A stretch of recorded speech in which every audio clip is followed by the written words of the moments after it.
All right, hello everyone, and peace of Christ to all of you. I hope my voice is coming good and clear. Please invite your friends. Today we are early, but it's for best. You know, it is Sunday, so I'm assuming most of you have time to be here. Our topic today is about how the Quran predict this. The problem we always suffer from is I don't want to hurt the feeling of people, but I'm saying all of us is stupidity. And the biggest sign of stupidity is you believing in something someone says to you without investigating it. I don't know how many of you agree with me, but it's really stupid to believe without investigating. If a Muslim says something to you, why right away you come to the conclusion it must be true? Actually, the second a Muslim he said the word true, for me, I add the word lie automatically. Why? Because my experience with Islam and Muslims never ever ever once told the truth. So why now and why today and why tomorrow? When you see someone sending me uh, something like this, Rainbow Mountains mentioned in the Quran or in China. I mean, did you even check it out and see how silly it is? Who is the silly? You who send me this, or the Muslims who said that to you? The Muslims, they are allowed to fabricate and to lie, but are you allowed in yourself to be silly? I understand that the person maybe he's asking me to get this busted. I understand that. But don't tell me, is it true? The second you say, is it true? It's mean you are officially uh, in the way to be certified. Stupid. What about you check it yourself? The Muslims, they are mentioning to you where to find it, how to find it. Go and read it and love. Rainbow Mountains is mentioned in the Quran. Is it? My Skype is open. Who is the Muslim wanna go and give me a call and show me where in the Quran it says that so we can love together? Who is the Muslim? A challenge to all the Muslims in the world, life now and here, who wanna go and call me and show me how we can find this in the Quran. Any Muslim have the courage to call me and show me where we can find that in the Quran? Or you agree Muslims that this is a big fat lie? Why in the world people who belong to the true God they fabricate lies if Allah is a true God? That is a clear proof that Muslims don't belong to the true God. You have to be a person who belongs to the devil to justify fabrication and lies. If this is a lie, how you try to convince me that you have a true God, but you, all of you, are liars? Any Muslim can explain? If we go to the verse in the Quran, we will see how stupid this fabrication. Actually, this is one of the most stupid verses in the Quran, and there's many mistakes in it. Mistakes here. If we go, the first thing you notice for those who speak Arabic, and I challenge anyone to speak who speak Arabic to say to me he did not notice that right away, that the Arabic which this chapter is written with is funny and stupid. You see, in the Quran, there is some places where the Arabic is strong and good, and there is places where the Quran it cannot be the same one who wrote the other verses is the one who wrote those verses. This is very bad, silly, and does not even fit with the rest of the Quran. Even if you read it, you will find it does not fit. However, let us see what the verse saying, and we will read a Muslim translation. Chapter 35, verse number 27. You can choose any translation you want. I don't know what's wrong with this website. You click at the number, it doesn't go right away. You have to scroll down. Not sure why. Don't you see that Allah sends down water from the cloud?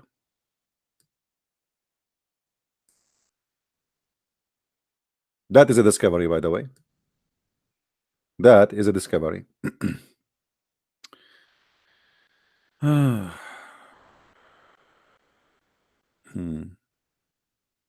But is the water really coming from the cloud? Is that the source of water?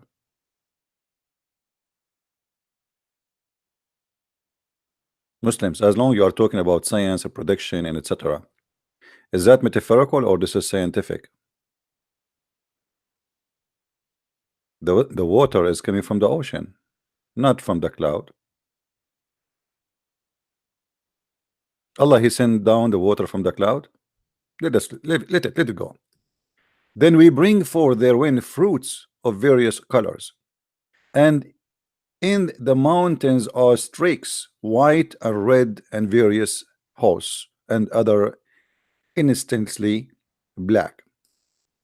What the verse here is saying that there is many kind of mountains have many colors, and those are all over. You know, you go, you walk in the desert, you see some mountains are red because the sand is red.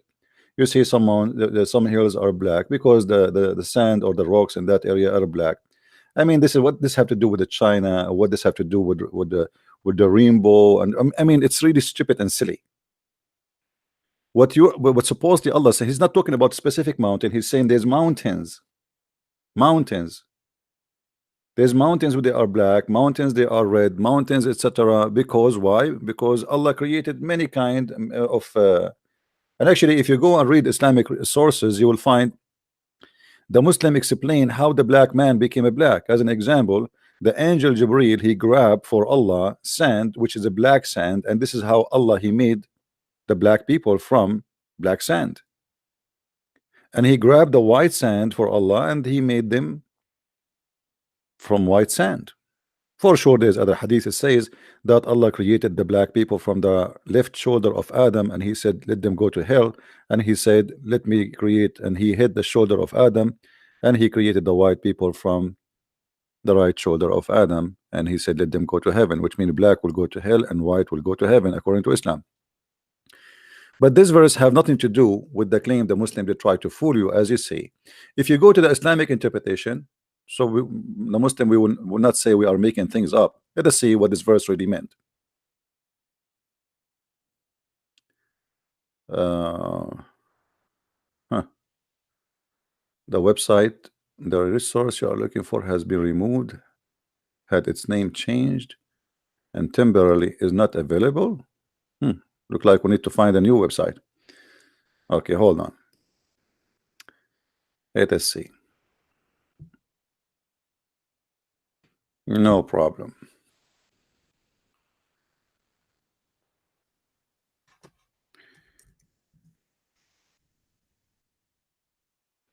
This website is not available. Okay, what about this website? All right, this website is working. Chapter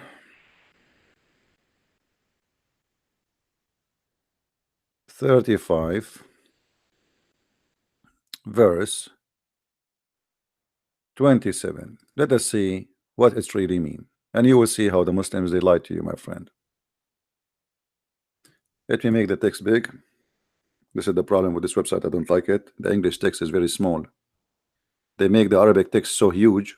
Look, even I cannot focus on the text. Oh boy. You see, when you zoom in, the rest of the page disappear. You cannot. The design of the website is really horrible.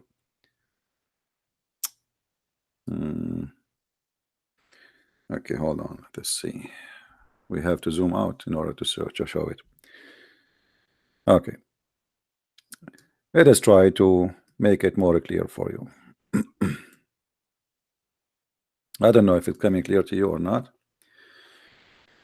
See you not that Allah sent down the water from the sky, and we produce therewith fruits of various color, and among the mountains are judad, white and red, of varying colors, and others garib, black. Okay, interpretation. Where is the interpretation here? This is the verse. Next page, maybe. All right. Here we go. Allah, He tell us about complete and perfect power of a creation. He tell us how He makes different kinds of things from one thing in the water. He sent down from heaven. From water He bring forth fruits from various color, red and green and white and other colors. Uh, and here He speak about the mountains. Let us see. And among them are judad, white and red of verifying colors, means He created the mountains like this. He's not talking about specific mountain. He claimed that all the mountains in the world, they are created with many colors, with different colors, as we also see that there is indeed white and red mountains. See indeed, you see indeed. So Ibn Kathir he did not go to China too, but he's talking about we see those mountains indeed, something we witness indeed. And red mountains, and some of them are streaks with are also varying color. Ibn Abbas said al-judad mean pathway. So the Muslim even disagree or agree and disagree about what those words mean. Pathway. This was the view of Abu Malik, etc., etc. And there are some mountains which are very black. Ikrama said al-gharib means mountain which is high and black. This was also a view of Abu Malik. Anyway, so the Muslims, they try to make something exist somewhere about this verse in the Quran, because if this is the verse in the Quran speaking about the mountains in China, it's mean Allah He ignored all the mountains in the world. And cannot Allah He add the word China? China at that time was exist, my friend. China is not a new country. China is a lot older than your prophet and all the Arab. So they fabricate lies in order to make you believe that the Quran predict. Where is the rainbow? You see, he's speaking about mountains, and this is how He created the mountains in the earth, not in a place. There's mountains, they are black. There's mountains, they are red. The whole mountain is red. The whole mountain is black. The whole mountain is white. Not about the same mountain as red and black and rainbow as a gay mountain.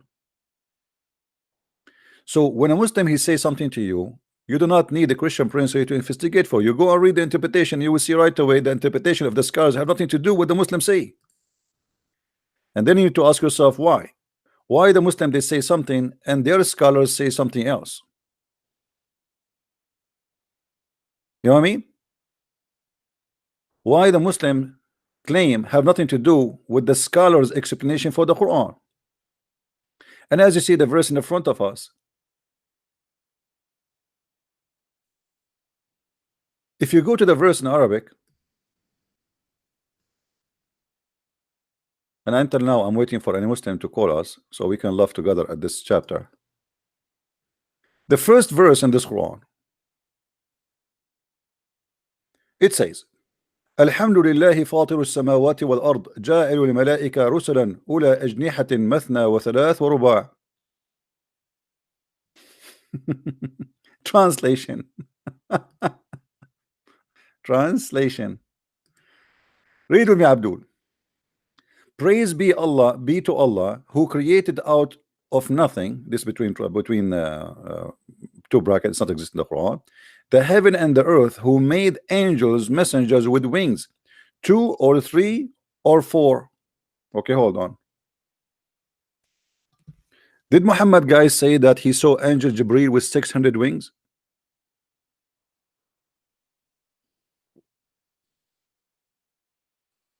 Muslims, did your prophet say that he saw the angel Jibreel with 600 wings? So if the angels they have 2 or 3 or 4 wings, where the 600 coming from?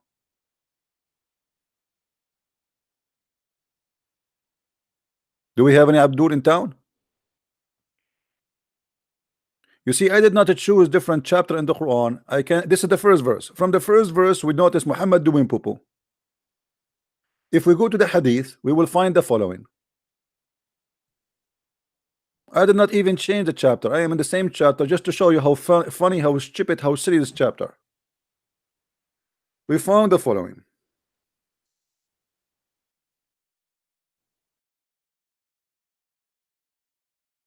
Okay.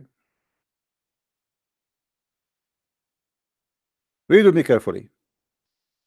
Is that your prophet saying that he saw Jibril with 600 wings, or I'm making things up?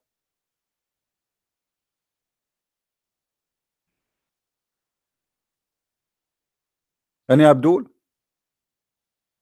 How the Quran says there's angels have 2 and 4 and 6 wings and 8 wings, let us say. And Muhammad, he says he saw the angel Jibril with 600 wings. Obviously Muhammad, he did not see an angel, he was seeing something else.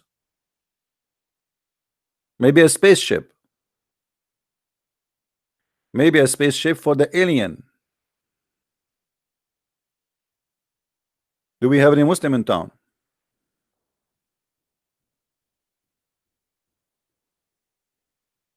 Hello?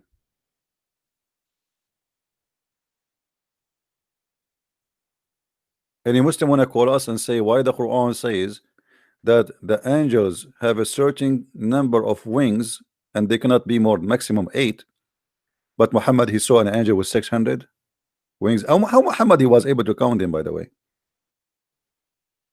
The angel, he told him, or how he noticed that there are 600? I imagine there's an angel in front of me, one wing, 2 wing, 3 wing. Hey Jibril, don't move, don't move, I'm counting, man, I'm counting.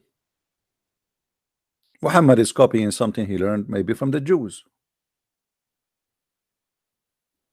and this is contradiction for what he said in the Quran. Let us continue in the chapter, because this chapter by itself is an independent disaster. It is an independent disaster, certified one. Let us go.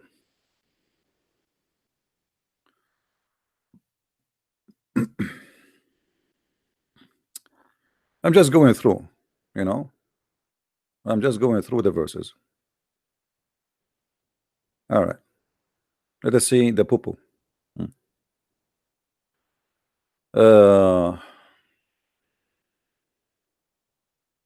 This one is a poo-poo, but let us see something more nice. Here we go. The same chapter. والله خلقكم من تراب ثم من نطفة ثم جعلكم أزواجا وما تحمل من أنثى ولا تضع إلا بعلمه وما يعمر من معمر ولا ينقص من عمره إلا في كتاب إن ذلك على الله يسير. Translation. Verse number 11. Bingo. Read and laugh. Let me be sure that you can see all the text. Is the whole text coming to you guys, or some of it is cut off? Let me zoom in. Is it better now? Is it better? And Allah did create you from dust, created you from dust, then from a sperm. Muslims, was Jesus the Christ created from sperm?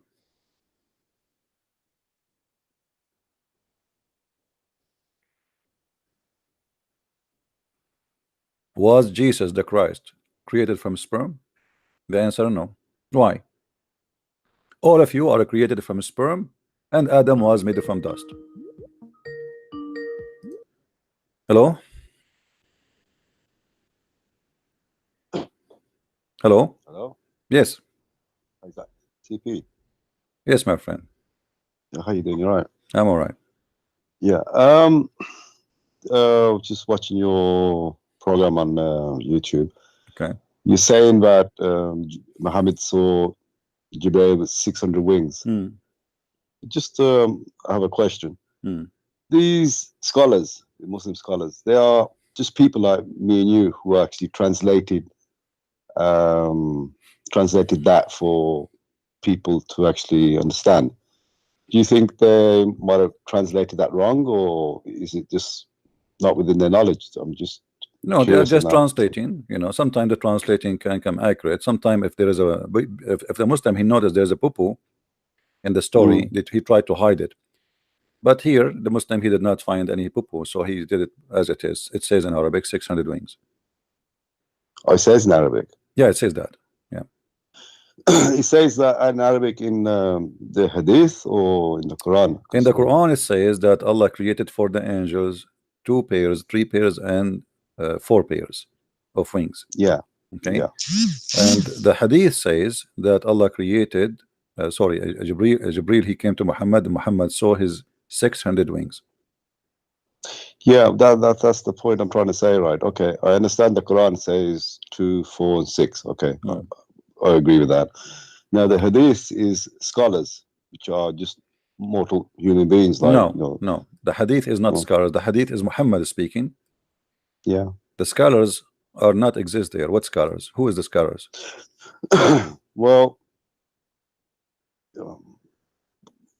I thought it was like scholars who gathered the information afterwards. You see, the one, first of all, the one who gathered those information is not really Sahih Muslim or Bukhari. Al-Bukhari, he is reporting what he received from the Muslims who they are companion of Muhammad, who heard Muhammad saying that. So if you go to any story, you will see it says, as an example here, this person he said, it's not Ibn Kathir saying, it is not Al-Bukhari saying. Al-Bukhari is a person or Muslim, he collected them in a book. He did not say anything. Okay, he collected them in a book. Yeah, like now, right? I was walking with you, and you said many things in your trip, and I told somebody else, and somebody told somebody else, and then somebody decided to make a book of what we told you or told him about what you said. Yeah, the chain of yeah. That. Okay, no, because I was under the understanding that it was scholars put that down, and I start thinking scholars' job can come when they explain or they try to explain either a hadith or a Quran. Here it's just a hadith reported as it is. There's no explanation. Oh, there's no explanation. Yeah. Okay. It says the Prophet said. The Prophet said. You see, the Prophet said as it is. Prophet said that he had seen. Somebody said that the Prophet said that he had seen Jibril with 600 wings. As simple as that. I mean, somebody with 600 wings, that's really big then, isn't it? I mean, how can that actually Muhammad, he made it clear that when he came to him, he covered the horizon. The horizon was covered by him, and this is weird because how he covered the horizon and nobody saw the angel except Muhammad. Because imagine a small town like Mecca, and you have something covering the horizon. This is not a small bird, something covering the horizon. That must be like bigger than maybe 20,000 airplanes together, and yet only Muhammad he said that he saw that. So obviously there is a fabrication here, and Muhammad always there's no witnesses of what he said. Right. Okay. Yeah. Anything else, my friend?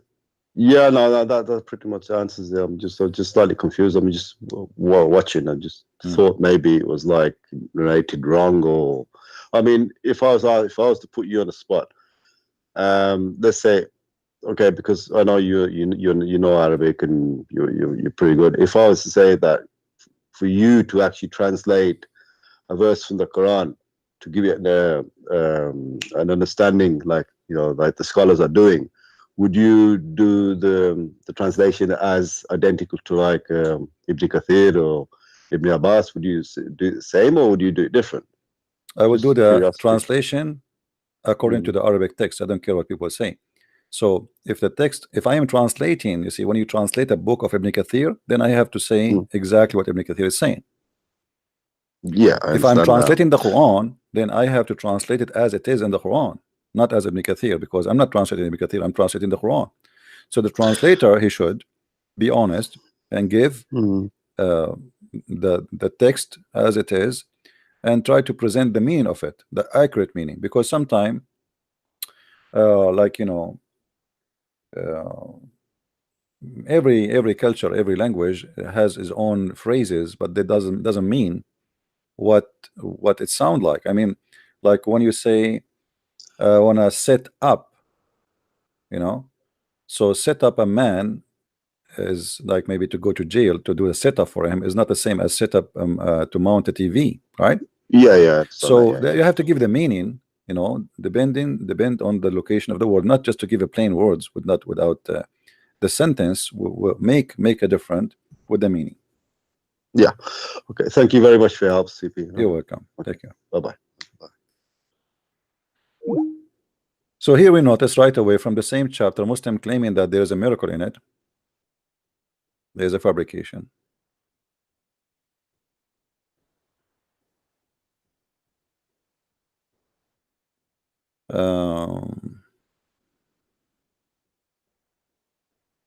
Let us see.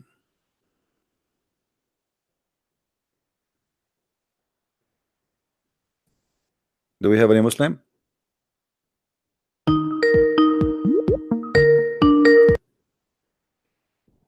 Hello? Hello? Hello. Yes. How are you? I'm fine, my friend. Who's with me? Oh, Mohammed. How are you, Muhammad? Oh, So fine. So what do you want to say to us, Muhammad? Why you are calling? Do you have something to say?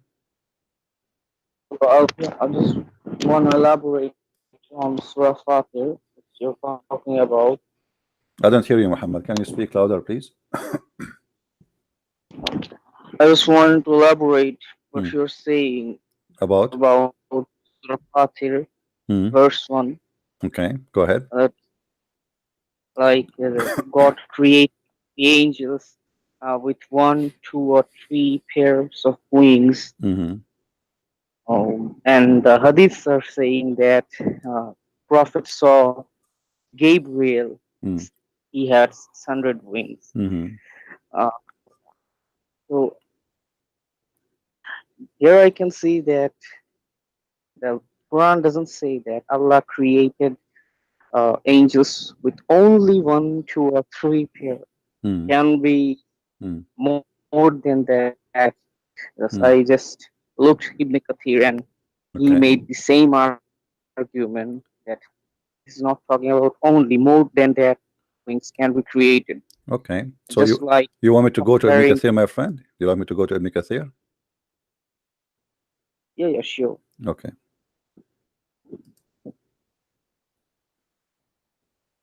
Remember that the tafsir is made to defend Islam, not to explain Islam. You know that, right? If you remember, I have a debate with Dr. Rohi. He is an imam from Azhar.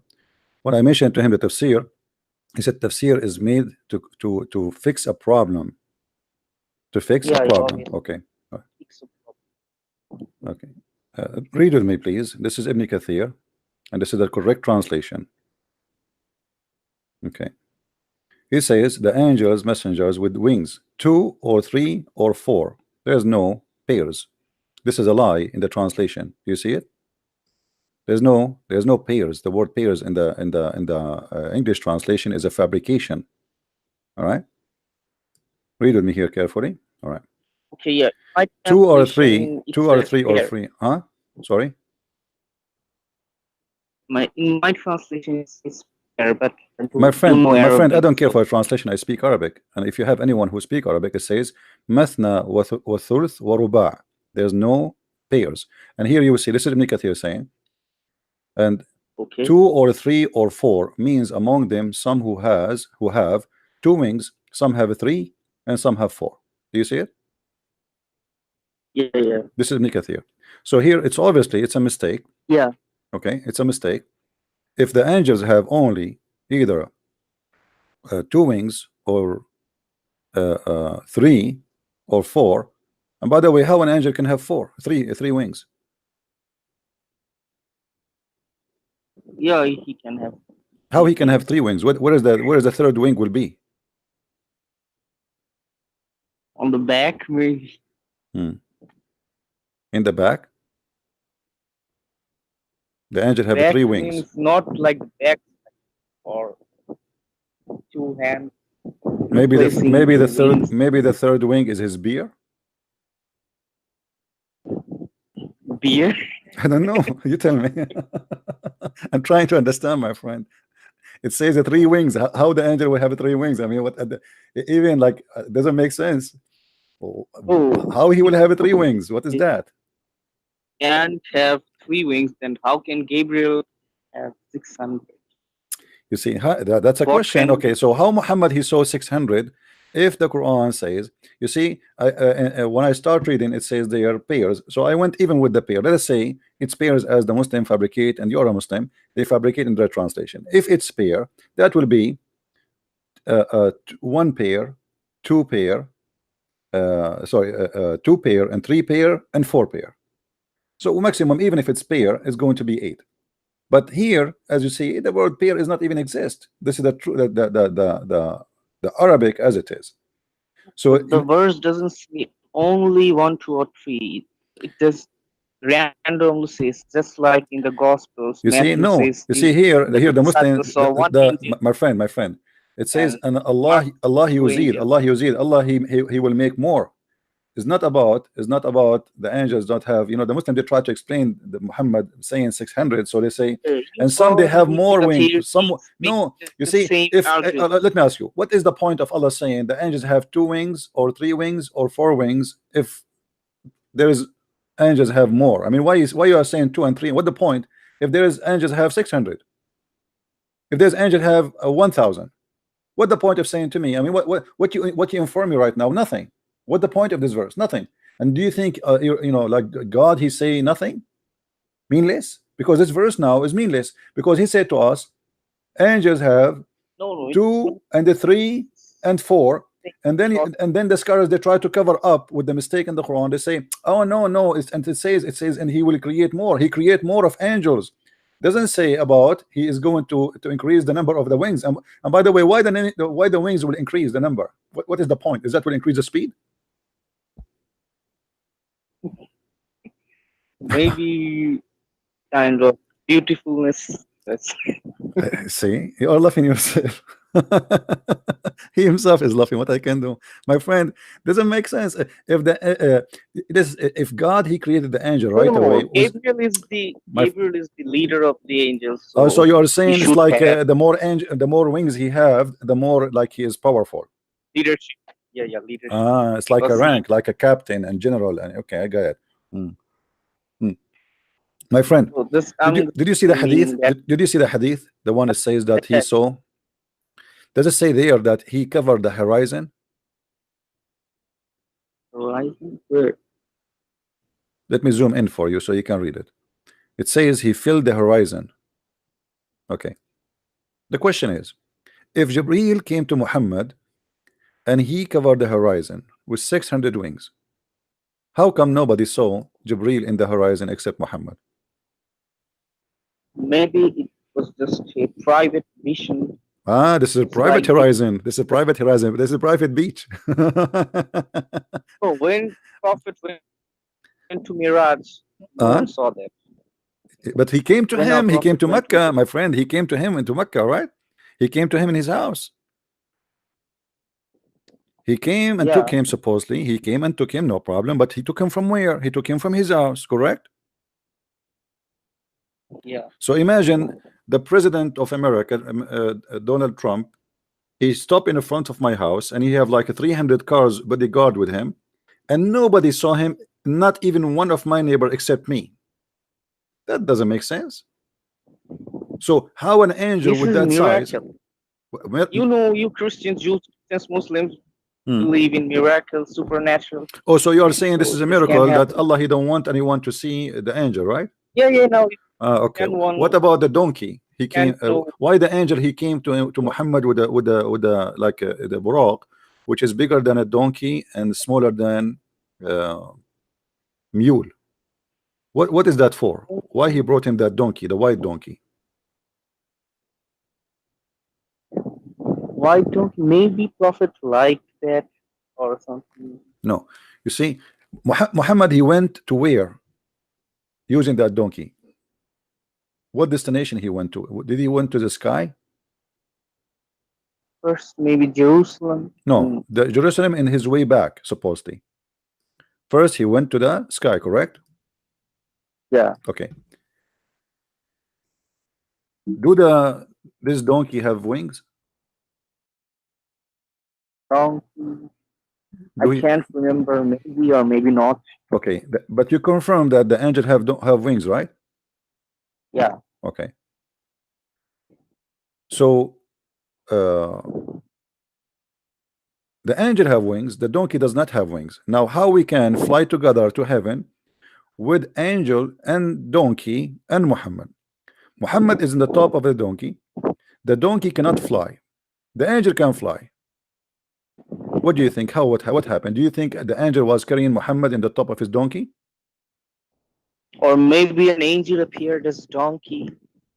The This type angel of appear as donkey. That's a good idea. I like that, guys. It's maybe the angel himself appear as donkey. That is possible. You're fun. Listen, my friend.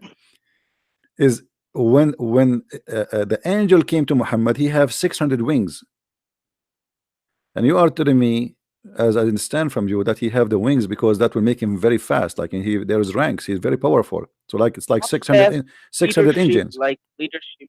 Leadership. Okay. So that will not change the speed. Speed. No, speed. Okay. Nothing to do with speed, because wings have nothing to do with speed. Okay. So now, okay. Do you believe that Angel Gabriel appeared to Virgin Mary with 600 wings? No. No. It doesn't say that. Maybe he appeared. You see, my problem is not the 600 wings. The problem is the Quran says that the angels are going to be with two angels, two wings, 3 wings, and 4 wings. Only one. Huh? Quran doesn't say that only 1, 2, or 3. It can be more. Quran only says simply 1, 2, or 3 in a summarization. So, well, the Quran, why the Quran mentioned to me that the angels have 2 and 3 and 4, but yet the angels come to us. None of them have that. Glorifying Allah. This verse is just glorifying Allah in many sense. Like he's talking about the heavens, the earth, then the angels. Then in the later he's talking about the human embryology. Okay. So this verse is talking about. Yeah, but there is a mistake there. You see, there's a mistake. Let us go back here. The angel with Jibreel, so the angel Jibreel with Muhammad, and we have a donkey which is white. Was the heaven and earth, or it's in the sky, the heaven of Islam? Where Muhammad is going now? Prophet saw the heavens. Okay, when you say the heaven, where is that? Everything. Is that up in the sky, or this is in the earth? It's been. I read something like above the throne of Allah there is a planet or something. There's what? That there's what upon the throne of Allah? Star or something. I read. Star. I think you read. Yeah, this is LED light. So this out of the universe actually. Out of the Milky Way or something. But this okay. So the heaven is there. Okay, let me ask you. If the wings of the angels is not metaphorical, they are real wings. What the wings will do to the angel flying in the space, if they are not metaphorical? You see, because I can show you, even the Christians, they believe that angels, they have wings, no problem. But is it something about wings they use really to fly with, or this is an appearance as a proof of identity or something? Like appearance or representative. Okay, how Muhammad now? Let us focus on this. We have an angel have 600 wings. We have a donkey does not have wings. We have Muhammad, for sure he don't have wings, and they are going to the 7th heaven. Why Muhammad, when he came back, he did not tell us what he saw in the space? As an example, shouldn't Muhammad say, when I was in the space of flying with the donkey and the angel, I noticed that my shoes is flying in the space because there's no gravity? Shouldn't he say, I mean, imagine first time man, he go to the space. How much amazing the experience. Why Muhammad did not report to us any of this? What Muhammad report for us, my friend, hold on. What Muhammad report to us have nothing to do with the space. As an example, he arrived to a place and they knock at the door, and that was the 1st heaven. The ones before Yeah. behind the door, they said, "Who is this?" The angel Jibril said, "It is me, Jibril." The angel they said, "Who is with you?" He said, "This is Muhammad." The one behind the door, he says, "Was he cold?" Jibril said, "Yes, he been required to come." The angel they said, "He is welcome. What a pious prophet, welcome." And they opened the door. Now, is that really heaven? Did you watch any movie This is the lately first first. about kingdoms and old days, how they have a door for the gate and they have guards and they ask you, "Who is this?" I mean, those are angels of God. They are asking Jibril, "Who are you?" No, this story is totally explaining us that some type of judicial system, like in the day of judgment, there will be proper, No, no, no, no, like no. This is about his trip. This there is is about, no, my seven. friend. No, no, no, no, no, no, no, no. This Yeah, is yeah. this is this This is is the this seven is heavens, my friend. seven prophets. No, no, no.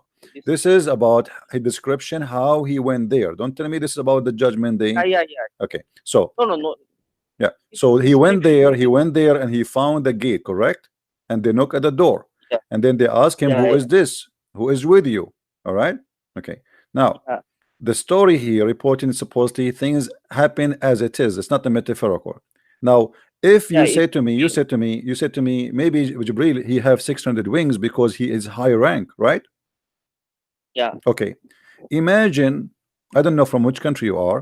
Let us say you're from Pakistan, and India. and the very famous man in Pakistan, he is the president. He is coming to your door, and you say to him, "Who are you?" You know, I mean, isn't it weird that the angels could not recognize Jibril and they are asking him, "Who is he? Who are you?" Read with me. I was brought a white beast, and he have to be white, he can't be black because black are not allowed to enter the heaven, called Al Buraq, bigger than a donkey and smaller than a mule. Its stride was as long as I could reach. Why is so big? This is the biggest limousine ever.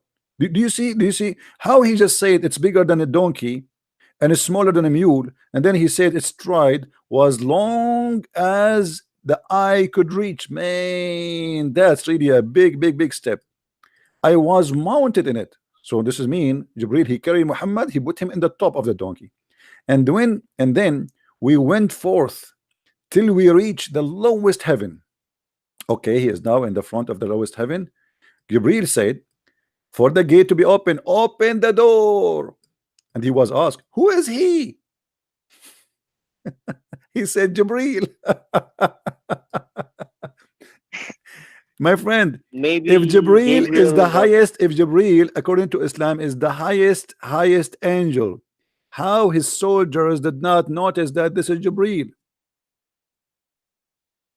Maybe Gabriel appeared in a different Ah, form maybe he appeared because as a chicken not this time. Maybe he appeared as a maybe chicken. My friend, it says Jibril. What different form? uh, no. He came to If you him. do not go with he- if you do not go with my interpretation, then this hadith doesn't make any sense because uh, Gabriel had to be like in another form.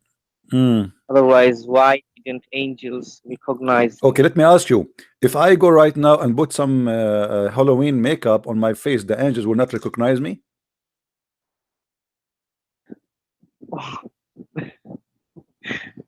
No, See? I'm So not so saying so that. Jibril is an angel. Or I maybe, mean, or hold on. maybe, Muhammad, or I like you. You're a maybe nice guy. You're a nice guy. First of all, welcome, and I'm glad you called me. Listen, angel of God, he is not the same as you and me. Do you agree? He have a superpower. yeah. Okay. Now, today we have a fingerprint, we have a face recognition software, and you walk in the airport, they know who you are. Just the camera is it take your face right away in a second. They get all the information about you. So, do you think angels they will not be able to recognize that this is Jibril? And who is the one can even get close to the door of heaven? I mean, is that like possible? Is that like is that like a door in a stop on the street and the bus? There's a bus next to it where people walk by. There's nobody go there. So what in the world this question is about? Jibril is being questioned. Who are you? Do they have a visitor every Okay. day coming and asking open Yeah, the yeah. door? I got that answer. The answer is the door was closed actually. The door was closed. We know the door was closed. That's why he was asking to open the door, my friend. You are not being smart now. Come on. He said to them, open the door. All right. They said, who is this? Okay, so you are saying if the door is closed, the angels cannot see through. Yeah. This is a bulletproof door, very thick, made from uranium, maybe. Yeah. So you know another story that if you die, your soul goes to that door, and if you are not a Muslim, then your soul will be thrown into no, the my friend, fire. all those stories are Cause fabrication, because what soul will go to that door if you are going to be tortured in the grave? Your soul and your body is still there. Muslims don't believe that the soul will go somewhere. This is why two angels will come to you in the grave and they will ask you three questions. Munkar Nakir will Munkar come. wa Nakir, yes, Munkar wa Nakir. If we go to the story about Munkar wa Nakir, we will find another funny story coming from Muhammad. It's proving to us that he is a truly prophet. According to your prophet, don't you believe in grave? I mean, punishment, grave punishment. my friend, this is between me and you on YouTube and Facebook. You know, I did pay the two angels who will investigate me when I go to the grave. So they will ask me a nice questions. Let me tell you, I don't fear. Let us say the story Muhammad he said about two angels who they are black angels. Now, why they are black angels? Do you know why they are black? Yeah, representing some fear. No, because they are evil angels. They are made to be evil. They are not nice. It's so terrifying, actually.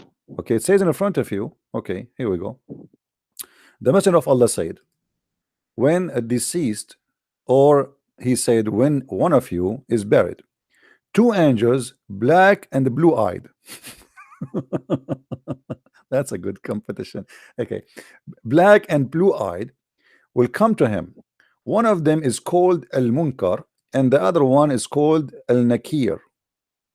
They said, what do you use to say about this man? About what? About this man. What man? So he say, he was saying before death, he is Allah's slave and his messenger.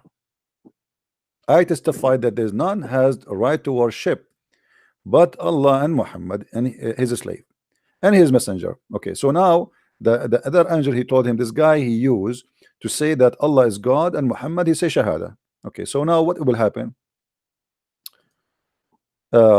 We know that you would say this, and then this grave will expand to 70 by 70 cubit. Good news for my friend. Your grave will be really big. It's not like a small tiny grave. It's going to expand because you are a person who says Shahada. Then it's eliminated for him. My friend, you will have an LED light in your grave. Then it said to him, sleep. So he said, can I return to my family, brother? To inform them about what? That I got LED TV, LED light, I have a big grave. They say, no, you cannot go back. They say, sleep as you will, whom none awakens but the desert of his family, until Allah resurrect him, arrest him. Okay. This is for the Muslim. So the Muslim will have LED light in his grave, will have a big grave. Okay. This hadith, the main point of this hadith that establish monotheism. Like okay. What monotheism? It's a fiction story. Hold on. Let us continue. And then Christians, hold on, Abdul, hold on. And he's then a guy who is not a Muslim, he come. Supposedly he's a hypocrite. Yeah. He would say, I heard people saying something, so I said same. They ask him the same question. What do you say about Allah, about Muhammad? I do not know. They say to him, we know that you said that. So the earth is told to constrict him. The earth will start pressuring him. So it's constrict around him, squeezing his ribs together, and he continue being punished like that until Allah resurrection. Do you agree with this story? Yeah. Okay. I have to. But how you are dead and you are being punished now? Your soul are being punished. Huh? You are dead. Your soul. What soul? There is no soul. If you have a soul in you, my friend, if you have a soul, then then you are not dead. I'm dead physically, but my soul is eternal. My soul is not dead. My friend, is your soul with you when you die, or the soul is not there? So when I die, it means that my earthly life is in an end. But What? my You are earthly dead. You life, are dead. You are dead. Is your soul still inside your body or not? yeah, Really? soul goes out, but then Okay. it comes So back what the to the point? If grave. okay, have you ever heard? So now, if somebody is dead and I shoot him, he will feel pain. No, Okay, so why the story here is speaking about torturing a guy he is dead in the grave? Actually, for in different hadith, it says uh, that yeah, you the angel will for hit other you. The angels will hit you on your head with the hammer. Is that correct? yeah, yeah, Okay. yeah, yeah. Okay, the angels will hit you with by a hammer in your head, but as we know that you will not keep having your. I mean, you can open a grave of somebody from the time of the Pharaoh, and we will find that nothing happened to their body, and they are not Muslims. Why the angel did not break their head? Because maybe some exceptions. Or maybe because they are rich. No, So why why? Okay, hero so why those people, gives their body is preserved and nobody is hitting their it. head? About soul torturing, because many they do not have proper burial, they die in drowning or in burn. So Yeah, but the story of the angels, actually if the angels the hitting story is you, actually talking about my friend, proper the burial. story of the angels beating you with the hammer, is it a true story or it's a fiction? Yeah, obviously I have to believe Huh? this because these are Sahih hadiths, Sahih Bukhari, Siha Sitta. Every hadith comes from Siha Sitta. Muslims have to believe. This is not the story. This is not the question, my friend. I'm asking you now. Is the story? Is the story? Actually, Is the story in correct? Islam theology, this story does make sense, but I believe I am a little bit skeptic about this type of thing. Actually, but I am searching, but it's so embarrassing. I understand. I'm asking you. Is the story of beating you with the hammer? Is it a true story? You believe in it? They will ask No, you three we do not questions. prove actually Huh? beating angel. We do not have any proof like anyone is beaten in the grave, But this is what the whether hadith he's says. dead. This is what the hadith says. Right? Oh, yeah, the hadith says. Okay. So is your prophet lying? No, Okay. it's So not lying. let me find you the hadith in Arab, in English, so we can read together. I'm trying to find it in here. Because Muslims, they try to hide those funny hadith. Let's see if we can find it. All right. Read with me, please. I hope the text is coming clear. The prophet No, you said, know hold on. When a that human being is laid in his grave and his companion return and he even hears their footsteps. So now you are in the grave, but you can hear. Do you believe in that? I was trying to tell this hadith that he can hear the footsteps. Okay, you can hear. Okay, that's wonderful, guys. So you are dead. Muslims believe that you are dead, but you can hear. So, guys, I have a news for you. I want you to tell your family to subscribe to the internet in your grave and keep my channel open, because you will be able to hear me. So you have to believe in supernatural things My because friend, you it's are not a the problem Christian. now, but you confirm to us that you are in the grave and you can hear, no problem. So every one of you here, guys, please don't forget to take a modem to your grave and keep YouTube channel of Arabian Prophet open, because you will be able to attend my live broadcast even when you are dead. I will give you dead time No, subscription, no, dead doesn't work lifetime that. dead subscription. I mean, this is a lifetime dead subscription. That's wonderful. Okay, so he's dead and he can hear us. That's wonderful. Okay, now the prophet said when a human being laid in his grave and his companion return, he even hears their footsteps. Two angels will come to him. To what? Two angels will come to him, okay, and make him sit and ask him. I mean, look at this. This is like FBI. Sit down. Please don't sit down. And what do you say? What do you use to say about this man? About who? Muhammad. Yeah. The whole investigation is about Muhammad. He will say, I testify that he is Allah's slave and he is apostle. Okay. Then the story continue. Then it will be said to him, look at your place in the hellfire. Allah has given you a place in paradise instead of it. If just because he said Allah Muhammad is apostle, that's amazing. The prophet added, then the dead person will see both his places. But a non-believer, okay, what will happen to non-believer? This is a Christian prince. Or a hypocrite, that is you, my friend, will say to the angels, I do not know, but I used to say that the people used to say. So don't tell me people, they said to me Muhammad is not a prophet. I mean, don't blame me. I used to say what people say. Christian prince, he said that to me. It's not my fault. So look what they will say to him. It will be said to him, neither did you know nor did you take the guidance by reciting the Quran. Then he will be hit with an iron hammer between his ears. No, these you can't doubt because these are irrelevant because Quran talks about Big Bang, so you have to believe all the books is eternal. Hold on, let us focus on the Big Bang. What Big Bang? Listen, the angels will beat you with the hammer between your two ears. Angels won't beat me. What? They will beat you. Angels won't. Why? Okay, why? I believe this. But you are dead. How the angels will beat you and you are dead? Allah will make you alive again. So we are alive dead. So you believe in zombie?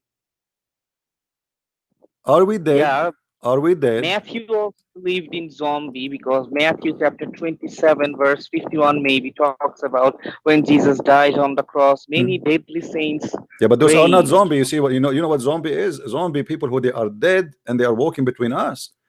What the Matthew speaking of? No. What Matthew speak? No. Hold on. What Matthew speaking about, that those people are brought back to life. They are alive and they go to heaven. They are not staying on earth. They are resurrected. So it's not about you being dead and walking between us. Those are alive. Those are alive again, my friend. Don't mix things up. Here you are dead in the grave. You are not. You cannot even walk. Can you walk? Can you walk? Can you walk? Can you walk? Can you walk? But you can talk, but you cannot walk, right? Okay. If you say that those saints were resurrected, then Paul was wrong because Paul said Jesus was the first fruit. Then there is a contradiction. My friend, Jesus is the first in everything. When Jesus was resurrected, it says that all of them resurrected with him. First fruit of the resurrection. My friend, when Jesus was resurrected, they are resurrected with him.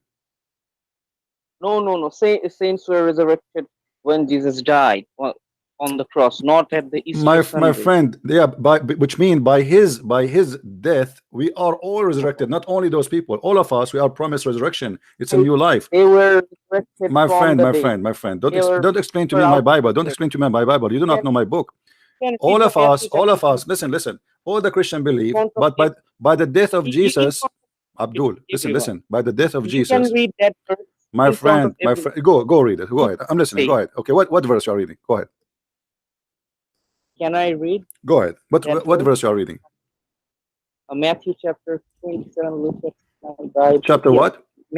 Chapter 27. 27. Go ahead. At that moment, the curtain of the temple was torn into two from the top to bottom. The earth shook and the rocks split, and the tombs broke open. The bodies of many holy people who had died were raised to life. They came out of the tombs after Jesus' resurrection and went in the holy city and appeared to many people. You see this verse, when the curtain was torn into two. You see, when Jesus was on the cross, and the verse literally says that the holy saints, they were alive out of the graves. I know you Jews make fun of this, like this should be the good news on the newspaper on first century. My, And my, my in friend, my friend, those people, they are resurrected by what? By who? And how? before Jesus, obviously. Before How? what? Yeah, God, Before what? Before what? obviously, God, Before what? obviously before the Easter Sunday, the Paul was Yeah, talking about. by his death, when because of this occasion, there's many people they are resurrected. In the top of that, all those who they are resurrected, when he went in the Easter, or let us say in the Easter day, all of them they went to the city and they were attended and they've been proven themselves to be, which means there's many witnesses for those people who resurrected from death, including Jesus himself. Jesus, when I'm he saying, when he was when I'm he saying, resurrected, he went to the curtain city. of He went to the city. torn. My friend. It says, read with me carefully. You are just quoting what you like. In verse number 51, it says, and after Jesus he resurrected, those bodies No, no, 51 doesn't say that. came 51 from their says, grave. Does it say that? Does it say that? Does it say that? That when Jesus was resurrected, those bodies came yeah, from the graves. Okay, so what the problem yeah. with you have now? My problem is verse 51 and 52, not 53. I did not talk about 53. When the My friend, bodies of the men, you are saying the problem is 51 and 52. yeah, Okay, what is the problem? you look in 51 that at that moment the curtain of the temple was You torn see, into two. my friend, When in order, you see that the same, you see, it's not like a different chapter, is the same chapter explaining itself. So yeah, when my hold on, when the Messiah was in the cross, there's an event yeah, happened and the earth shake and rocks destroyed and etc., and graves were open, yeah, and yeah, many bodies of those who they die, they came alive, right? Okay. right. And And verse then 53 is okay, and saying then that it says, after okay, yeah, resurrection they they went to are the holy. not, they are alive, but they did not go out of the grave. If you see here in the verse number 53, it Yeah, says, and they were after he dead. hold on, and after They were he dead. is resurrected, after he's resurrected, they came from the grave and they walked to prove themselves.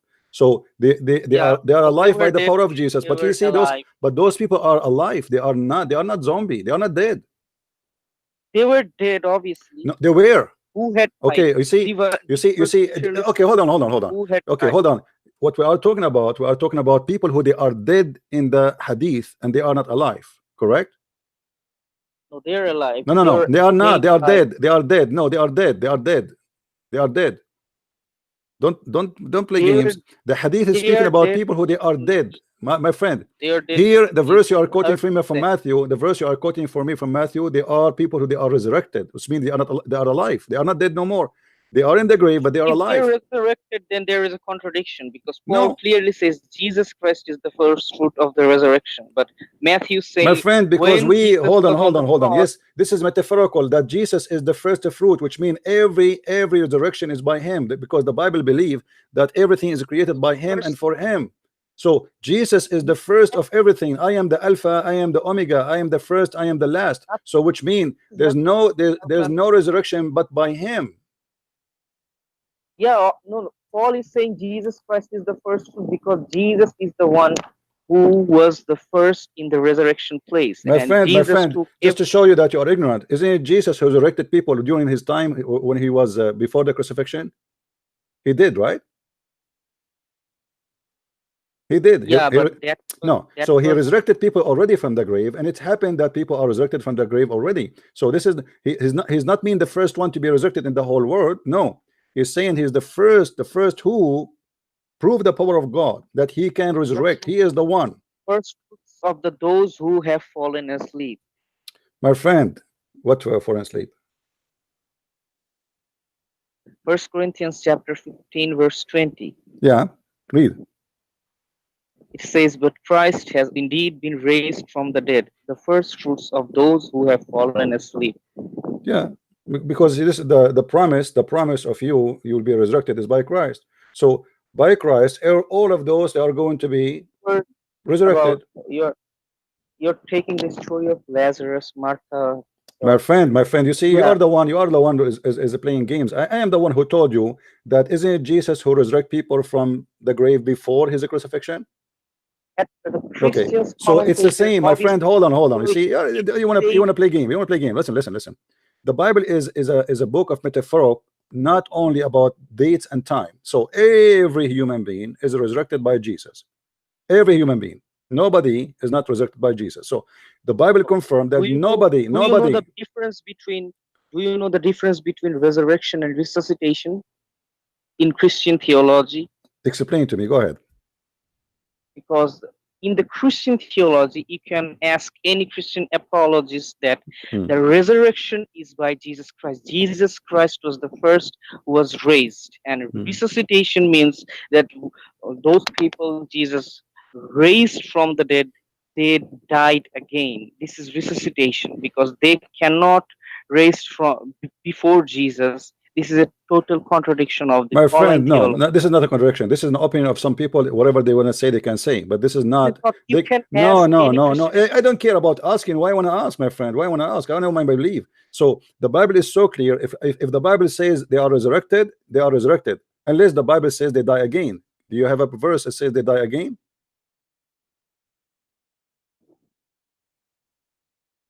But Those people who they said that to you. Did they provide you with a verse saying that they die again? they had to die again because unless this is a No, no, no, no. contradiction of Don't the tell me I have to die Pauline again. No, this is theology. not a contradiction. No, This okay, you see, you are playing games. This is believe, not a contradiction. This is not a believe, contradiction. This is not a contradiction. Those if people you who believe resurrected that with Jesus, if they you are are resurrected by resurrected, Jesus still, because this is not about, because you see, for us, when we speak about resurrection of Jesus, we are speaking about resurrection of the body. God never died. No Christian yeah, believe that God is dead. God is always alive. So the flesh of the man, you believe that hold Jesus on. died. Yes, You hold believe on. We Jesus don't died. believe, no, we believe that the flesh of Jesus died, yes, but God never died. Yeah, Okay, so the yeah, but body, do you believe hold Jesus on, died? hold on. The body of the human died. They were able to kill Yeah, the body. yeah. That's I'm trying to say that the bodies of human die in the Islamic theology and in the Christian theology. This is a mutual Yeah, understanding but you are mixing things between. up. You are mixing things up. You are mixing between here. We have a person in the Yes, grave. Hold on. In Christianity, we don't believe that a human being is in the grave and you can talk to him and you can question him and you can ask him questions and yes, he can hear because you. you are talking about only That is a Protestantism. lie. So That is the a lie. Roman He Catholicism, hold on. Here, when they are Roman torturing, hold Catholicism, on. When they are torturing the man with the hammer, are they torturing the man and his spirit with him, or the spirit is not there? spirit, no, spirit goes back to our God. Okay, so thank you very much. Only The resurrection of Christianity is resurrect, which means reunite the body with the spirit. Correct? yeah, Okay. we believe that those seven There's a things. body. Here there's a talking body. He's a dead. He have no spirit. That's why I said zombie. The Bible speak about resurrection of people who they are resurrected, which means they are unite with their spirit. It's not a dead body walking in the street and they are zombie. They are really alive like me and you, because we have the spirit united with the body. When your soul separated from your body, you are a dead body. Here we have a person in the grave. He have no soul within his body. Yeah, he has soul. Where you get this Obviously, from? Where you get this from? Where you get this from? obviously from the Hadith because Okay. he's told Okay, the angels can't come to that hold dead on. body. Okay, can you quote for me the hadith speaking about the soul? Hadith doesn't explicitly say So where do you the get this from? body or the When you say something to me, you see, soul. you have to prove it to me. You can't punish a putrefied or decomposed body. The body is nothing. My friend, And you are only talking about my friend, Protestant. hold on. When you say something to me, don't give me your mythology. Give me Islamic mythology, and don't give me Christian mythology, which you don't understand. Trying to explain by by the way you That want. map I'm asking you in the now. I'm asking mythology. you now. Where you got the answer that the spirit of the man stay in his body when he's dead in Islam? The spirit of the man goes back to God. Okay, I just asked you Okay, a so second ago. I just asked you, is he so this I guy? Is answer he you this can. guy? He is in the grave. Do he have a soul with him? Yeah. He have a soul with him. How? You just said it goes to God. The spirit goes to God, not the soul. Ah, so there's spirit and soul. What does that mean? Spirit is from God, My and friend, soul is what do you mean spirit from God? Where you learn this from? so don't you believe body, soul, and My spirit friend, your soul is the spirit. What soul? There's no different. Soul, when we can make a different if we're talking about something unique. As an example, we say the Holy Spirit, huh? But we are talking about the soul of a human being. That is the only spirit he have, the spirit of life, which we call it soul. So I'm But asking you now. I'm asking you: do a human being have? Are you saying a human being he have soul and spirit in the same time? yeah, obviously. Where you get this from? Don't you Where know you get this from? creations, Where you get this from? creations Where Adam, you get this from? God keeps. Where you get this from? Yeah, obviously from Islamic theology, but Where yeah, most of when you say surprised that you're my friend, asking when you because say to this is me, the foundation of the Trinity. you say to Your me, Trinity when is you say to the me, foundation of the when you Trinity. say to me, why you want to go into the Trinity? Look what we are talking about. We're talking about where in Islam it says that you have a spirit and you have a soul. You have two things, spirit and soul. Where it gets from? From Islamic theology, Where? but Where? taken Where? Kitabul. Where? Let me answer from Islamic theology, but taken from Kitabul Muqaddas. Where? Don't tell me Islamic mythology taken from the Islamic mythology taken from the Christian, and the Christian they believe that you have a spirit and you have a soul in the same time. You have two. Yeah, you Christians believe that Where, you where have you, a okay, spirit show me and where soul. we get this from. That we have a spirit and we have a soul in the same time. They'll have two things. If you do not believe that you have a My spirit friend, and you don't have tell a me if you soul don't at the same believe time, that. Show me where, because you are saying things with no proof. you would be called a heretic in Christian My apology. friend, you see, you are the heretic. You are the one who is making things up. You are saying to me You things can you see cannot your prove. Can comment you prove? section there. Can you You prove can to me? Can you prove to me that a human being he have a spirit and he have a soul? There are two things in can him. you then can you prove to me human beings have a soul? Now, if I want to prove, because you can't prove supernatural things.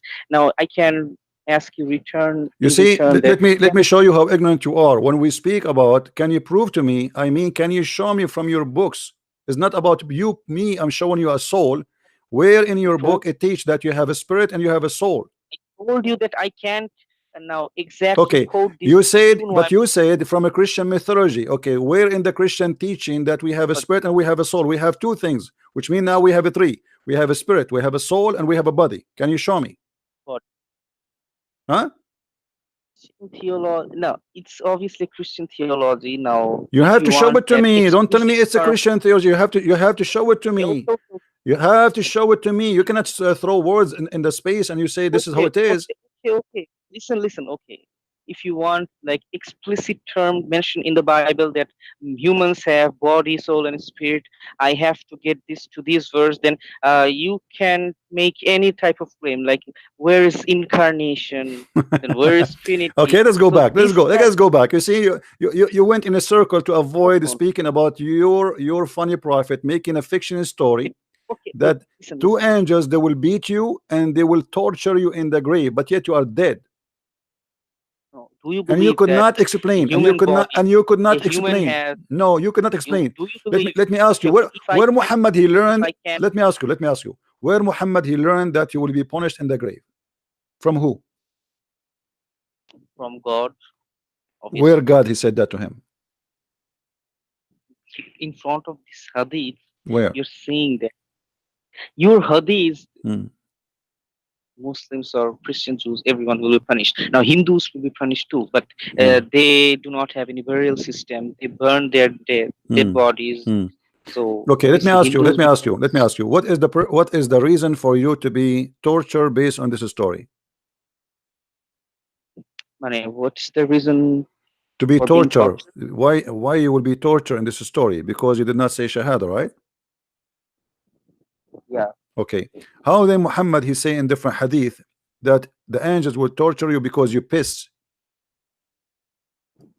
on Yeah, your he can skin? torture you from the Huh? for shahada, for No. anything. Piss.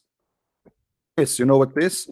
He claimed that the angels will torture you because you piss. So which one is lying? No, both are correct.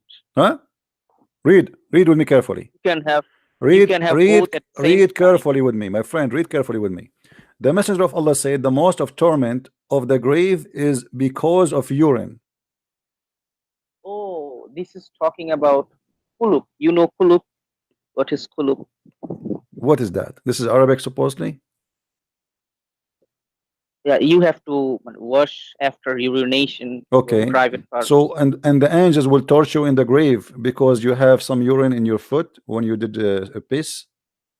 This hadith is just elaborating, like avoiding this type. So why the other one saying that they will torture you? So now we have many reasons for torture in the grave. You have they will have a book with them. They will have a book with them. They will say to him, in the day of etc. you did piss, and the piss he hit, the urine hit your foot. So we will torture you now. Why? Like you will be tortured for lying. Then no, here it says you will. He said, read with me carefully. The most of torment in the grave is because of urine. The most of it. Yeah, most. Okay. So talking about what is the logic? What is the logic? Why the angels? Why the angels will torture you just because you did piss? Not just because this is a one type of grievous sin. But it says the most. Give me the reason. The most of the torture in the grave is going to be, my friend. I am asking you why? Why? Why? What is the purpose of this storm? I mean, why? What the guy he did? He just pissed. Okay, this piece ties to your salah and reciting the Quran, because if you okay, are you saying to me that this is a sin in Islam? Yeah, obviously, because if you piss, you can't. Why Allah? Okay, isn't it Allah? He made. Isn't it Allah? He made you. Isn't it Allah? He made you in a certain way. So if you piss, it might hit the ground and come back to you, especially in the old days. What is the sin in that? Did Allah give you a penis like the mouth of an elephant so you can leak your piss far away from your body? You cannot. You can wash this. Okay, no, it doesn't say if you wash or not. Even if you wash it, even if you wash it, still they will torture you. Who said if you wash it, they will torture you? No. If you have to wash it. No, my friend, read with me. Here we go. Muhammad he learned from the Jews, a Jewish woman. She said to him that if the urine touch our skin, we cut our skin. We don't wash it. We cut it. Yeah. So in order to get rid of it, you have to cut your skin. Yeah. So why you are saying to me we wash it? Now you have to cut it, but after this, you have to also wash it, because this is in. Let me ask you, you Muslims, when a urine touch your skin, you cut your skin, you take it off? No. So why Muhammad adopting this idea? Like this cutting thing, not adopting. This is taking from God. What God? Where is God? He said to them, a Jewish woman, Muhammad is a thief. A Jewish woman, she said that idea to him, he liked it, he adopted. Otherwise, prove to me where Muhammad gets it from. Maybe God sent that Jewish woman to our prophet. Read with me carefully. Aisha, she report that Muhammad before that day, he never ever said anything about the punishment of the grave. Why?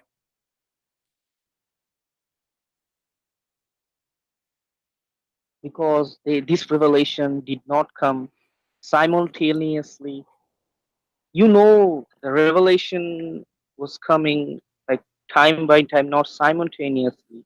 So what type of question is this? My friend, the story in front of you, it says because of a Jewish woman, she came to Aisha, and she spoke about the grave punishment. Aisha, she never heard before. She accused her to be a liar.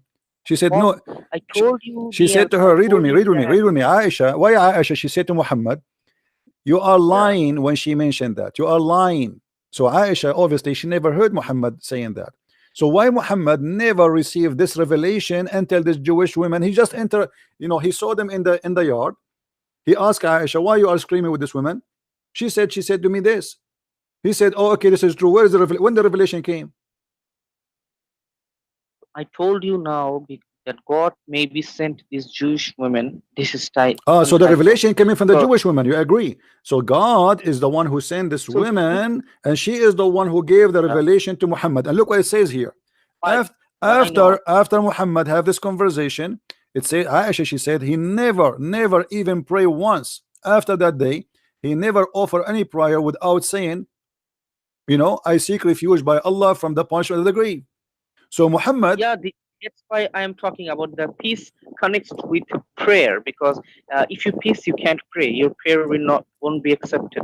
So this is the most tormenting. Abdul, what does have to do with the prayer? Listen carefully. After this Jewish woman, she mentioned that, and Muhammad, he agreed with her. Muhammad never pray without saying, I seek refuge by Allah from the punishment of the grave. Why Muhammad did not say that before the Jewish women spoke in his courtyard? Because God sent the Jewish women. So the Jewish women is Jibreel with the 600 wings. No. Well, you are saying to me that the revelation came from this woman, not from Allah. Yeah, from Allah, but Allah sent, because okay. You know in so you are admitting that Muhammad he learned this revelation from the Jewish woman. So obviously before Islam, Judaism was the only monotheistic religion before Islam. This is not the question. This is not the question. You are saying to me, obviously Allah he sent this woman to bring Muhammad the revelation. So this woman, she is a female angel. The Quran. You can't. You know that Jews and Christians have a part in revelation regarding our revelation in Surah Yunus 94, that Allah is saying, if you have doubt in your heart about this book, then ask those who read before. And this is a contradiction, because the Christian refused Muhammad. So how you can ask them about Muhammad when they refuse him already? He's talking about this revelation, this Quran. Okay, my friend, let us focus here. Let's focus here. Allah he sent this woman according to you, and because of this woman, Muhammad he got the revelation. He got it from who? From the women or from the angel? From Allah. Where? Through women. How? Where? So Allah, guys, did you hear this? From Allah through this woman. From Allah through this woman. Why so not? so the first one who received the first one who received this revelation, it was this woman. Why not? You can see this in Christianity too. Okay, hold on. Yeah, in Christianity, I know. Hold on. Don't change topic. In Christianity, yes, it says that we can prophesy. God, he can use us, no problem. But here, this is the problem in Islam, because you Muslim, you claim that Muhammad, he was the only messenger in his time. Yeah, only messenger. We do not say that Jewish woman was a messenger. We do not say what? We do not say that Jewish woman was a messenger of God. We say but she received revelation and she gave a message. Why not? In Christianity too, you adopt things like in Jude. If you read the book of Jude, Jude quoted several apocryphal books that do not exist in this generation in the Bible. So what does have to do with our topic? You have to throw out the book of Jude. My friend, why you are changing topic? We throw whatever. This is a proof. Hold on. We refuse. This is mean that all of Islam is a lie, because if the Christian they accept any garbage, then why they will refuse bad books? No, I do not believe that Christians accept any garbage. I'm saying that. Okay, so I'm asking you now. I'm asking you where you got this explanation that your God Allah he sent this woman to bring revelation to Muhammad, and what that would make her? Angel? Will make her a messenger? What will make her? You have to look at that Jewish women that has a simultaneous. You have a connection between Surah Yunus 94 and this verse. Obviously, that makes sense, because we believe that God can use anything. Like in Christianity too, if you reject this type of revelation, then you have to throw out the book of Jude. My friend, hold on. What the book of Jude? What are you talking about? Look where we are, and look what his guy is talking about. What this have to do with what we are saying? How the women? Okay, so what is the job of Jibreel? What is the job in Christianity? In Christianity, we have women, they prophesy. We have women, they are judges. We have women, they save Israel. We have women. Hold on. Okay, I know prophecy. So now this woman here, she prophesy, or she gave a message from Allah? She gave a message from Allah. Is that making her just... messenger? Because the one who gave a message, he's a messenger. Yeah, obviously. Okay, so now we have two messengers. We have Muhammad and this Jewish women. No. You know the word Mursaleen and the word Nabi. Nabi is explicitly... My friend, hold on. The one who says something nobody knows, he is a messenger and he's a... Hold on. If I say something God told me to you, hold on, don't talk, hold your horses. If I say something to you, God told me, does that make me only a messenger or a prophet?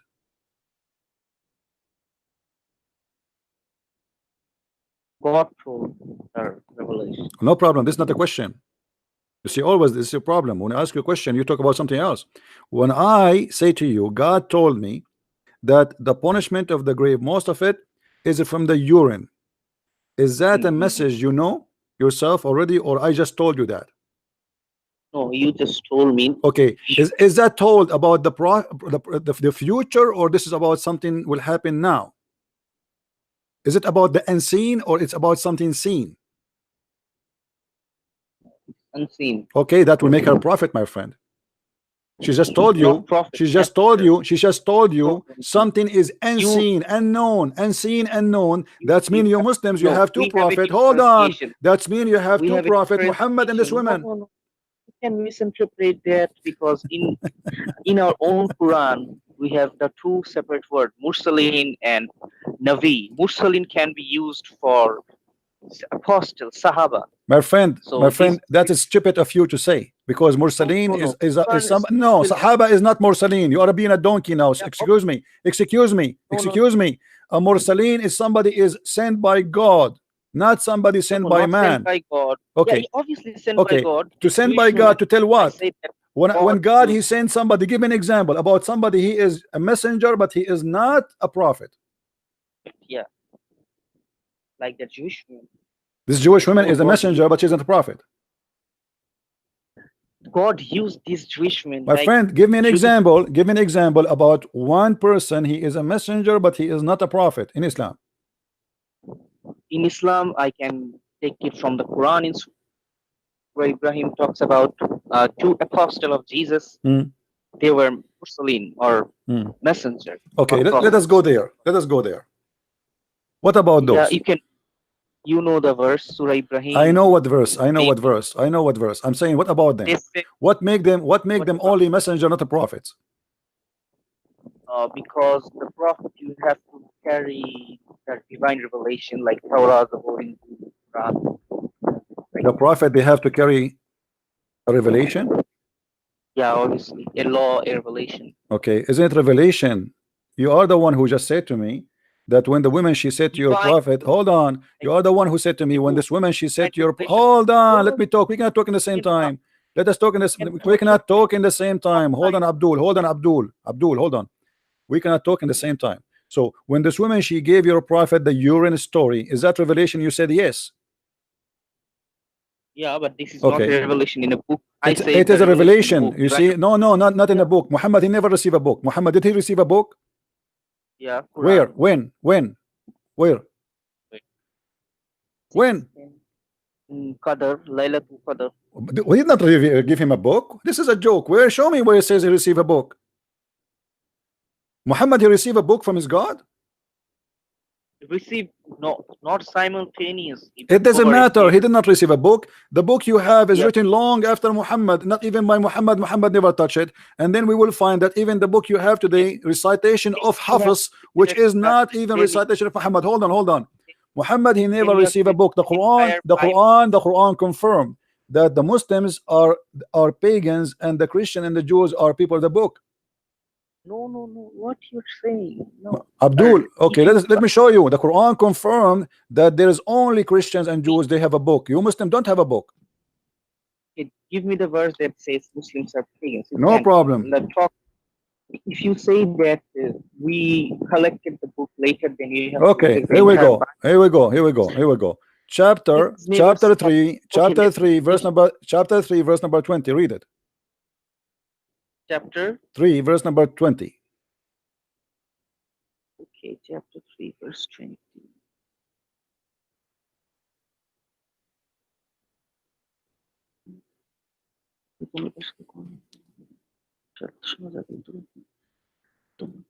It's talking about some surrendering. What surrendering? It says the Ummi. Muhammad and his followers are Ummiyin, and we are people of the book. Yeah. Okay, so the Quran says that we are the only one have a book. That's why we are called. Our title is only one. Our title is the people of the book. The second you say in Islam the people of the book, it's mean Christian and Jews. It doesn't mean Muslims. So you Muslims don't have a book. We have book here, obviously. So why the Quran call us people of the book, and he mean only the Christian and the Jews? Why he don't consider you? Why here it says that you are the Ummi, the illiterate? Okay, let me answer. The fact is that when this verse was revealed, Quran was not compiled as a book, whole book. That's why I said that Quran revealed. Okay, when hold on. What is the last verse was given to Muhammad? Last verse, Surah Tawbah, maybe, or Surah Tawbah, maybe. Surah Tawbah, or Surah Nas or Falak. I'm not sure. Okay, what is the last verse saying? Did ever the Quran, including the last verse, ever call you people of the book? Why Quran should call us people? So why the Quran call me people of the book then? Because the Quran is differentiation between the mushriks and when you are unbelievers and the pagans are unbelievers. The Quran is differentiating between the unbelievers who carry a book. That's wonderful. So the mushrik is the one who they are not from the people of the book, correct?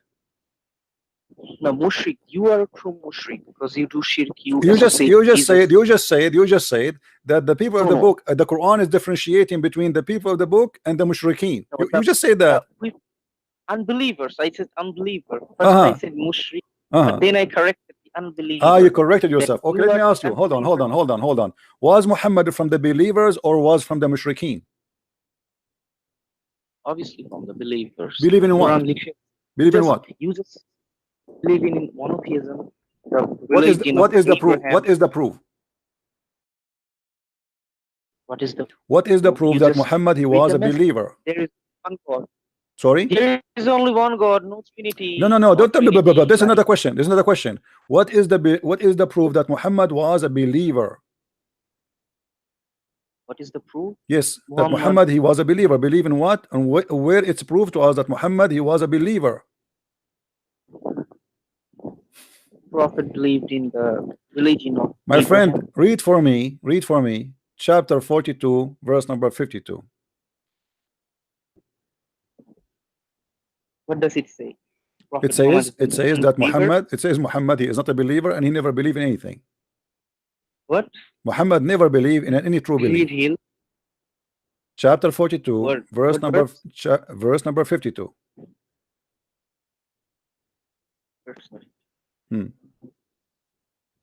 Oh, this is talking about the past life of Muhammad. Obviously, yeah. Okay, so you agree that Muhammad before he announced himself as a prophet, he never believed in anything, right? Correct?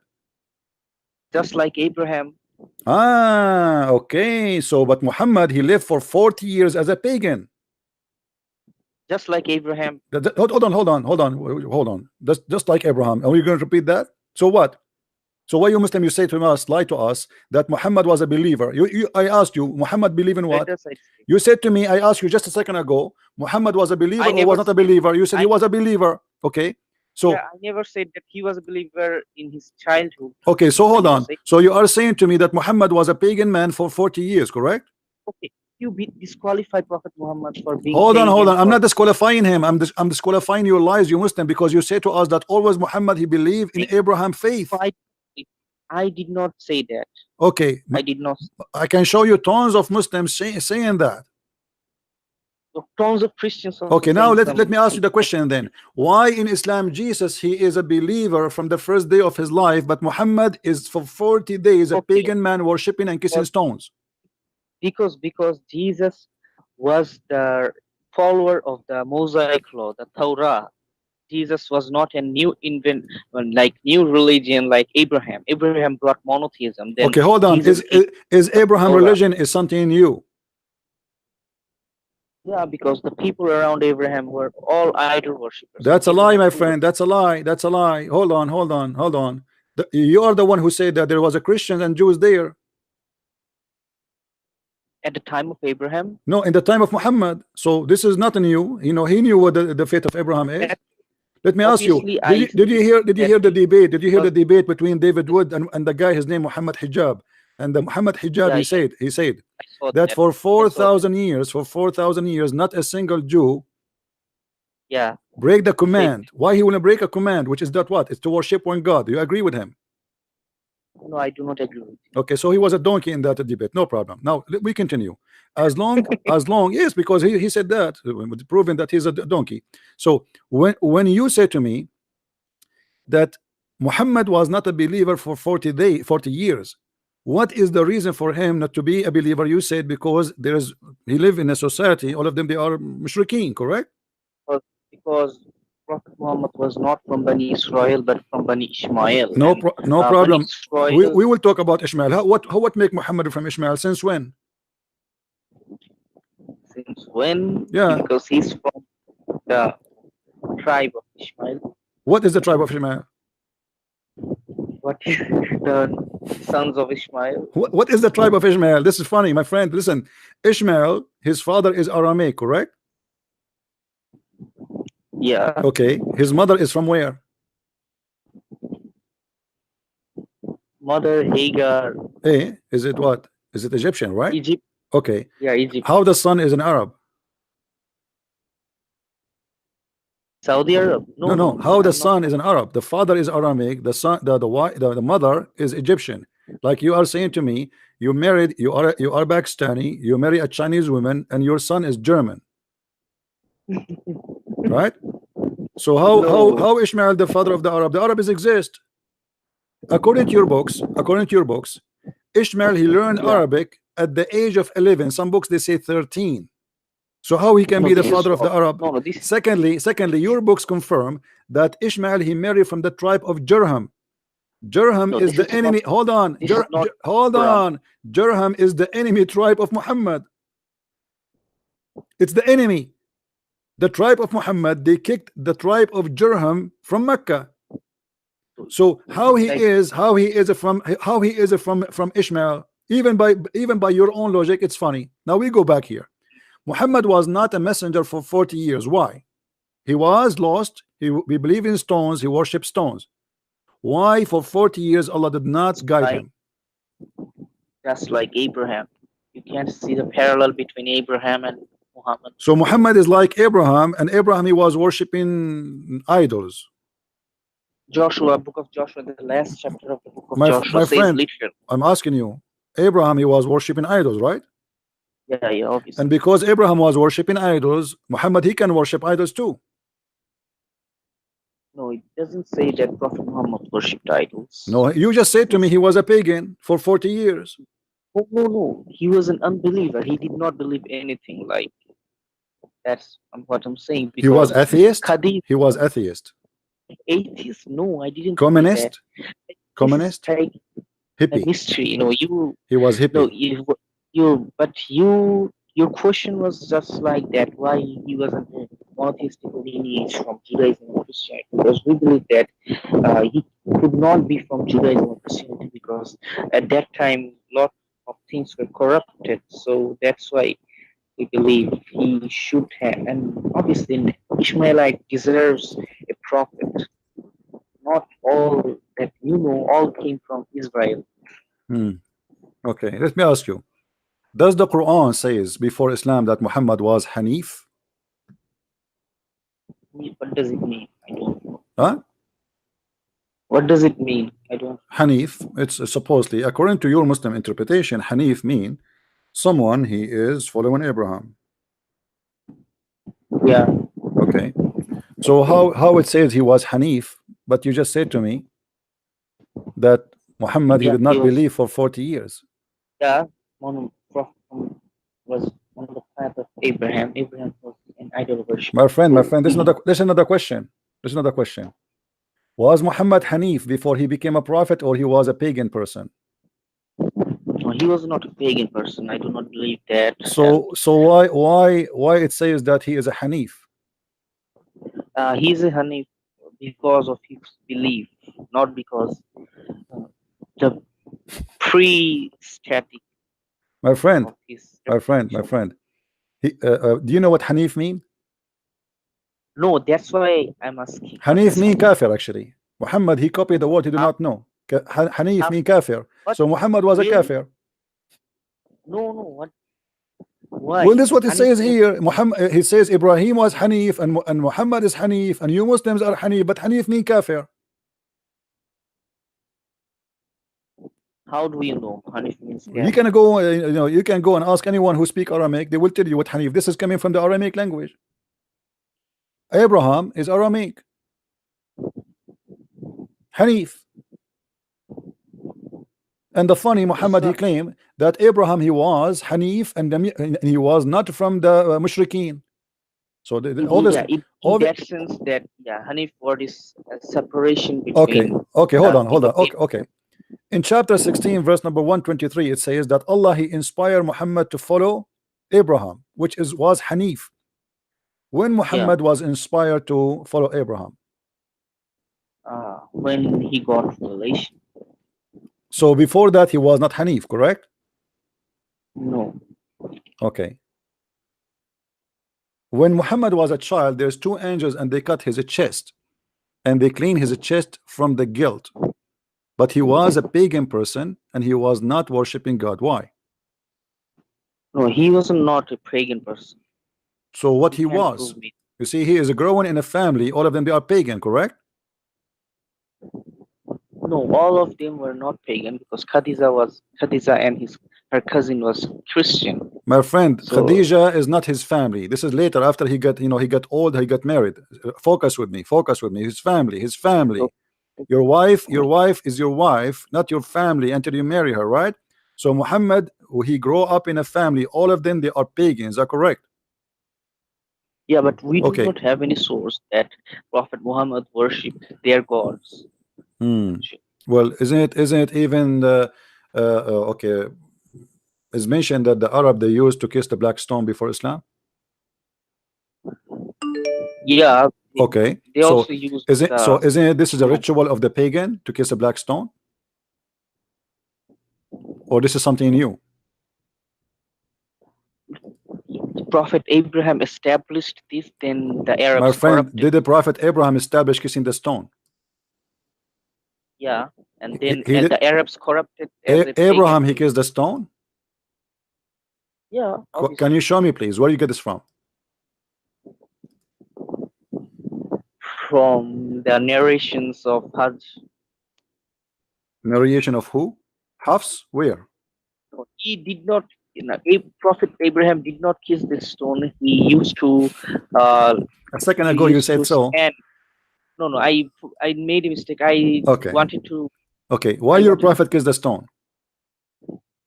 Because our prophet Abraham, he standed on that stone and he built an altar. So Abraham, he put his foot in the top of the stone, and because of that we worship where Abraham he put his foot. No, we are not worshiping. So why you are kissing the stone? Why you are kissing the stone? Why you are kissing the stone? Act of ibadah. Huh? Act of worship. It's an act of worship. Thank you very much, guys. He said again, many Muslims, they keep saying to us that kissing the stone is an act of worship. How the kissing the stone will be a part of Islam as an act of worship, which means it's part of worship to Allah. So by kissing the stone, you are worshiping Allah, correct? Yeah. Okay. How by kissing a stone I'm worshiping Allah, unless I am a pagan who believe that the stone is going to intercede for me? Stone is not. Oh yeah, stone is going to be interested if you kiss, but if you do not kiss, he won't be interested. Okay, thank you very much, guys. Did he say that the stone will intercede for you? Yeah, you know the hadith narrative. Okay, no problem, no problem. But this is confirmed that you are a pagan, because the second I say that a stone will intercede for you, that means you are a pagan person, because this is what paganism is about, believing that the stones, they have a duty of forgiveness. Then They okay, okay, can, okay. That's same thing. by doing an act of worship in front of a stone, the stone will help you to forgive your sin, correct? If you kiss the stone, then the stone will suck your sins. Suck your sin. That's wonderful. You know, this is what a sucker. So now the stone is sucking my sin. So why I need Allah? If the stone Why I suck need my Allah? sin, if the stone suck my sin, I hope the stone will not suck something else. So the stone suck my sin. Why I need Allah? Okay, because Allah is the source of forgiveness of the sins. But if the stone does not have any power, Allah is telling you to kiss the stone, so you will kiss the stone. That's it. Where Allah he If the said, Allah, where Allah he what said, then where Allah he said kiss the stone? through Prophet Which said to prophet? kiss the stone, and Which prophet? prophets, yeah, you know that hadith.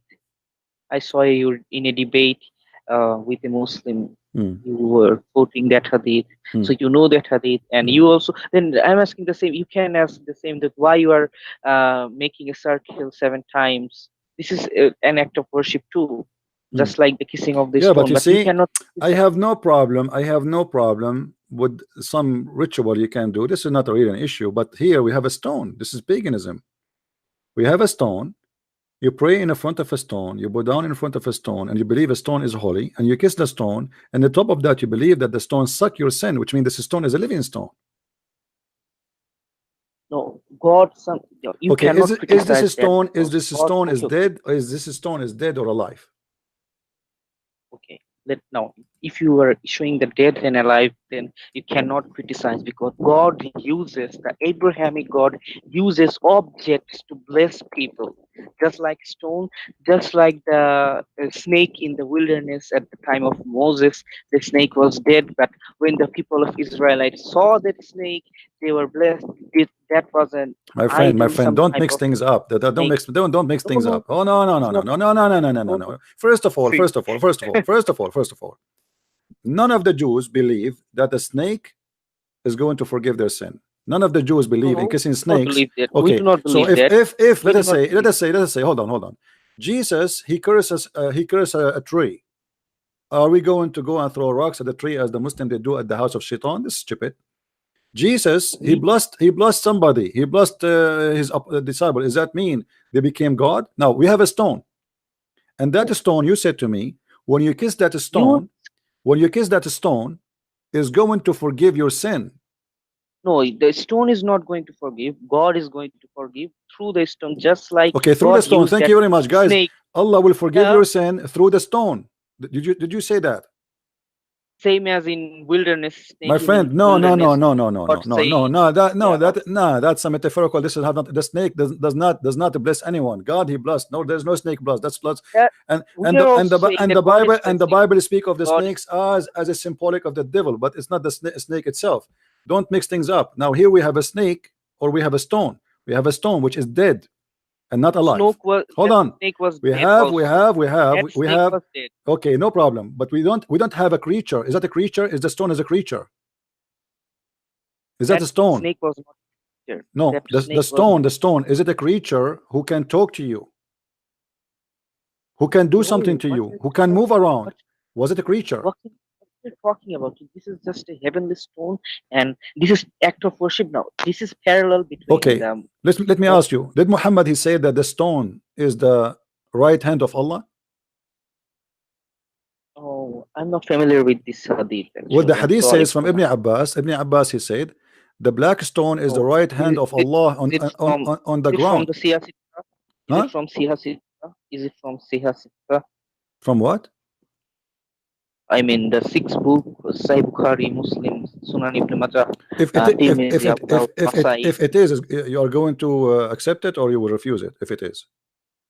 If it is, then I'm going to accept. But if it is not, then So if I have it's to not, reject. okay, so now I have a confirmation from you that anything is from the books of Sahih, the sixth Sahih, you accept, correct?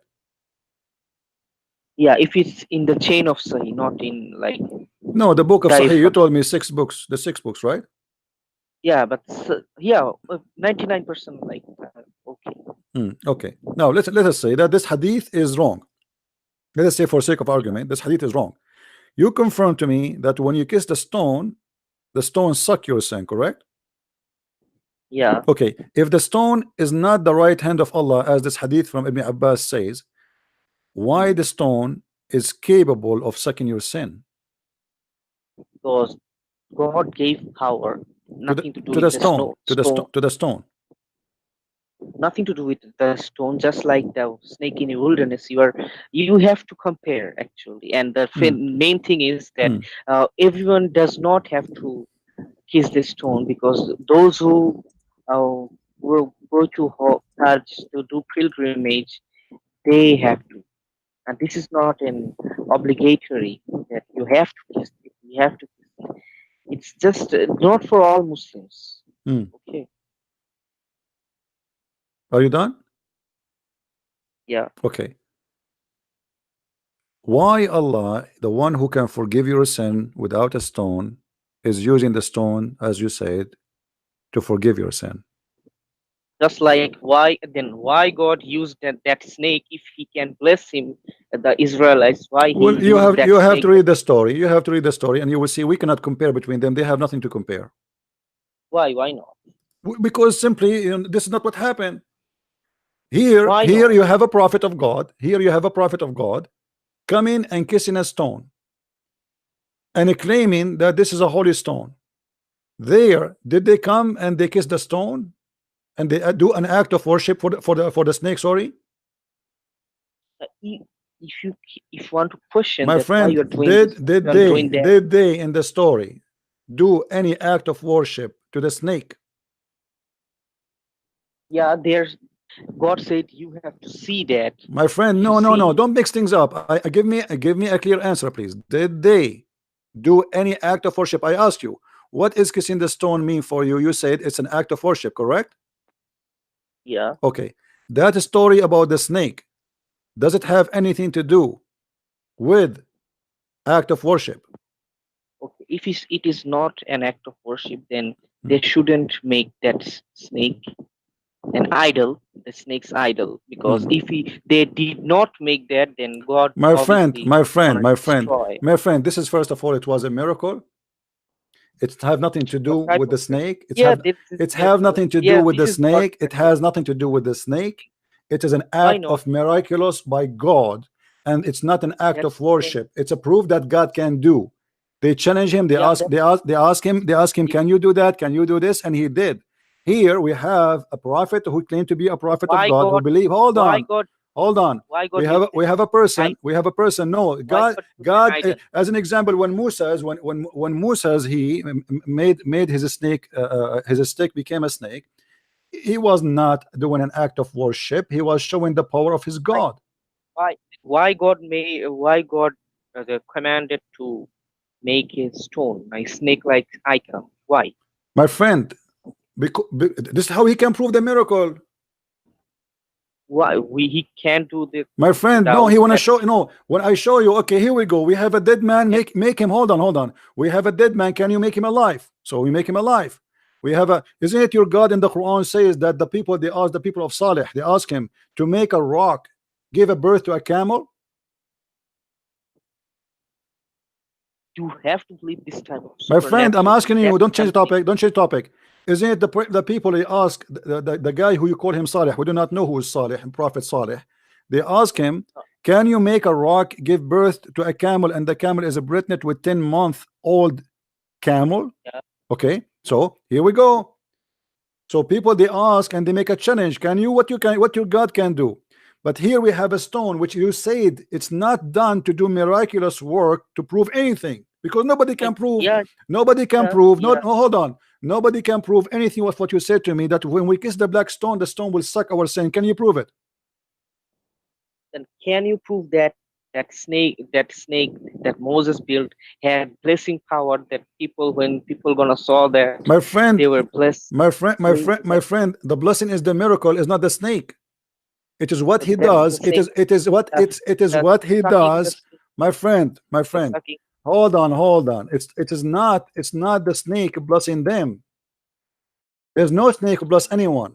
When Yeah, that's why I'm they got saying the it is blessing not of the seeing, stone. they hold It on, is not the stone that no. I am blessed by seeing a miracle of Jesus. I see in the miracle, which mean it see you any miracle. hold on. No. It doesn't mean I'm not saying that. I'm saying, let's say I was in the time of Jesus. I saw him doing a miracle. This is a blessing for me. I was lucky. So the one who they are blessed by seeing a miracle, they are not saying that that thing which happened there is an act of worship. It's an act of miraculous. Here we have a stone. This stone, when you kiss it, is going to suck your sin, and you are the one who confirmed that to me. It is not Allah sucking your sin, it is the stone. And When we not only that, you Muslims believe say that the when stone we was say white. that My friend, act of worship, my we mean that we are worshiping God or we are praising God. okay, but At the same, you as a Muslim, you worship God by kissing stones. that's the same thing. Okay, then if you do not accept this as act of worship, then what happened? What would happen if Moses did not build the snakes My idol friend, or idol? did he order them to kiss the stones and the snake, and he told them when you kiss the snake, Allah will Ordered them. God, hold on, He ordered. hold He on. ordered to look at that Look at idol, it, look at it. Yes, satanic and I will idol, show you what my God can do. Look at it. satanic idol. No, my friend, hold on. Let me ask you: Saying, is haram in Islam?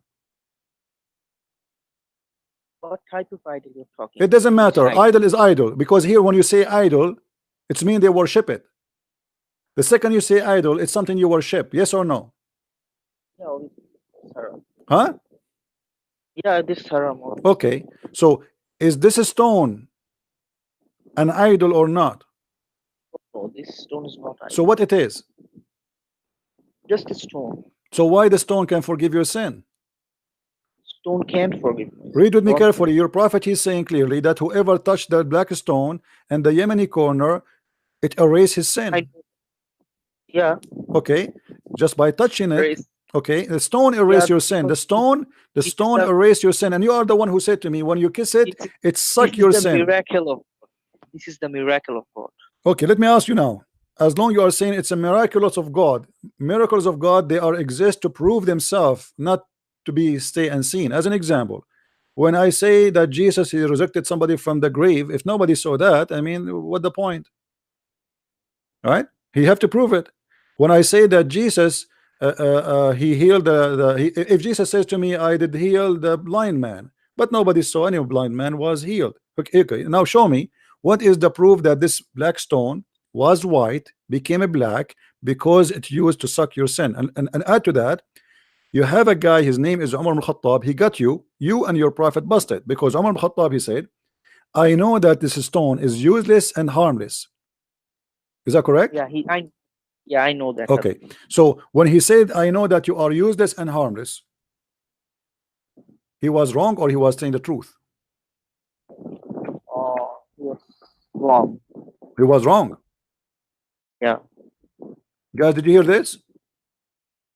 Umar was wrong, obviously. Umar, he got Muhammad busted. This is why now you are saying he was wrong. So that the same way Peter was wrong when he was arguing. My friend, no, hold on. You see, Peter is speaking to God. Chapter my friend, when you speak to the Messiah is our Lord. So all of us, we are wrong when we talk in front of him. None of us can claim to be right in his present. None of us. The Messiah, and let me tell you something. You are the one who mentioned Peter, right? Why Muhammad did not rebuke Umar, and he says to him, why you are saying it's useless when I say it is used? Why you say that it is harmless when I say it can harm? Why he did not rebuke him? I will tell you why. Because Muhammad was a coward. He didn't dare to rebuke Umar.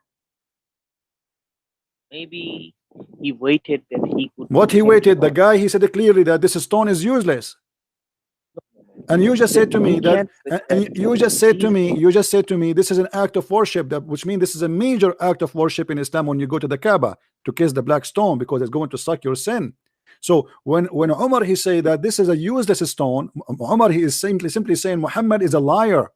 Why Muhammad did not rebuke him and says to him, shame on you to say that? Correct him. As Jesus, he correct anyone around him. Jesus corrected everyone. Yes, everybody. Everybody. Peter, everybody. He corrected people around him left and right. The Jews, the Pharisees, everybody. He was debating with them, and he was proving even those who follow him that Jesus they are wrong. Jesus did not correct Judas. My friend, what Judas? You are talking about the one who betrayed him, right? Yeah, Jesus okay. did not correct. Isn't it him who told him that he told him that you will do this to me? No. What do you mean? Didn't he predict? Didn't he predict?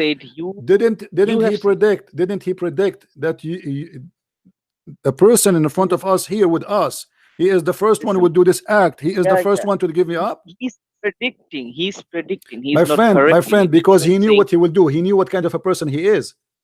That's it. Yeah. Okay. Now listen. Don't you keep changing the topic. Right? Listen. No, Jesus, he corrected everybody. As an example, the Jews, he said to the Jews, what do you say of the Messiah? They said he is the son of David.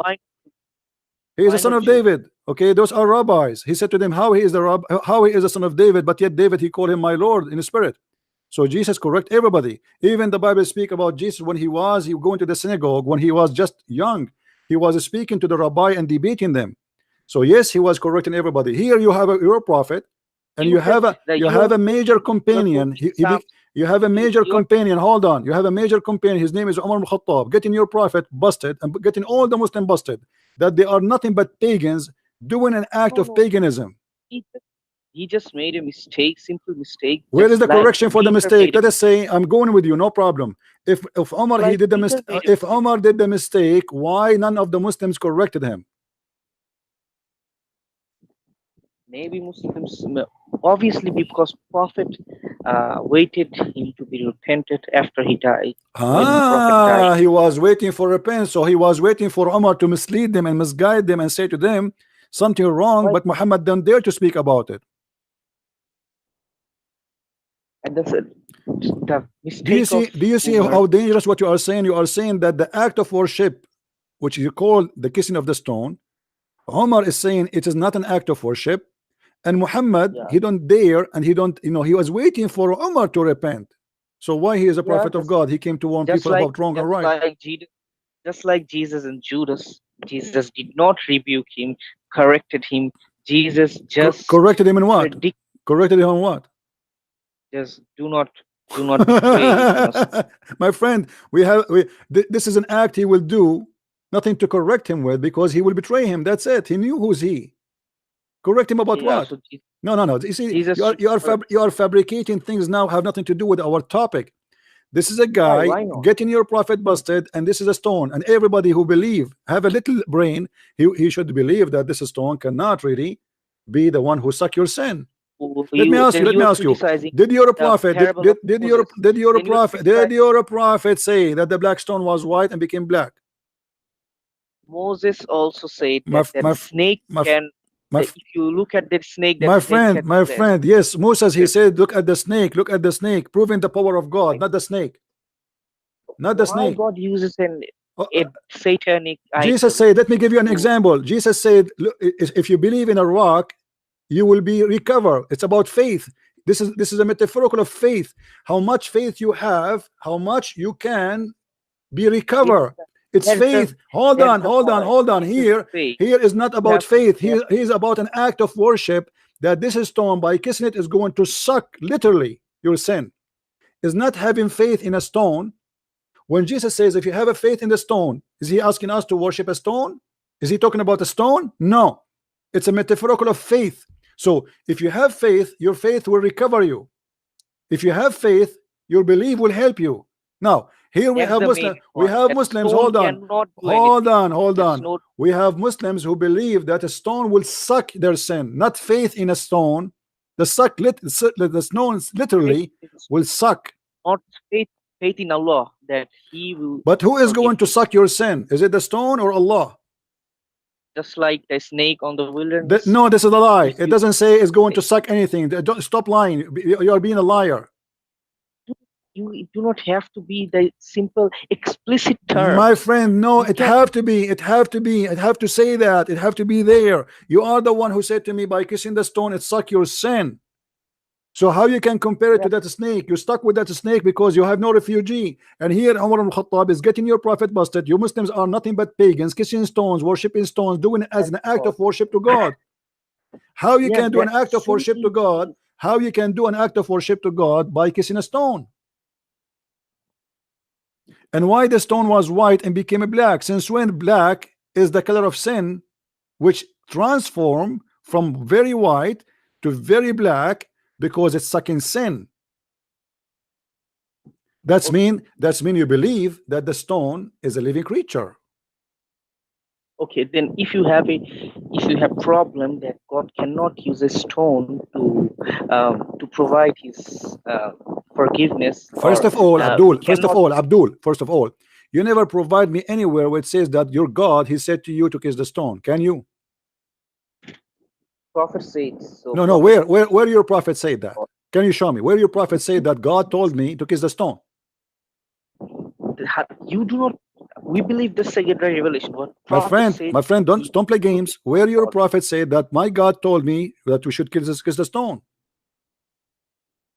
Prophet, you just quote. It is in your. You just quoted from the hadith. You literally gave the hadith that. Prophet Thank you very much. That, the hadith is saying what? Say it. Say it. That the stone can erase sins if you kiss. Okay. Okay. Hold on. And what about the hadith? Muhammad said that the stone is the right hand of Allah.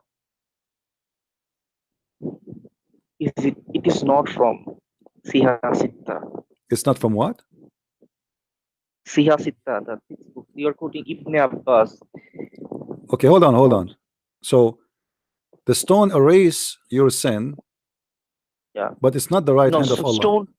Stone doesn't erase the Allah. No, my friend, it does erase. No, it does erase. Read with me carefully. Muhammad, he did not mention anything about Allah will erase. Muhammad, he said it clearly. My friend, here, read with me hadith, please. I'm not adding words. I am not taking off words. This is your Muslim translation in front of you.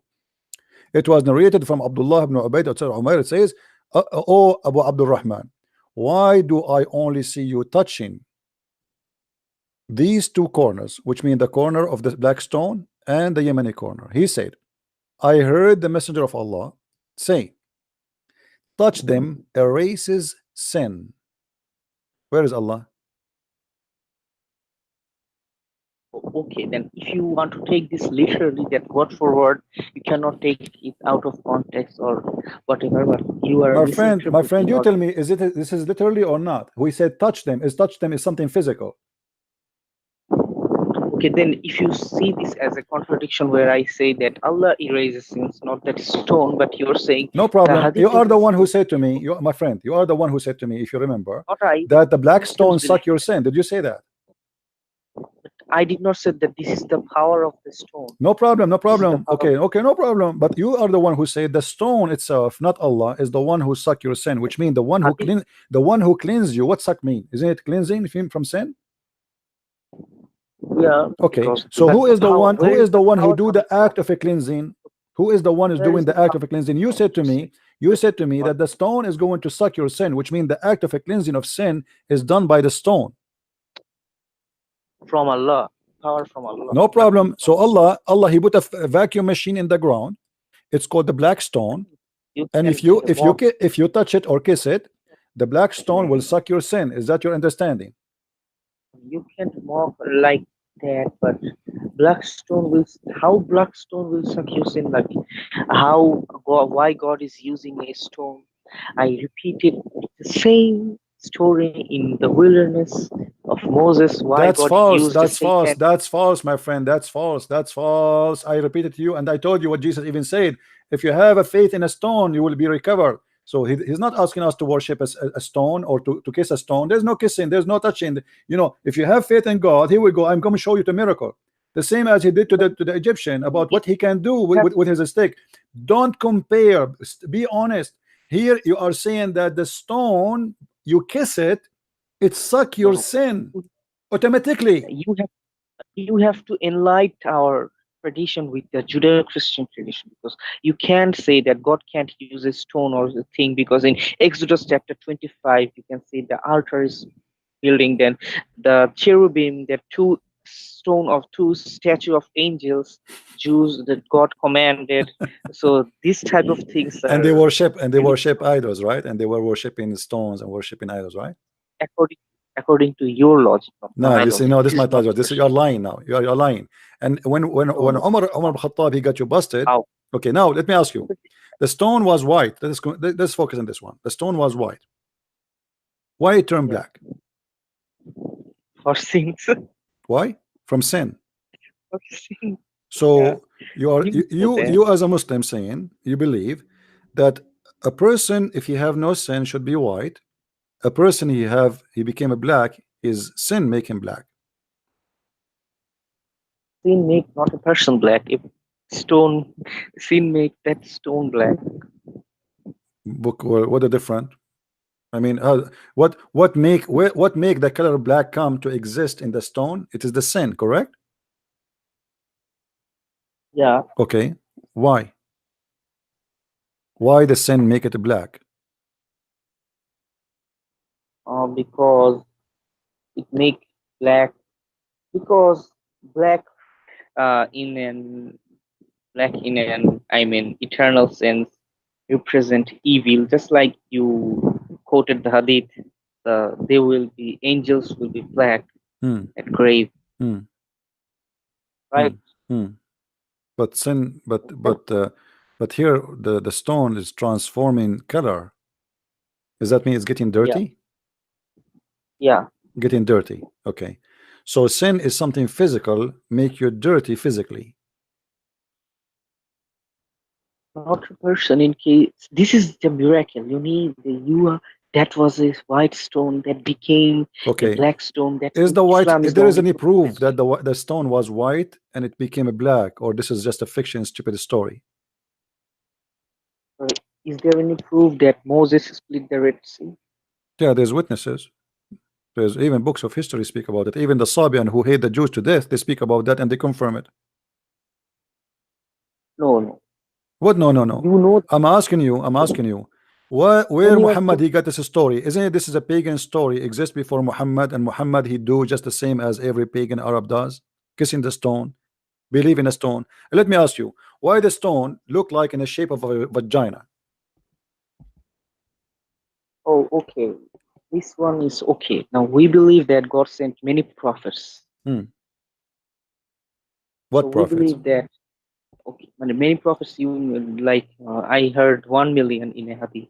Hmm. God, four major prophets with Hmm. four books, Hmm. but many prophets. So we believe that some truths are hidden in Hinduism.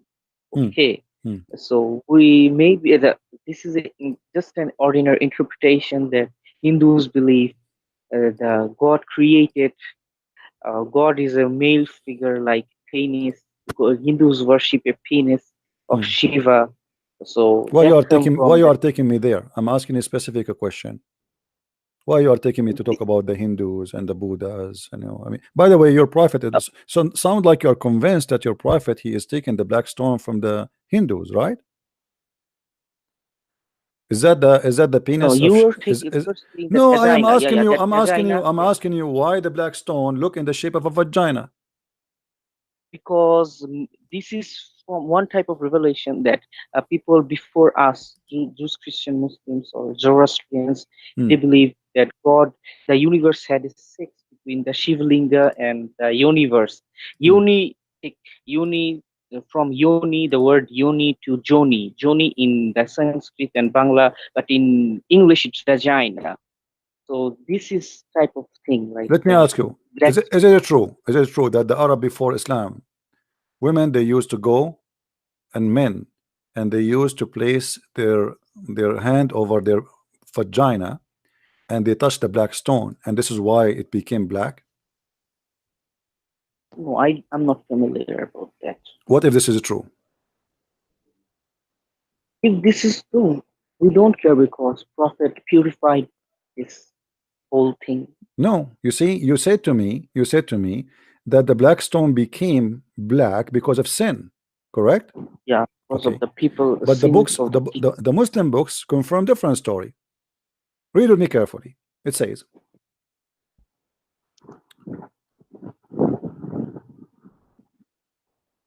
this is the story about Adam. I don't know if somebody can find it for us in English.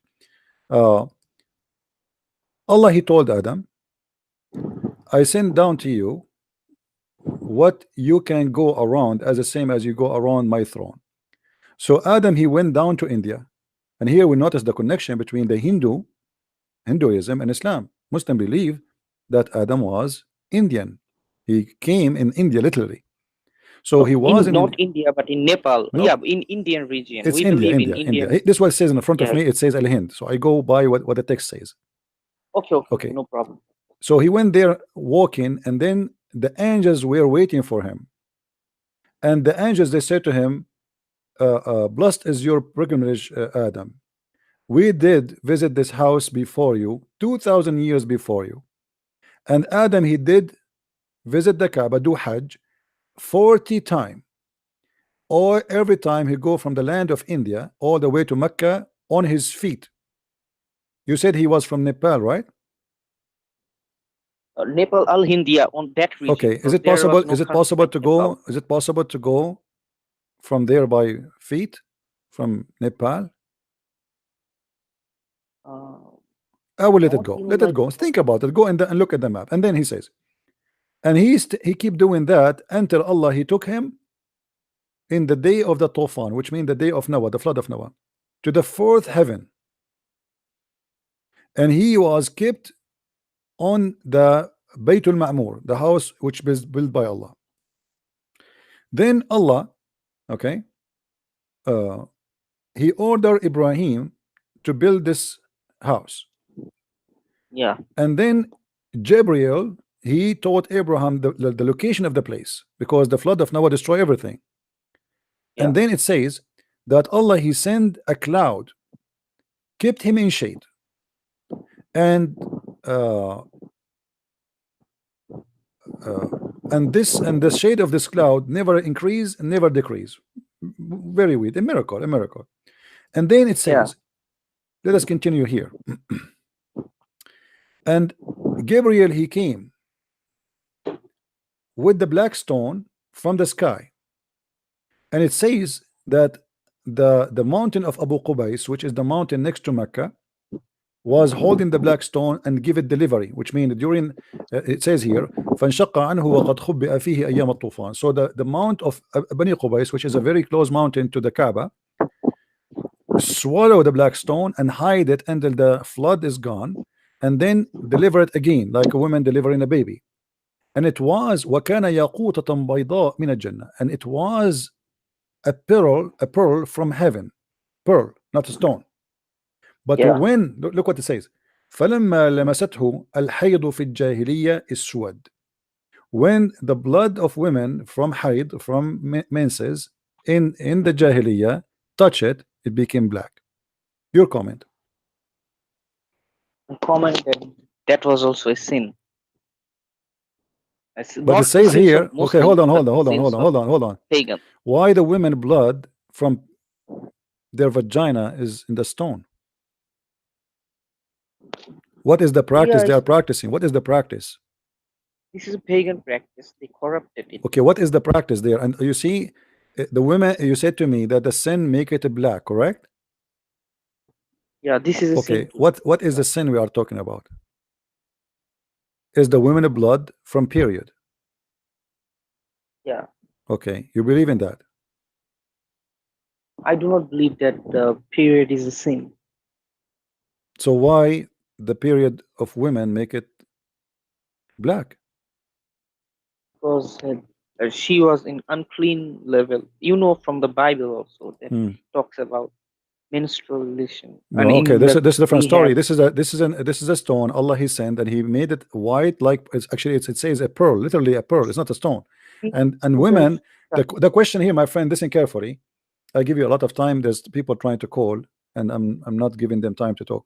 Listen, women, they touch their private part when they have blood, and they put their hand in the black stone. Why?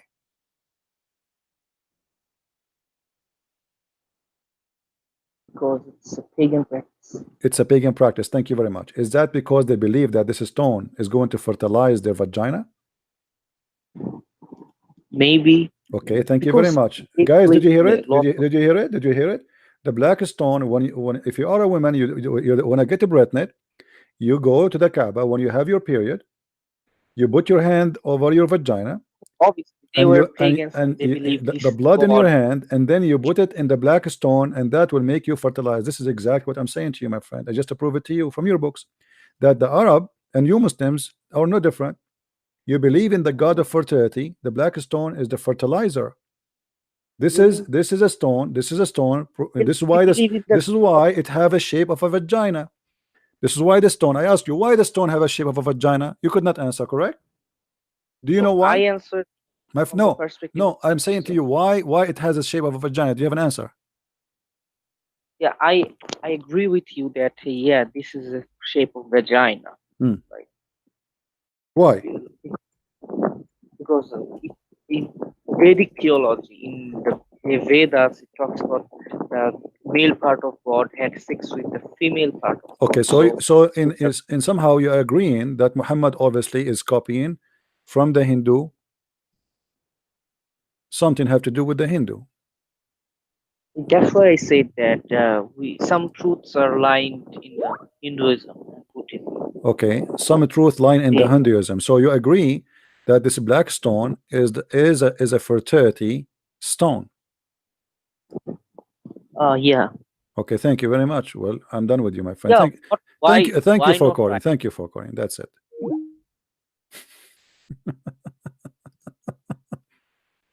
Don't tell me I did not give you enough time. You see, there's a Muslim trying to call me, and I hang up on them. I did not give them a chance to talk. Let us see this guy trying to call me.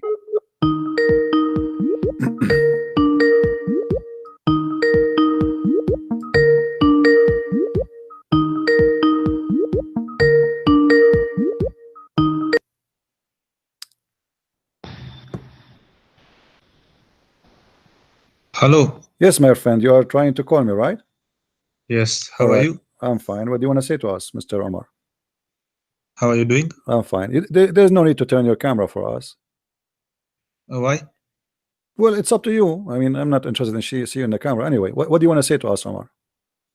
Okay, well, I have seen your debates, sir, and I felt that it was good. We have a discussion with you. All right. So what do you want to say to us? No problem. Go ahead. What do you want to share with us today? So, my friend Christian Prince, I have seen your debate, the way you discuss about Islam. So I saw it fit.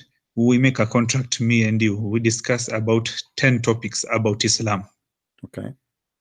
What the topic you want to tell me? We cannot talk about 10 topics. Give me one. What do you want to talk about? No, we will arrange a day for all the topics. No, we do not need to arrange, my friend. I'm here. You see, I don't arrange anything. Just do it, whatever you want to do. Go ahead. What the topic you want to talk about? No.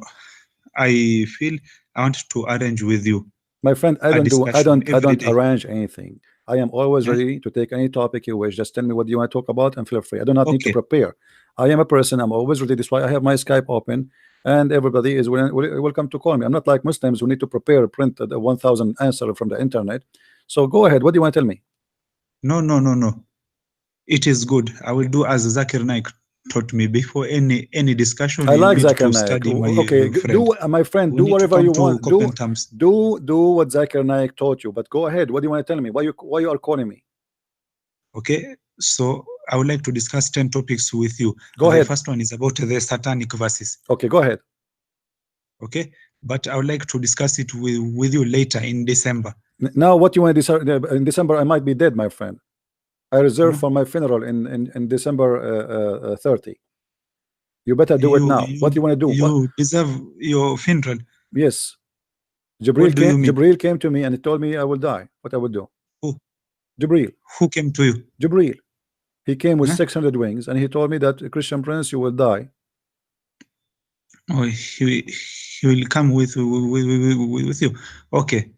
No one knows the ghaib except Allah subhanahu wa ta'ala. Thank you very much, guys. He just said, I feel Okay, hold on. Did you just say, my friend, because Omar, I am busy now. Omar, Let us did you just say nobody December. knows the unseen except Allah? Did you say that? Yes. Okay. How come then Jesus, he knew the unseen? Huh? How come then Jesus, he knew the unseen? So you see, you want to start to debate, while I have not come here to debate about Jesus. I want to debate. You just said something to me. You just said something to me. You just said something to me, Mr. Omar, proving that Jesus is God. Nobody knows the unseen save Allah. But the fact nobody knows the unseen save Jesus. Look, my friend, I have not come to discuss about Jesus. Let us come into common terms. قولي أهل الكتاب تعالوا إلى كلمة سواء بيننا وبينكم. Okay. What does that mean? Come to common terms between. We don't have common terms. We don't have common terms. You are a person, my friend. We don't have any common terms between us, because you are a person who go around the stones, kissing stones, bow down in front of the stones, and you claim that you are a person who worship one God. Yes. But the fact you are not. I've seen that. So why you are saying common term? Is that common terms between us? Is that a common terms between us that you are a? Which stones do we worship? The black stone. The black stone. Your friend, I was speaking to him. He's a Muslim like you. He said to me that the black stone is something taken from the Hindus. It's the god of fertility. He admitted. So what do you say? Which authentic book on Islam says that? Well, here we go. Let me show. Christian Prince. Okay, hold on. I will show you. The authentic book. Here we go. This is كتاب الحاوي في تفسير القرآن الكريم. كتاب الحاوي في تفسير القرآن الكريم. Okay. You will send it to my email, and it could have been good. I see your face, and then you show me. It's in front of me. Authentic sources. My friend, this is authentic sources. And here he's saying. Just a minute, my friend. Just a minute. Sayyidina Umar himself says, "You are a stone. You are nothing. If I didn't see the Prophet kissing it, I could have not kissed you." No authentic source. Thank you very much. Okay, thank you. Was Omar telling the truth, or was Omar? Hold on. Was Omar? Okay. Even in the Old Testament, Jacob adored the black stone in Genesis 28, chapter 28, verse 18. Not every authentic book of Islam. My friend, you keep reading. Hold on. You are the one who said that Omar, he said that the black stone is useless and harmless, correct? That it is harmless. In the Arabic text, correct. It doesn't say useless, my friend. And I'm sorry, the way it says that. Do you speak Arabic? Do you speak Arabic? Do you speak Arabic? Do you speak Arabic? Do you speak Arabic? Yes, I am an Arab like you. You are not an Arab, my friend. I challenge you to speak to me in Arabic. You are an Arab like me. You are not an Arab like me. You are a liar. You are a liar. Speak to me in Arabic. You said you are an Arab. You are an Arab like me. Yes. كيف حالك? This is the only word. Speak to me in Arabic. أنت من فين? This is the Arabic, you know? Okay, I'm going to show you the text. Okay. أصلي من اليمن. I'm in Yemen. How come? I don't know. You don't look like a Yemeni. Okay, read for me then the text. You said to me the Arabic text does not say that you are useless or harmless, right? Read it. No, you have just my friend, you have added the word useless. You said you know Arabic. Don't tell me كيف حالك. Don't tell me كيف حالك. Anyone knows those words. Read for me the hadith. Read the hadith for me. It's in front of you. Let me read the hadith, and also you read the hadith. The way you are coming, my friend. I'm sorry to say that you can't even debate. I've come with debate the satanic verses, not the black stone. Put that topic you see, aside. I told you to debate about it. You said you want to come back on December. Wait. Okay. So now answer. Does it say? Hold on. When Omar he said the black stone is useless and harmless. Did he lie? Did he lie?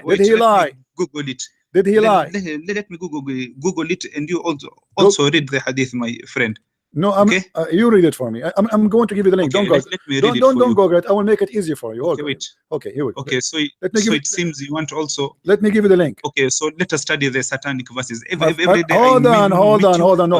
Finish this one, and then we go to Satan. You are trying to run away from this topic, right? Because it's very embarrassing. No, I'm not running away. You are the one who is running away. Hold on. Let us finish this one, because you accuse me of lying. You accuse me of lying, so you have to prove it. I want you to get me bust. Hold on. Oh, about the Blackstone. My friend, in the read the hadith. Umar didn't say it is useless. It says it is useless. It says it is useless. It says it is useless, and you are Allah. Prove me wrong. Prove me wrong. Okay. I'm still looking for the. It's in the front of you. I give it to you in the text. I give it to you in the text. Read it for me in Arabic. Oh, so you have sent it? Yes, in the link, in the chat. Look at the chat in Skype. Okay. I will look. Let me also look for it. Give me time, please. Okay. I will give you 10 days. Time, please. Okay. No problem. Why you want to look for it if I give it to you? This is sunnah.com, and this is your Islamic website. Just wait, my friend. All right, I'm waiting. All right. Okay. And after this, let's not discuss about the Blackstone. Just let us discuss about the satanic verses. Let us finish this one, and we will go to satanic verses. I promise you. Okay. Okay. That is right.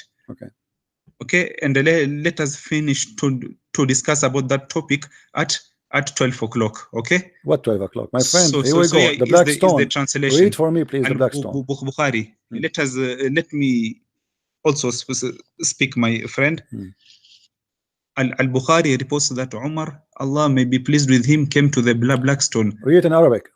Read it in Arabic first. You said to me, it doesn't say that in Arabic. You want it in Arabic, but let us start it in English. Kissed it and said, I know that you are a stone. You do not cause benefit or harm. And if it were not that I had seen Allah's messengers, peace and blessings of Allah be upon him, kiss you, I would never have kissed you. Al-Bukhari in as Sahih. Now let me read it in Arabic, okay? So let us go slowly, please.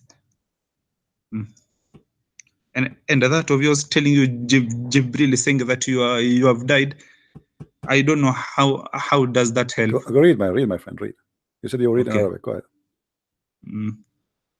The time of death is only known to Allah subhanahu wa ta'ala. Go ahead.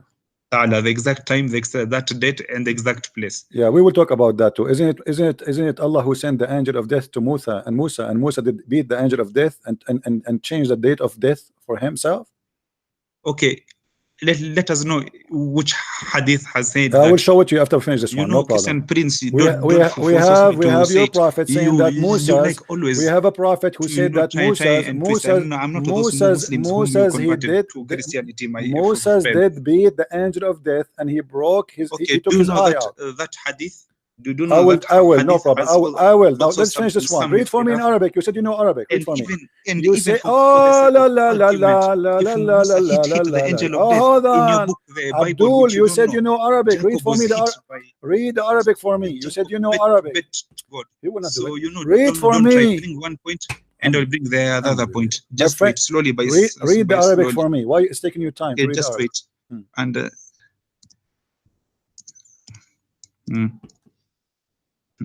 That hadith is also weak. It's weak. Yeah. Okay, no problem. Okay. I'm waiting for you. Read the hadith for me.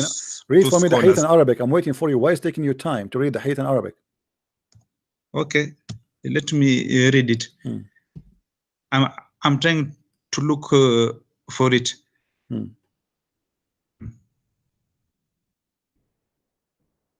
On my side also. Okay. And why don't you like to show your face? You want to see my face? Why? Yeah, I love discussing with somebody face to face. I'm not handsome for like socialization. You. I'm not handsome like you. You're not handsome like me. No. No problem, my friend. My friend, read for me the Arabic text. Why you are not reading? I am trying to look for it also on my end too. What do you mean look for it? I gave you the link. The same link you read for me in English. Does it say there the hadith? Does it say there the hadith in Arabic? Okay. Let me try to try and minimize this thing. Okay, my Skype thing, you know. Yeah. So I have seen your chat.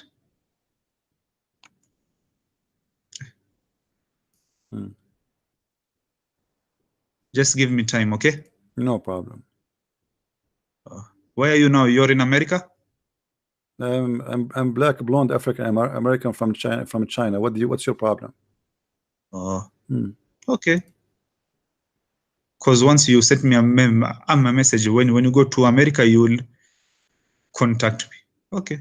Oh, okay. I sent you that. Okay. Maybe Jibril was talking to you. Now, why is it taking you so long? I mean, are we going to wait until tomorrow? Do you know Arabic or you don't know Arabic? Just a minute, okay? Just a minute. You told me a minute, 10 minutes ago.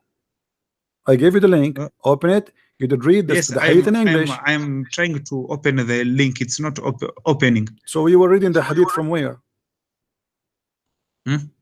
So I was just Googling it. Okay.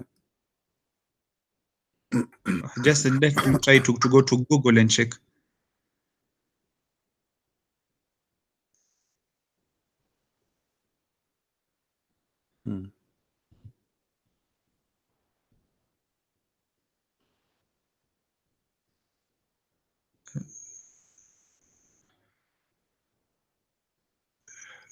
Hadith of Umar and kissing Blackstone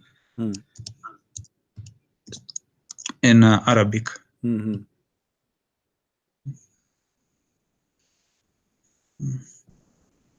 Very embarrassing. Yeah, what do you mean? It is embarrassing. Your link, I can't get to your link. No, I've expanded my. You can see page. it in my screen. You can see it in my screen. You do not need even the link. I have it in YouTube. Oh, you have it on YouTube? Mute YouTube and look at the screen. You will see it right in the front of your eyes. Okay. Just a minute. Let me look for it.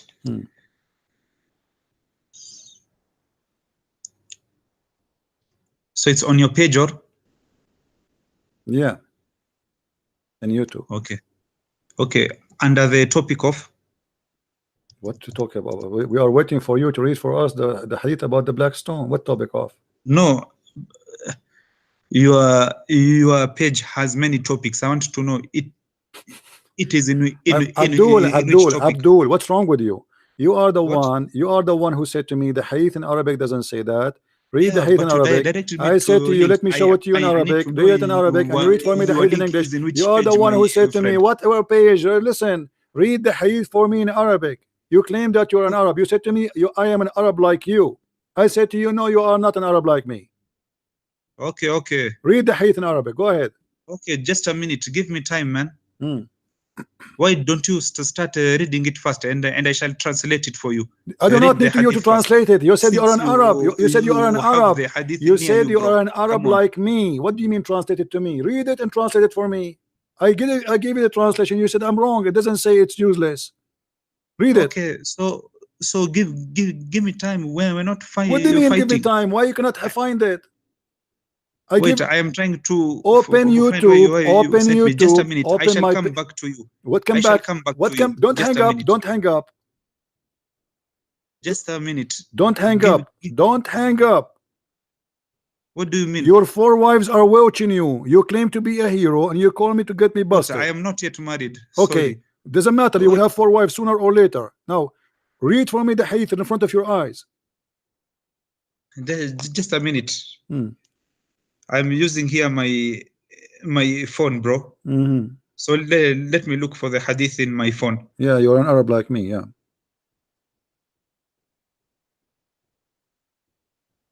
What has doing of my Arab have to do with you, bro? Because I believe you are lying to me, my friend. Okay, it is up to you. Okay, read it in Arabic. You are an Arab. You are an Arab. You do not know Arabic. You are an Arab. You do not know how to read. You are an Arab, but you do not know how to read Arabic. Are you saying to me you are? Are you saying to me you are an Arab? Are you the one who said to me you know Arabic? Read the hadith for me. Just a minute. Okay, just a minute. my friend Christian Prince. أدعوك إلى الإسلام. What does that mean? I'm calling you to Islam. To kiss the black stone? Huh? To kiss the black Yes, stone? as a sign of respect. I'm not a, just I'm like not, how I'm not your a pagan. prophets in your I'm not, Bible. I'm not a pagan. Don't waste my time. Read the hadith for me. Old Testament, Read the hadith for me. Read the. Don't change the topic. You see, you are wasting time. You are just killing time. You do not dare to read it. Let me read for you. I've already found your link. You found it? Okay, go ahead. Okay.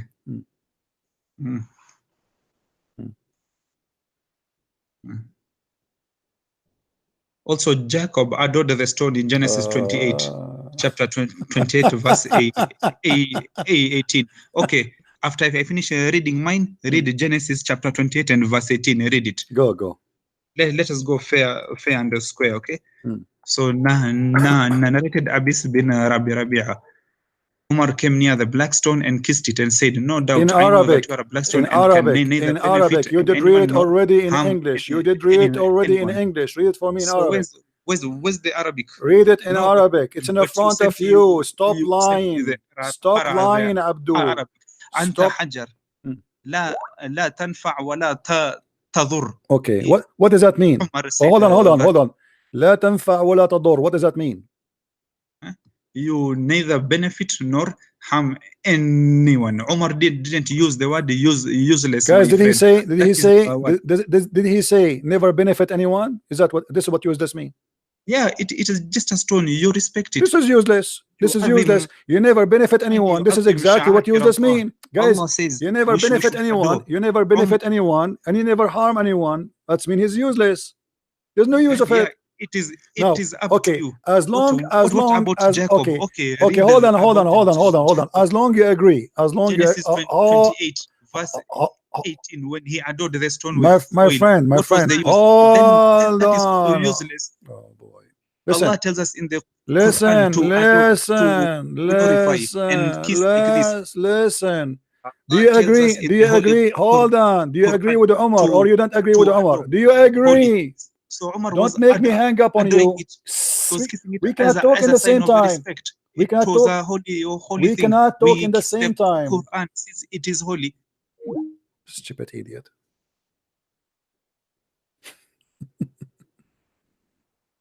I'm an Arab like you. I will shave my 20-foot beard if you're an Arab. I got a ticket in the other day because my beard was flying out of the car. You're an Arab? Yeah, right.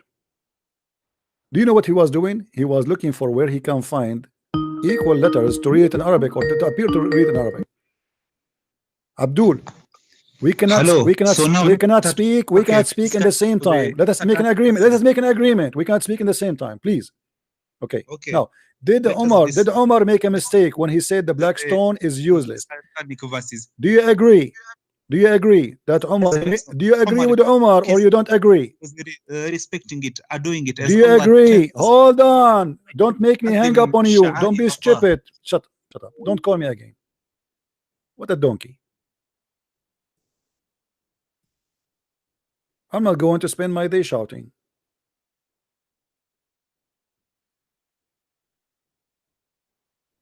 Who's next?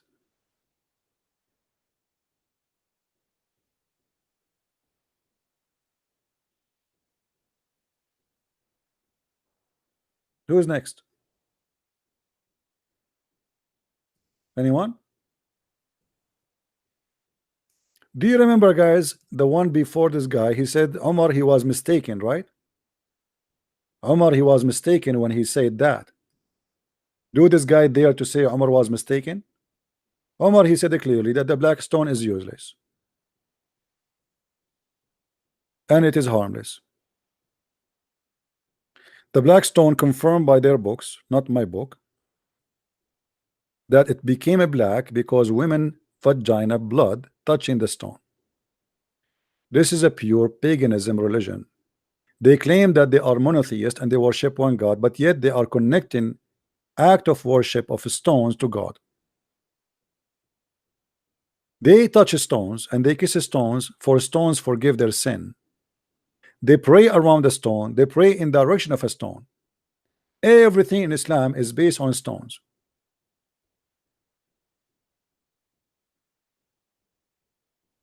And nowhere in the verses he mentioned to us, by the way, in the book of Genesis 28, is saying what he's saying. He's just a fabricator. You can go and read it. What a stone. Hello? Hello?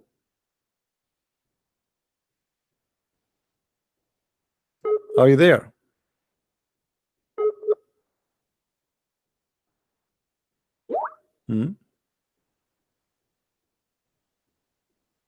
Any Abdul?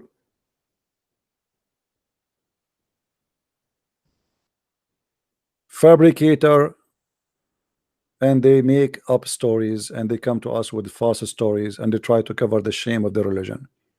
Our book nowhere teach to do any act of worship have to do with the stones. Hello?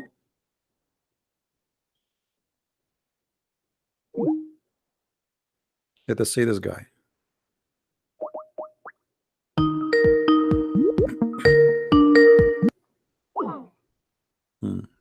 Look like he cannot call me back. Hello? Hello. How you doing, Christian friend? Hey, my friend, how are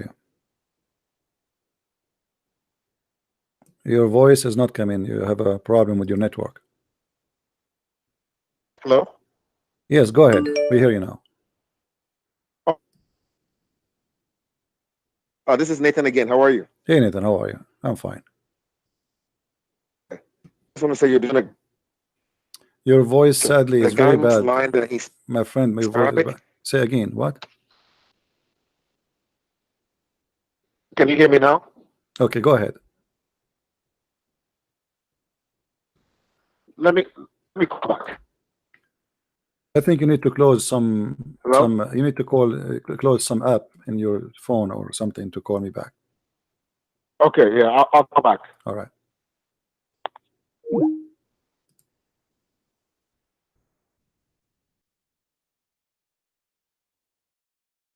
The black stone, the Kaaba, is something exists long before Islam, and the Arabian Peninsula has 26 Kaaba. Hello? Christian Prince, I just want to tell you that you're my Emperor Rabbi High School girl crush, alayhi assalam. Who is that? It's me, General Han Solo from Pal Talk. Oh, We used to okay. debate the Muslims. Oh, all right. Yeah, but I'm trying to get who is that You're doing guy. an awesome job, bro. Thank you, my friend. Thank you. Let us give a Muslim trying to call me. Thank you very much for call. Hello? Hello?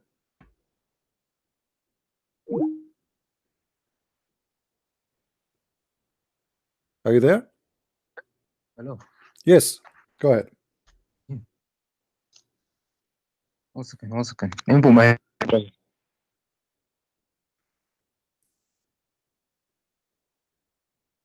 Hello. I hear you. Go ahead, my friend. I know what's wrong.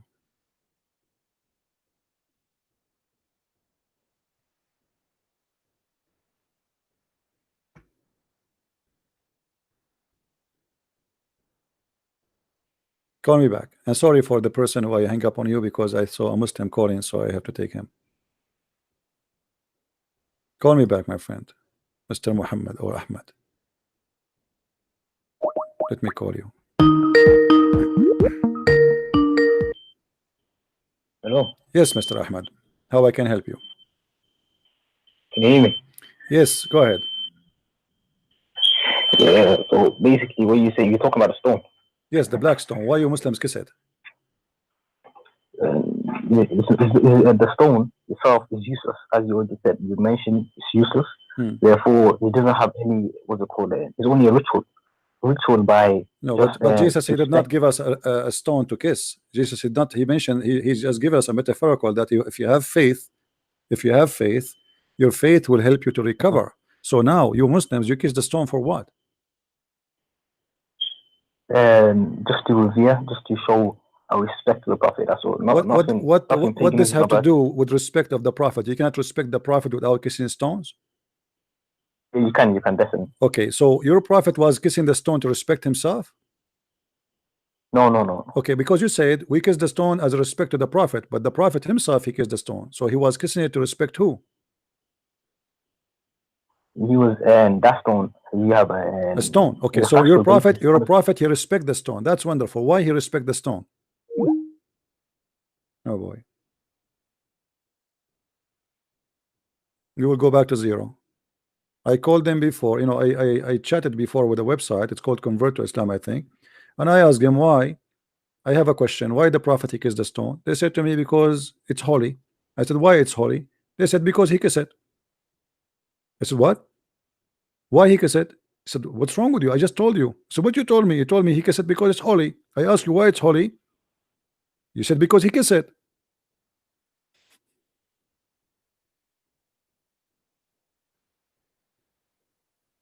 They claim that they are monotheist and they worship one God, but the fact Islam is routed to death with paganism.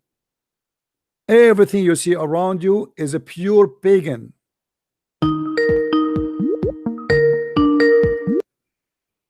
Hello. Yeah, my kind of bad. You're always saying. Okay, my friend, we go back to zero. So your prophet he kissed the stone. Why? I told you why. Why? Why are you repeating yourself? Why? I'm asking you why. I did not hear you. You lost your connection. Why your prophet kissed the stone? Oh, because we have there's a factual story on the basis that stone came from the heaven. Okay, so if Allah he send you a donkey from the heaven, you will kiss it too? Not necessarily speaking, this stone is different, and you know anything the Prophet did was wahi. It says in the Quran, anything that the okay, Prophet did where Muhammad he received a wahi, it says, which means inspiration, that he should kiss the stone. Can you show me? No. On the basis and speaking, you can't just say this he did this. This is wahi. This is because everything that's specific is generalizing. So anything that he spoke from his mouth was wahi. Okay, is the stone is useless or does it benefit anything for Muslims? With the will of Allah, maybe. Maybe or yes. I mean, give me an answer. Confirm to me. Is it useless or it is useful? Listen, I'm not well versed in this topic. Okay. So I would. Let me ask you. Allah, you said Allah he sent this stone from heaven.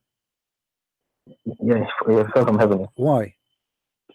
Why are you asking these metaphysical questions? Why are you asking why he did this? Why he did that? These games, why are you playing these games on me? Why he no, did this? You think God he would do things for no reason? What is the purpose of this stone? What the stone will do? There's something that he does we don't know. Why did your God kill Sodom? Why the stone was white and became black? Why the stone became white? Because people kiss it.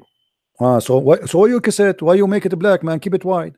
I mean, if you know that if you kiss the stone is very sensitive, is going to have some rush and pimples. Why you kiss it? So you are saying to me that the stone. I never kissed it. I never kissed it. Why lying? You did not kiss it yet? No, I haven't kissed it. My friend, you are missing a lot. You are missing a lot. It's carry all kind of the disease, because imagine how many people they kiss the stone. This is not right. This is not right. This is 1 second. Calm down. Why are you generalizing? Why are you saying me I kissed it? Why are you generalizing? Are you going to do what your prophet does? Are you against that? No, what do you mean? Why am I don't have to do it. It's not a necessity. So why your prophet, if it's not necessity, why your prophet did? What do you mean why he did? If it's not important, why he did? I mean, you just said it's not important, so why he did it? No, it's not article of faith to kiss the stone. No, why he did it if it's not important? It's not important. You just said it's not important. Why he do something not important? Why he did that? Although he didn't give us the reason why he did it, I would believe and infer from the reason, the story behind the stone falling from the heaven. I would say that must be the reason why. So do you believe the stone will suck your sin, or the same as your brothers who told us that before you, or you don't believe in that? I haven't seen the evidence for it.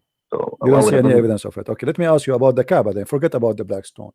In the Kaaba, there is a corner. It's called the Yemeni corner. Have you ever heard of it? Yeah, them corners. Yeah, I heard of it. Okay, the Yemeni corner have some rocks. What are those rocks? And if you touch them and the black stone, both of them, they forgive your sin. Why? No, I haven't seen that. Can you tell me that? Oh, your prophet, he said that. Your prophet, he said that those stones, you know, if those two corners, the Yemeni corner and the black stone, if you touch them, they forgive your sin. So what do you say? If you touch them, yeah. Yeah. I haven't heard that. I haven't heard that before. Okay. You see, I'm not going to ask any question anymore about the black stone or about the Kaaba, but I want to ask you about your prayer. When you pray in the direction of Mecca. Is that possible? Yeah, we used to pray in the Jerusalem, then he changed to Mecca. How you can pray to the to Mecca if you where you live now, if you don't mind to say? Say that again. Do you like live in Europe or America? Where you live? UK. Okay. If a person live in the UK, how he can pray in the direction of the Kaaba? It's just towards the Kaaba, isn't it? Use the what? So you just towards the Kaaba. You face everyone to face towards Kaaba. How you can face the Kaaba? The Kaaba is on the other side of the earth. The earth is not flat. Yeah. Okay, so how so you're playing them games now. Just yeah. I see where you come from. Yeah, I see where you come from. Okay. But then why some people face towards Jerusalem? You can use the same argument against them. So that they say that who is the one who faced Jerusalem? It's your prophet who was facing Jerusalem. I don't face Jerusalem. The Israelites. Who is the Israelite? Who told them to face Jerusalem? What face Jerusalem? It's in the Bible. Where it says that? Show me. Face Jerusalem and pray to Jerusalem. Where it says that? No. It's a holy city, so the people used to pray to. So no. The holy city is a holy city, but does not make it we pray in the direction of Jerusalem. So what's your argument? I don't know. Okay, I'm asking you. Did Allah make a mistake when He said you pray in the direction of Mecca? Because that is impossible. No, okay, that's impossible. You know, because in saying direction of Mecca, I have to face Mecca, correct? No, facing toward. Toward, okay, I agree with you. Toward, no problem. Toward, but how we can face toward if the Kaaba? Let me. I will open Google Earth and I will show you what does that mean. That there is no way you can face. You can face toward. My friend, hold on. Let me show you. I know. Is my? Do you see my YouTube? Do you see it? I know you're saying. You're geographically speaking. You're saying it's impossible. Yes. So geographically, you know, you live here. Let us make a mark here. Let us make a shade and shadow. Okay, here we go. All right. So now the Middle East is totally at night. All right. But if we go by time, if we go like during the day, that will change. So like some places they have a daytime, some places they have noon time, some places have middle of the night, depending on the location. So now if we say where are you located, I think in the map here you will be in this area. Let us see, zoom in.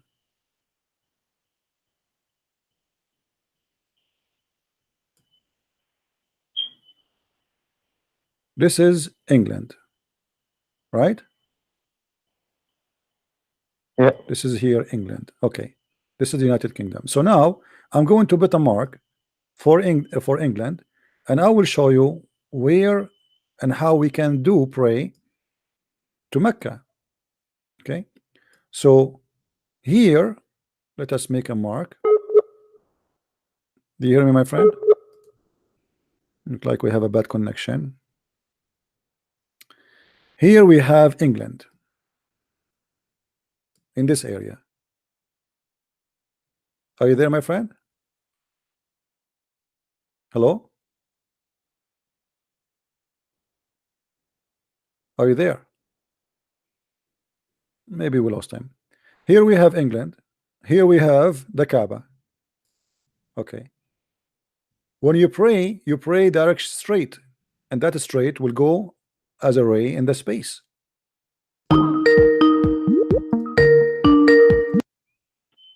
Hello? Yeah. Okay. You went off. I couldn't hear you. So it's impossible. It's impossible to face the Qibla, or what you call it, the Kaaba. Correct? I'm looking at the screen now. Say that again. Okay.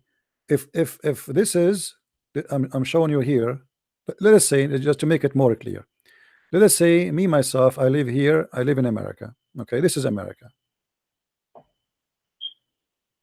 Here. So I live here somewhere. Okay. Now the Kaaba is in the other side of the earth. How I can face the Kaaba? You face towards it, basically. How you can face toward? I mean, my friend, when you face toward, you are facing the sky. You cannot face the Kaaba. It's possible. Yeah, but you're thinking, what you're talking about, you actually say just face towards the Kaaba. It doesn't actually say your face towards the sky. My friend, if you are standing here, let me make it simple for you. If you are standing in this spot, Look with me, please. If I'm standing here, if I am facing, I'm facing what? I'm facing this. Is that correct?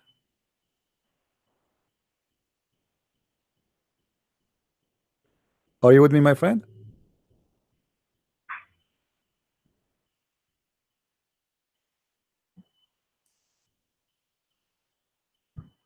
Hello, guys. Do you see what I'm talking about?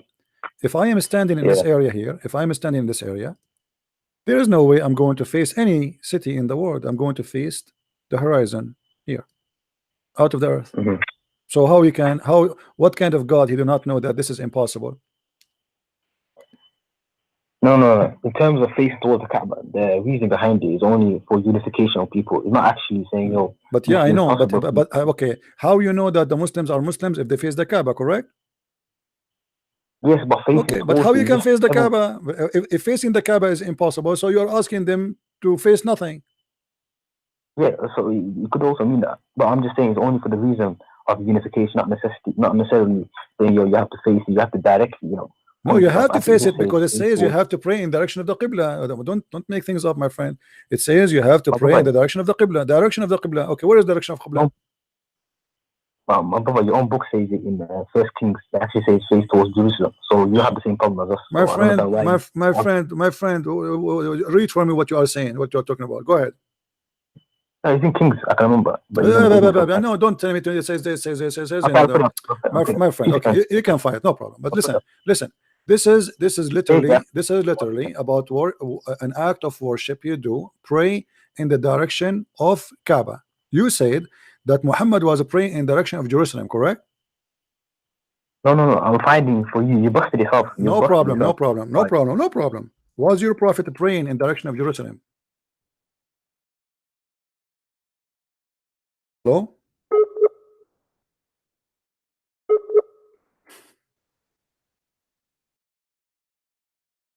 How you can do that?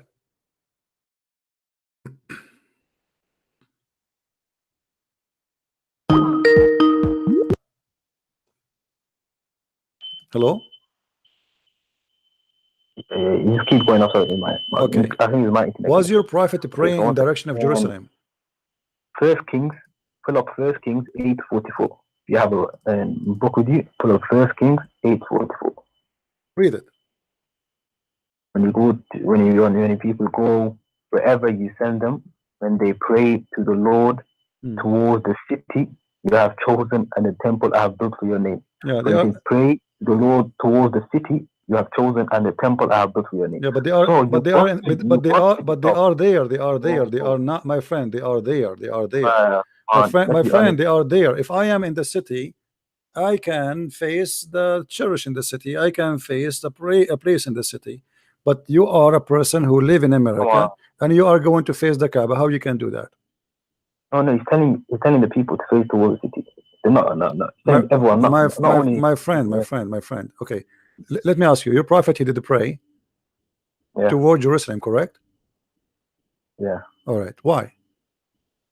You change subject. No, I'm not changing. I'm not changing. I'm trying to show you that your prophet is trying to copy something from the Jews, correct? Okay, but you're moving. I'm asking you. The verse you read for me, what verse you said in First Kings? 8:44. Sorry, 44. 8:44. 44. Yeah, okay. 44. Okay, read it for me. Read it for me. Read it for me. Read it for me. Let me read it and then I'll pull it up again. It's in 8:44 and 8:48. So I'm gonna read both of them for you. When the people go to war against the enemies wherever you send them, and when they pray to the Lord towards the city you have chosen and the temple I have built for your name. Would you say this is Jerusalem? It's talking about Jerusalem. Okay, and what does that mean? It means they are praying in direction. Hold on. When those people they want to go for war, they are going to pray in the direction of that city. Is that correct? In the direction of Jerusalem. Is that correct? They pray in the direction of that city when they go to war. What city? The city with Jerusalem, right? What city? Okay. Yes, Jerusalem. Yes. Okay. So they pray in the direction of the Haykal, which is the temple, correct? Okay. To do what exactly? Pray when they pray. To do what? To glorify the Lord, right? Yeah, to pray. Okay. Like us. Okay.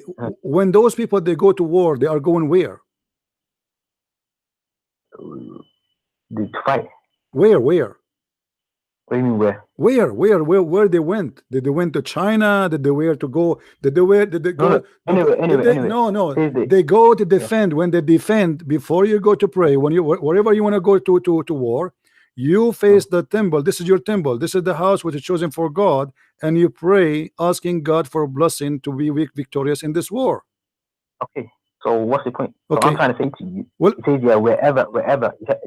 So people from north, east, west, wherever they are, they have to pray towards Jerusalem. So how could they pray towards there if the earth is round? And I'm using the same argument against you. So how you busted yourself? My friend, the temple here is symbolic, and nobody can face the direction. Face. No. Hold on. If you read with me, it says, if you read the verses, you will see. It says there clearly, I order your people to go in war, to fight your people, to fight the people you are going to war with them, and always seek your attention to the location of the city, to the city which is what I choose it. All right. So when you pray, all your prayer is going to face the Haykal, is going to face the temple, is not going to face my friend. What translation you are reading? NIV. Which one? NIV. Okay, hold on. New International Version. Hold on. This is a fast translation. Let me show you. No. Let me show you. Okay. Everybody will laugh in a second, my friend. Hold on. Oh, laughing at you now. Yes, we are laughing, absolutely. Let us read together. Okay.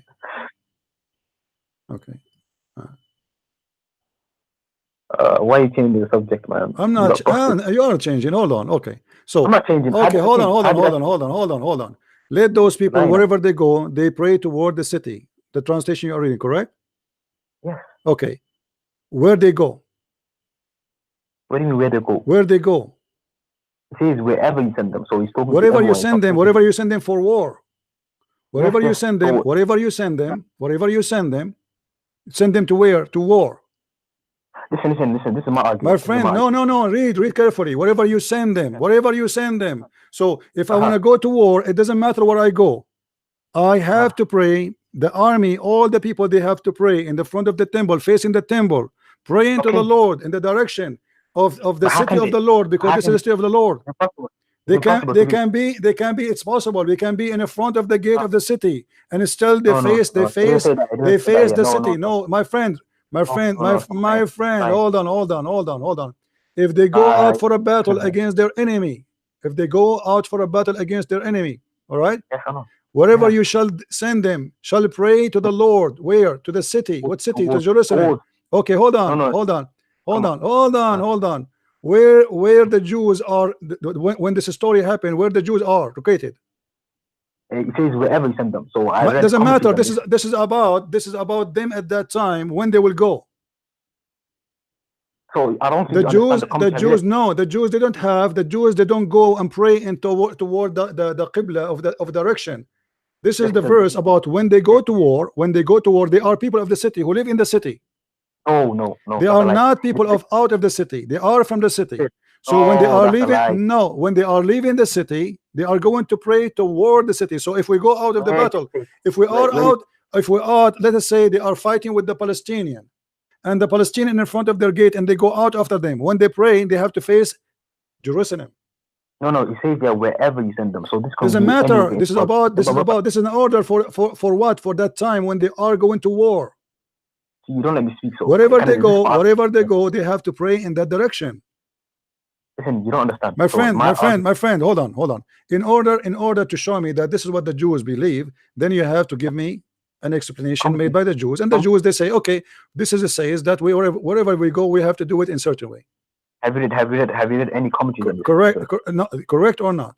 Yes or no? Have you read any commentaries? Yes, I did. Okay. And this is about when you go. Hold on. When you go in war, this is a specific time. This is not about the Jews who live in America. This is about going in war, which means this is a nation, an army moving from a place to place. Moving from where? Moving from Jerusalem toward different location. So this is a temporary order, have to do with the war itself, not about praying in direction of a person who live in France, but he pray in direction of Jerusalem. No, you lied. You just, my friend, it says that in front of you. Is it about no, is it about war, or it's about peace? You don't let me speak, so how can you is it about war? You see, I'm screaming for long. Yes, is it about war? Yes or no? Yes, I said yes, okay. But let me finish. All right. Okay, go ahead. Okay, it's about war, but he's talking about wherever the war is. Could be anywhere, north, east, west. It could be anywhere. Therefore, when you fight the enemy, before you fight them, pray towards Jerusalem. So how is that? That's logically impossible. Using the same argument you used against me, but flip it back on you, you would have the same problem with this. So this verse becomes inapplicable, invalid. So why do you use arguments which go against you as well as myself? You see, this is not against me. You are fabricating story is not there. Those are an army. They are going for war. They pray toward Jerusalem before they attend the war. You have always to glorify the Lord. No, this is not a Qibla. This is not a Kaaba. This is not a direction of a prayer. Have to do with being in China. No, you are lying, my friend. Read the verses. Read the verses. This is only about going to war. This is not about the Jews. Wherever you go, you face you as a Muslim. Wherever you go, you are going to face Mecca. Those are people who live in the city. Hold on. Those people are living in the city, and they are defending the city, and they are army of the city, and they are praying in the city. So when they are going, they will not go to China. They are going to defend the city. So when you go out of the fence of the city, still you pray to the direction of the temple, because still even they can see it. They can't see it. My friend, can you show me where it says there that this is a war? They are sent to China to fight. Where the war was happening? Where the war was happening? You're interpreting it the way you want to. I'm interpreting it the way you see, you could not back up what you just said, and you cannot explain. You could not, because this is have nothing to do with the topic we are talking about. Those people who they are going for war, preparing themselves for war, and they are defending the city of Jerusalem. This is a city everybody have to defend of the Jews. Their war is to defend the city. So when you go for war, always you face the temple, because this is your target. This is the holy place of God. So when you go out of the city to defend the city, you still pray in direction of the city. But they are not living in Mecca, and they are praying in the end of the world. So you try to compare between two things which have nothing to do with each other. I'm not. You did. And let me tell you, just to show you how stupid what you said. Let us say, for the sake of argument, hold on, just to show you how stupid what you said. If this is, are you agreeing that this is wrong, regardless if it's in the Bible or in the Quran? Say yes. No. I'm just using the same argument against me. My friend, it's not against me, because you're a hypocrite. You're a hypocrite. Let me tell you why. Because if you agree, it is. You see, you said to me, you are going to use an argument against me, but you are not willing to say if it's wrong. It's wrong. Okay, say wrong. Let us say for argument, if it's wrong in the Torah, do you agree that it's wrong in the Quran? Can you let me speak? Do you agree or you don't? Do you do or you don't? Look at this. So you see, you are not being honest, because if the Torah, let us say for the sake of argument, the Torah is wrong, that means there's two wrong. That will not make it right. That will not make it right, but you are not willing to say it's wrong. No, hear me out. 20 seconds. Okay, one second. You can laugh, but it doesn't matter. It doesn't change anything. So you came to me, you used the argument against me, and you showed me geographical, what's it called, nonsense, and you said to me why the people praying towards there is impossible. So I said to you, if I use the same argument against you, is it okay? You said to me, yes, it's not there. Therefore, I provided the evidence on the contrary, which shows you to be a contradictive, concoctive liar who just uses arguments against people, which goes against him. But yet, when he goes against him, he interprets, or and how do I say this? His false interpretation, just to hide the fact that you don't have to pray towards Jerusalem at a certain point, which says that it says towards Jerusalem. So negating this and affirming this doesn't actually, and you laughing doesn't mean anything. I'm just showing you how contradictory you are. You could not show me anything. You could not show me anything, because those people are in the case of war only. They are going to face. This is their city. This is the city they love. This is the city in order to protect. But this is not. In the same time. Listen. Just to show you the arrogance you have. Here we have a location of a rock. We have a location of a building. We have a location of city, and every Muslim in the world 5 times a day have to do it. This is about people going out for war. The occasion is what? Is war. And mean those people that are coming back, they are not going to stay there. They are not going to immigrate. They are not going to live there. So when they go in war, they always are facing the location which they are defending. And those people, they are not going to go all the way to the end of the world. Hello? Hello?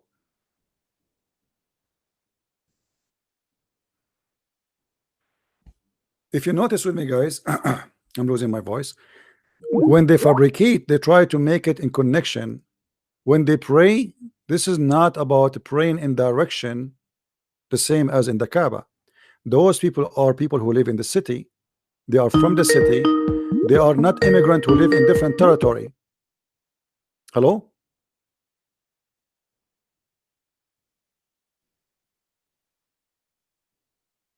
Are you there?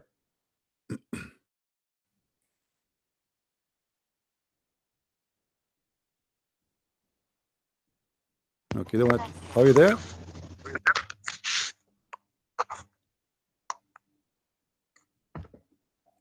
If you don't want to talk, I'm going to hang up. Are you there? Okay, just go.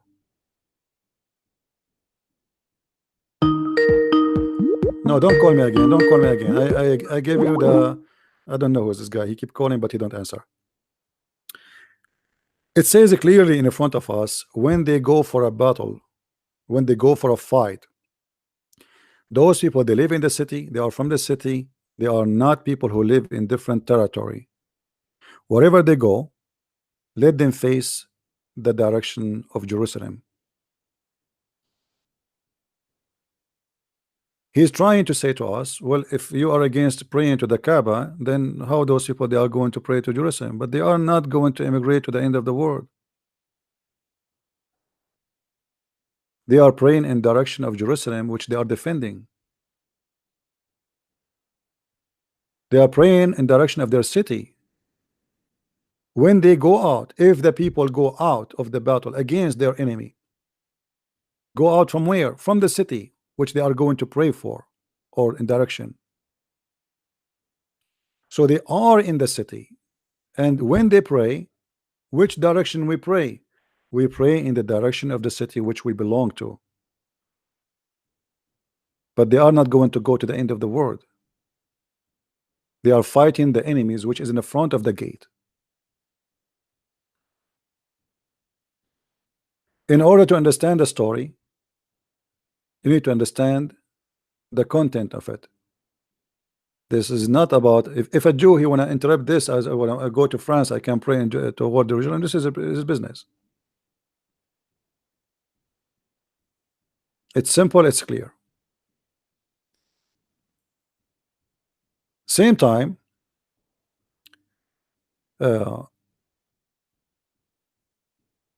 this guy, he said that we pray in the direction of Jerusalem, so Allah, he will know who is a Muslim. If you go in the Quran, actually it says that. Why the Muslims, they pray in direction of the Kaaba? Allah, he said supposedly, because Allah, he will know who believe, who don't. So Allah will not know who believe, who is not, unless you pray in direction. And then how that can be from God? Because God, he should know who is Muslim, who is not, without praying direction. Any Muslim would like to call, including the guy who hang up. What kind of God, he will not know me unless I pray in a direction?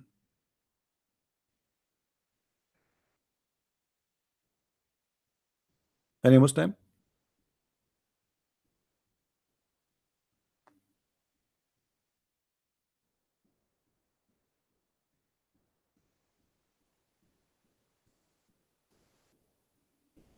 Who is a Muslim wanna call us?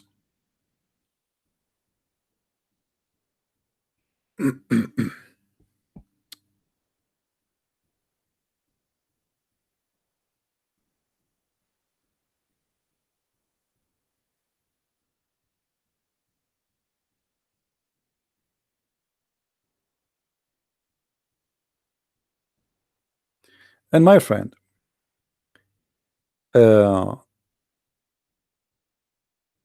if a person he pray in direction of a building, and that building is not holy, he need to explain to us why he is praying. If the prayer direction of the Qibla, or what they call it, the Kaaba, and the Kaaba is not holy, then why even the Quran call it the sacred mosque? If the purpose of the Kaaba is just to know who is a believe, who don't believe. A lot of contradiction here, left and right.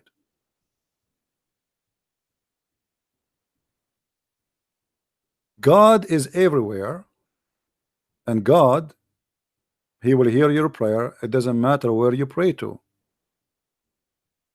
But those are Jews who they are attached to their city, and they are defending their city. You might quote for me and you say a prophet he pray in direction of Jerusalem because this is his holy city. But it's not because he can face the city. There's nobody can face the city. It's impossible. Especially the more you go far away from the city, the more it's impossible to see the city. As simple as that. Do we have any Muslim?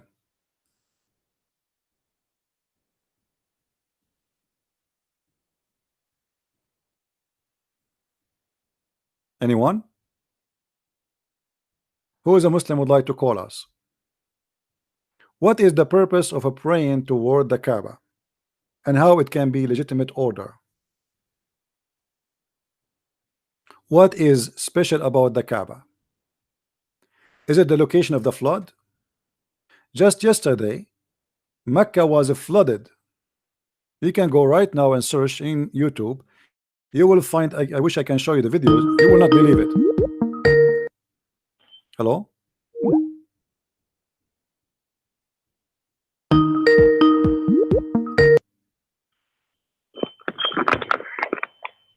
Hello? Yes, my friend. Go ahead. You just speak right now. How come? What happened? You drop your line. Okay, go ahead. What do you want to say? So why are you scared to speak? I don't understand. My friend, it's you who hang up, my friend, and I ask you to call again. Now, what do you want to say? Go ahead. Let us see who's scared. So, no, we're not scared. Basically, we're at that position where I was saying to you, what makes your interpretation valid and what makes my interpretation invalid? Well, you know, the interpretation is given to us in the Quran. Which interpretation? Jerusalem. Okay, why isn't it you the one who said to me that we pray toward the Kaaba, so Allah he knows who is a Muslim, who's not? But no. Are we moving from that topic? Are we moving on? I'm asking you, isn't it you who said that to me? Say that again, sir. First of all, is the Kaaba is the choice of Muhammad or the choice of God? Choice of God, yeah. Is the Kaaba choice of I want to hear it clearly. Is it a choice of Muhammad or choice of God? Choice of Allah. Okay. Chapter 2, verse 144, it says the opposite. Can you read for everything us? that he says is from Allah anyway, so. No. You say this is the choice of Allah. The Quran confirmed that this is the choice of Muhammad. Chapter 2, 44. Okay. No, 1 second. Yeah. Okay. تأمرون الناس بالبر So 144, not 44, 144, 144. Yeah. So have we moved on from the position that we were talking about? Go ahead. I don't mind moving on. Read. Have we moved on? Read. Okay, funny one. Let's move on. I don't mind. خذنا تقلب وجهك في السماء فلنظر نخل ترضاها فولي وجهك الشجر المسجد الحرام حيثما كنت فولي وجهكم شجر الذين اوتوا الكتاب يعلمون انه الحق من ربهم الله بغافل عما تعملون. And أخذنا we have in the turning of your face towards the heaven, and we surely turn you to Qibla. This is Allah speaking. So where does it say Muhammad showed this? Okay, does it say that this is a direction you like? Does it say that? No, he said قد نرى تقلب وجهك في السماء. What translation you are reading? What translation you are reading? Sahih International. Okay, does it say in Arabic tardaha? Yeah. What tardaha mean? Tardaha. Okay, does it say here that it shall please thee? So are you saying from here we conclude that Muhammad was the person that chose towards the Qibla? Yes, it was the choice actually of Umar ibn Khattab, not the choice of Muhammad. No, you say tardaha, you will be pleased with. So he okay, why? How he? What is that? He will please with it. He was praying in direction of Jerusalem, and you are the one who said that to me, correct? Yeah. Muhammad. Okay, so why? What happened before Muhammad? He was praying in direction of Jerusalem. Is that based on the verse you quote for me from Kings? Sorry, say that again. When Muhammad was praying in the direction of Jerusalem, was he copying the verse you quote for me from Kings? No. There's no copying. Okay, guys, be my witness. Be my witness. Muhammad was not copying from the Jews. So then, why he was praying? Why he was praying toward Jerusalem? No, I wouldn't use the word copying. I would use the word progressive revelation. So my friend, the question is very simple. When Muhammad he pray in the direction of Jerusalem, where he got his reference that he should pray in that direction? Is that from the verse you quote for me, verse number 44? The one that says, if the people go to the battle against their enemy, whenever they should pray toward the temple of God. Is that what Muhammad was doing? He was trying to be a Jew. No. So why he pray toward the direction of Jerusalem, as you said? I told you I wouldn't use the word copying. I would tell you, the people, the Jews were correct in facing towards Jerusalem. However, my friend, why? You don't let me speak. Why? Go right away. Why he did? Where he got this from? Okay, let me finish. It only take 20 seconds. The Jews were facing towards Jerusalem, and Muhammad was facing towards Jerusalem. This was the correct stance. However, after I told you the Jews, it was progressive revelation. The Quran came, the Quran said, no, not towards Jerusalem anymore, towards the Qibla. So what's wrong about this? Why he's praying toward Jerusalem? Why he's praying toward Jerusalem? What he have to do with Jerusalem? Why he was praying to Jerusalem?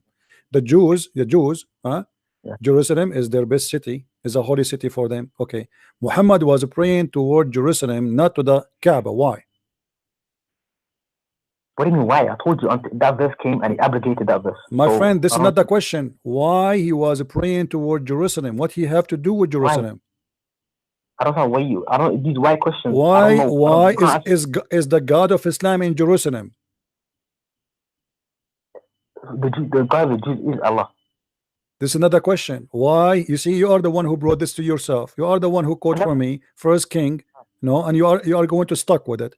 Was Muhammad understanding First King that he, as a Jew, wherever he go, as you try to explain to me, he have to pray in the direction of Jerusalem? Was he, being a Jew, wherever he go, he have to pray in the direction of Jerusalem, as you told me? This is what the verse mean. No. I wouldn't use the word copying. The word copying. I'm not saying copying. I'm saying he was trying to be a Jew. Otherwise, why he is praying toward Jerusalem? Yeah, that's copying. In other words, no problem. Give me the reason why he was doing that. He was trying to be a Jew, or he was trying to be something else? I'm telling you, the position of praying towards Jerusalem was the correct position until it was abrogated. So I don't. These why questions. This is another question. I'm not asking you if abrogated or not. What do you mean abrogated? Allah, he changed his mind. This is a city was holy and now it's not holy. Why he? Where Muhammad, his God, said to him praying toward Jerusalem? Can you show me? Where your God Allah, he said to Muhammad, pray toward Jerusalem? Is that because Muhammad, he was quoting First King, verse number 44? No, you couldn't read it right, so how can you quote it? You tell me. So why you need to tell me, my friend, explain to me why he was praying toward Jerusalem. Muhammad was trying to be a Jew, is he? I told you I wouldn't use the word Jew. So he himself, when he is a prophet of God, he based this change of direction based on what? I pray toward Jerusalem. I don't explain why I was praying toward Jerusalem. What he have to do with Jerusalem? What is in Jerusalem for Muhammad? I told you. You keep saying to me, I told you, but you told me nothing. Why? What is in Jerusalem for Muhammad? Okay, the Jerusalem was the holy city, yes. So the Jews were praying the holy city for the Jews. What Refugees. what for Muhammad is in Jerusalem? Okay, but I'm saying to you, listen, you don't understand my point of view. It's a progressive revelation. So the God of the Jews is the God of Allah. They're the same thing. But it's been abrogated. The why question, I won't be able to answer these why metaphysical questions. I have to jump in the mind of someone else and to answer why they did this. This is impossible. You're asking impossible questions, and when I don't answer it, they say, oh, look, you can't answer any question. This is stupid. This is a logical. You see, you are not asking the question. You see, I don't know what are you talking about. I'm asking you why he was praying toward Jerusalem. Why you give me a speech, my friend? I told you I don't know the answer to that. You do not know what? I don't know the answer to that. You do not know the answer. Okay, obviously Muhammad was a thief. He was trying to make the Jews believe he's a Jew. Okay, otherwise give me an answer. Give me an answer. You are the one who said to me that in First Kings it says that God, he ordered the Jews that when they go in war, they have to face the city, the holy city, which there is the temple of the Jews, correct? Yeah. Okay, Muhammad was facing the temple of the Jews. Why? I don't know the answer to that question. Why you do not know the answer? How come you became an expert in the Bible and now you have no idea what we're talking about? See, you know you did. You diverted and digressed from the question I asked you. You asked the question with a question. You see, we are talking about the same topic. We don't want to change it. You gave me a wonderful verse from the Bible, trying to get me busted. But the fact you are the one and your prophet got busted. Your prophet, he was a hypocrite Jew. He's trying to be a Jew, but he could not be a Jew. So when the Jews rejected him, they did not accept him. He gave up Jerusalem. And let me show you a surprise. The Kaaba was not a choice of Allah, was not a choice of Muhammad, was a choice of Umar al-Khattab. Is that right? No, he says no. No, he says in the Quran the choice of Allah. No, my friend. Here we go. Give me the scripture. My friend, hold on. Okay. Here we go. This is hold on. Let me get you busted. You and your God. It's a false religion, and everything is coming from someone else. He was praying toward Jerusalem because he saw some Jews, as you say, praying toward Jerusalem. Thank you for that. You just get me. You get your prophet busted. You said that. Why? Okay. Then why? So why he was praying toward Jerusalem? Why you putting words in my mouth? I know that. Why? He don't know, because simply it is embarrassing. It's embarrassing because you as a Muslim, you could not find a reason, any reason. So what we will do, we get away with it. And look what the one who choose that the Kaaba is the where we should pray. It was Umar al-Khattab. Read with me carefully. Umar said, "My Lord agreed with me in three things. One, I said, O Messenger of Allah, I wish we took the station of Abraham as our prayer place." All right? It was the wish of who? Umar al-Khattab. And Umar al-Khattab, he continued saying, and he told Muhammad, and so the divine inspiration came exactly as he said. If you read with me here, it says, same as I had said was revealed. Exactly. Muhammad, he copied the words of Umar al-Khattab. He put it in the Quran as he said, and he claimed that Allah, he said that to him. Muhammad was trying to be the same as the Jews who you said they pray toward Jerusalem. Let me tell you why. In Surah 2:143, it says the reason why the Qibla was changed was because he was trying to distinguish the people from other people. My friend, this is but this is getting busted by this hadith. This is a correct hadith. This is Sahih Bukhari. Come on. This is Sahih Bukhari, guys. Does it say that Allah agreed with me? Who agreed with who? Read with me. Who agreed with whom? Allah agreed with Umar, or Umar agreed with Allah? I'm listening. Who agreed with who?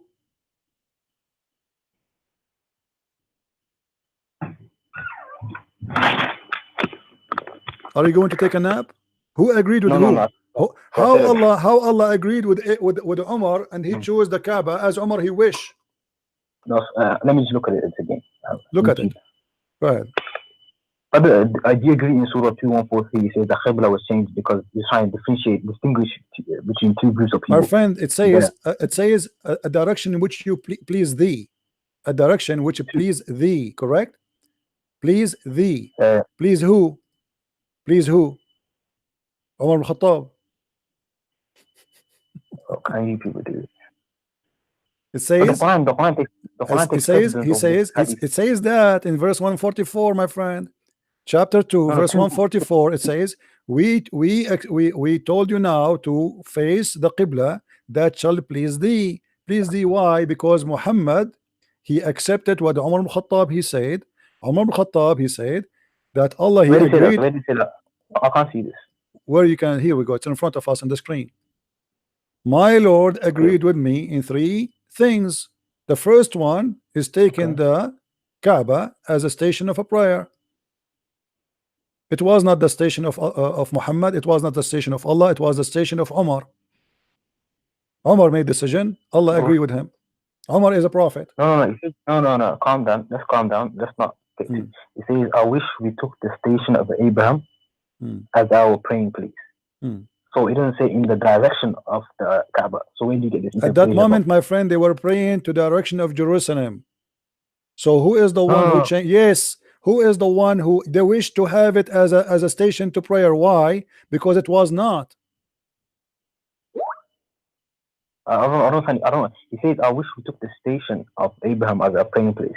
However, the Quran already speaks about this. Change the Qibla. Allah already Sorry? it. So I don't understand. Well, does it say that my Lord agreed with me to make the station of Abraham our place of a prayer? Yes or no? Yes, he agreed with him. It doesn't necessitate that he made the law. What is the agreement? Show me the verse where Allah agreed with him. Calm down. Let me give you an example. Yeah, I say something. Don't give me example. Don't give me example. Show me the verse. As long the Lord, hold on. As long the Lord agreed, show me the verse. This is Quran. The Lord agreed.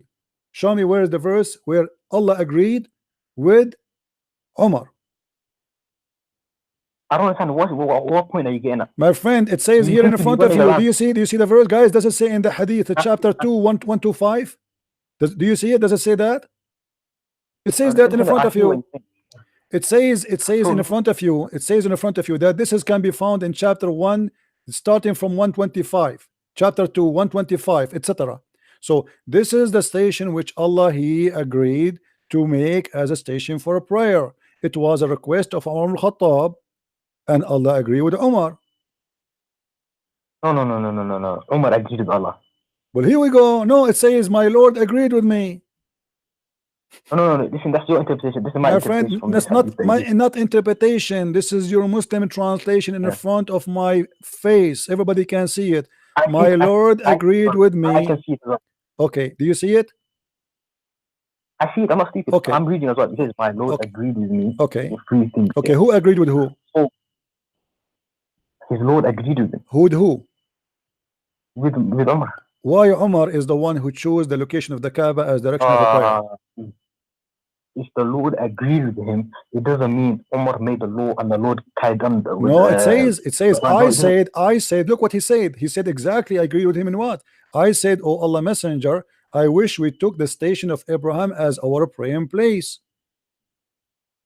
The divine inspiration came as what? Exactly as he said. Read with me.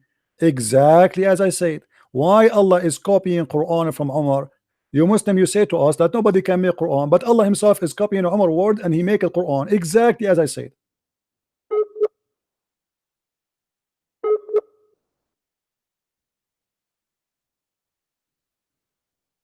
Hello?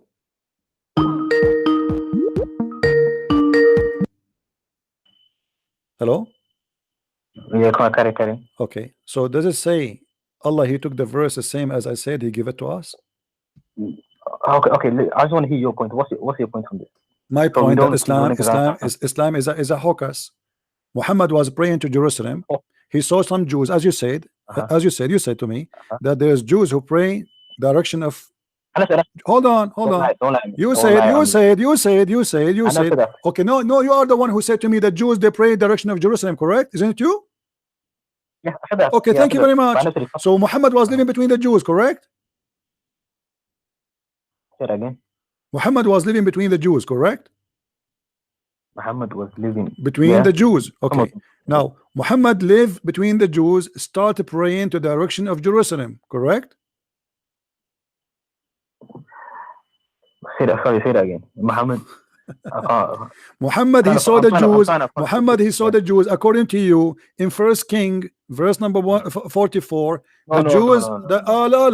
You are the one who quote the verse for me. You cannot get away with it. You are in trouble now. Verse number 44. The Jews, they've been ordered to pray in direction of Jerusalem. Correct? Yeah, do you agree? And you are the one who said to me, I'm going to get you busted because this is how you can refuse the Kaaba to be prayed to direction, but you accept this. Correct? You forgot?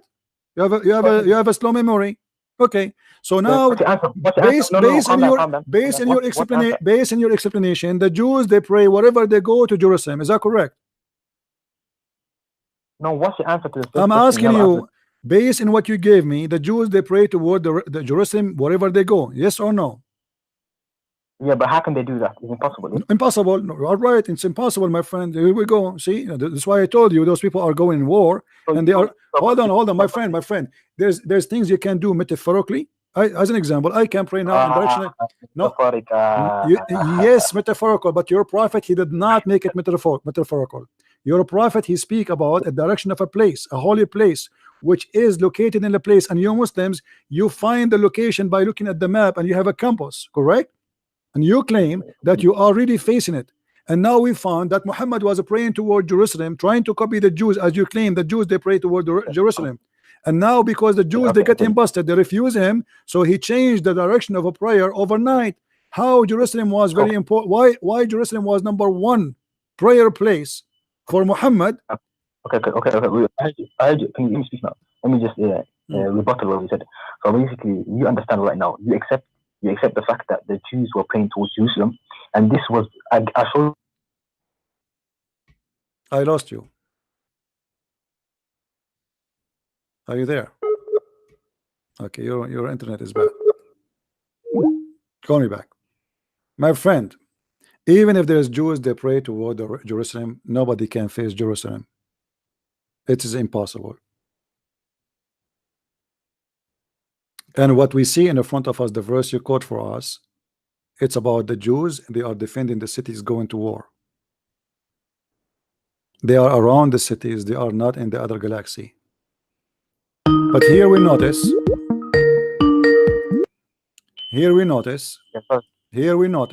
something very funny about your prophet. Your prophet trying to copy the Jews, trying to be one of them for a certain time. When the Jews rejected him, and he was not able to successful to make anyone of them convert to Islam, so he decided to dump that idea and accept the idea of Omar. He got a better idea. Okay. Go ahead. 1 second, please. 25 seconds here. So this is the conversation I started where you saying this is why do you Muslim faith towards Kaaba? You gave me some information saying this is geographically impossible, and I rebutted that, and I used the same criteria you gave me. I used it back on you. I said, the Book of Kings. If you look at it, the Jews were praying towards Jerusalem, and when I showed you that, and I used the same criteria, you then moved to you jumped around, and then you said to me, "This is metaphorically speaking." No, I did not. No, I did not say about that one metaphorical. I did not say that metaphorical. I did not. This is physically. They pray toward Jerusalem. This is physically, not this verse. Not this verse. Shut up. Don't make things. I was saying. If there is a Jew who lives in the end of the world and he's praying toward Jerusalem, he is not facing Jerusalem. That he is not facing Jerusalem. Hold on. He is not facing Jerusalem. This is a metaphorical thing he do of his choice. Secondly, here the verse you quote for me is about. Hold on. The verse is so clear. People are going for war. Let us say there's a prophet. He was in somewhere and he faced Jerusalem. He faced Jerusalem in his prayer. That's not. Hold on. He is still. He is not facing Jerusalem. You're scared, man. He is not facing Jerusalem. You cannot face Jerusalem. Now the question is, Muhammad was facing Jerusalem for what reason? Oh, so you can't answer my question. I have to answer your question. I answer your question. I get you busted. How do you get me busted? What is this? Those people, they are defending the cities, and they are going from the city, going back to the city. So they are not going to the end of the world. They are not going to Mecca. They are not going to China. They are not going to Japan. So they are defending the city. The enemy is around the cities. So they are facing the city. They can see the city. So they can pray the direction of the city. Now, Muhammad was praying. Muhammad was praying direction of a city he never met. He never saw. Why? And I don't accept that answer. And me nothing. Who cares if you accept or not? I don't care. Well, see, you don't care. I don't care. Absolutely. This is my answer. You take it. You take it, you can sell it out, you can. By the way, I want you to download this video and post it on your YouTube. I encourage you. Listen carefully.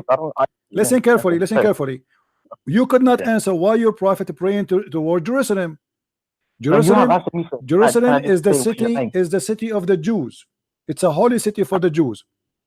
Why Muhammad praying toward Jerusalem? Give me an answer. I will answer that. Before we answer that, you haven't answered my question. Let me tell you why you haven't answered the question. Let me just tell you what you did. You interpolated. Interpolation and interpretation are different. You use interpolation, which is you use your own. You put your own, what's it called, intelligence or whatever you did. You said this is what it says. It says wherever they are. They could be anywhere, wherever they're fighting. Yes, wherever they are going to fight. That's true. That's true. Wherever they are going to fight, but they did not go to fight to the end of the world, my friend. They are there. You see, don't be stupid. We have to take the story out of in the context of the story. So when you quote for me something from the Bible, we have to read and we see. Listen carefully. Listen carefully. Listen carefully. Listen carefully. The verse in the front of it, it's explain itself. Same time. Muhammad, you have to accept one of two things. Either Muhammad is practicing. First King, verse number 44, according to your understanding, or Muhammad is a fake prophet. He is following no one, fabricating rituals, have nothing to do with anyone, praying to Jerusalem. Why he prayed to Jerusalem? Kill me. Go ahead. So you haven't answered my question. I will answer your question. I answered you. Are you a kid or not? I answer you. No, I'm not kid. I don't accept the answer. The answer is just running around. You said to me, where I said to you, it says in the verse, wherever they are. Wherever they are, but they are defending the cities. They are not immigrant. They are not going anywhere. They are going to defend the city. Which city they are defending? They are going to war with the enemy. Where is the enemy? The enemy is in the front of the city, attacking Jerusalem, the Palestinian and other enemies. So they are in the neighborhood. So wherever they go, they are going to face the city because this is their holy city. They are out of the fence of the city, but still they belong to the city. They are coming back to the city. They are not going to go all the way to China to do jihad. So stop lying. Now, why you're a prophet? Why you're a prophet praying in direction of Jerusalem? You do not know. Why you're a prophet to change the direction of Jerusalem? We found the answer. He copied from Umar al-Khattab. Umar al-Khattab, he said to Muhammad, I have a better idea. What is the idea? The Kaaba, let me tell you what happened. Hold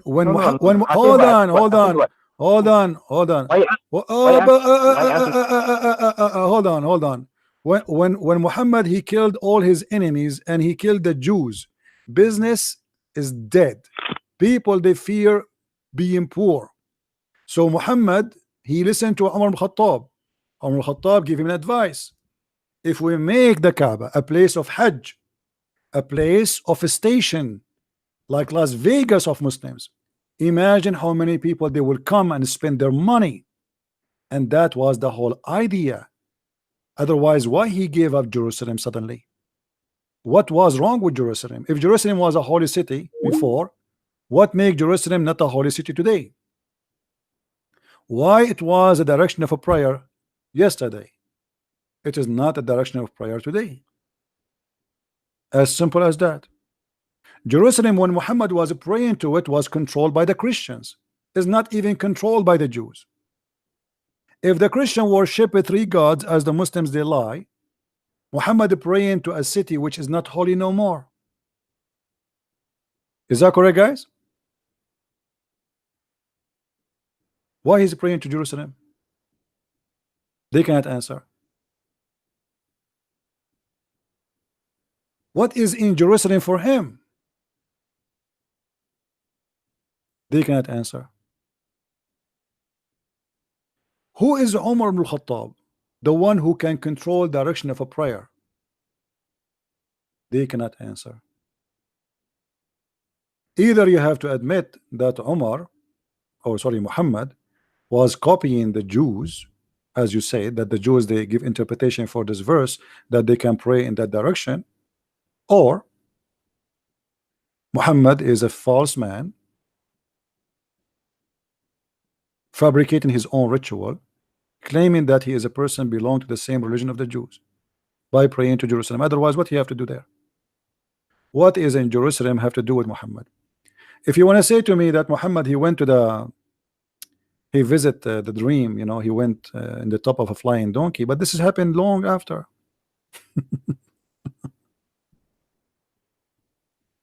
This has happened in the dream, first of all. At the same time, Muhammad, he visit what? Al-Aqsa? There's no Aqsa.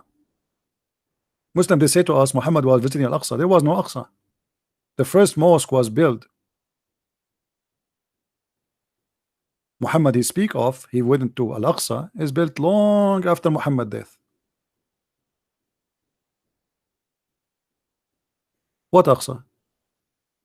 What is in Jerusalem for Muhammad? If the Kaaba was always the most holy place for the Muslims, why he prayed to Jerusalem where it was controlled by the Christians?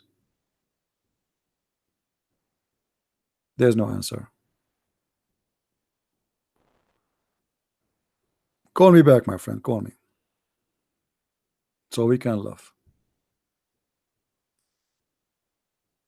Do we have any Muslim would like to call?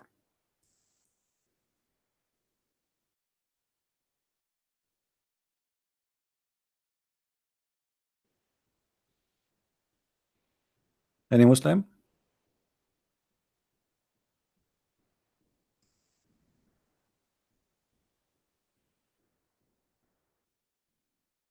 Allah is copying. Allah is copying. Yeah, you can call me, the one when I call. Go ahead.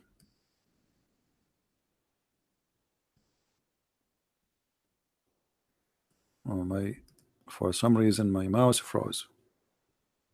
Oh boy.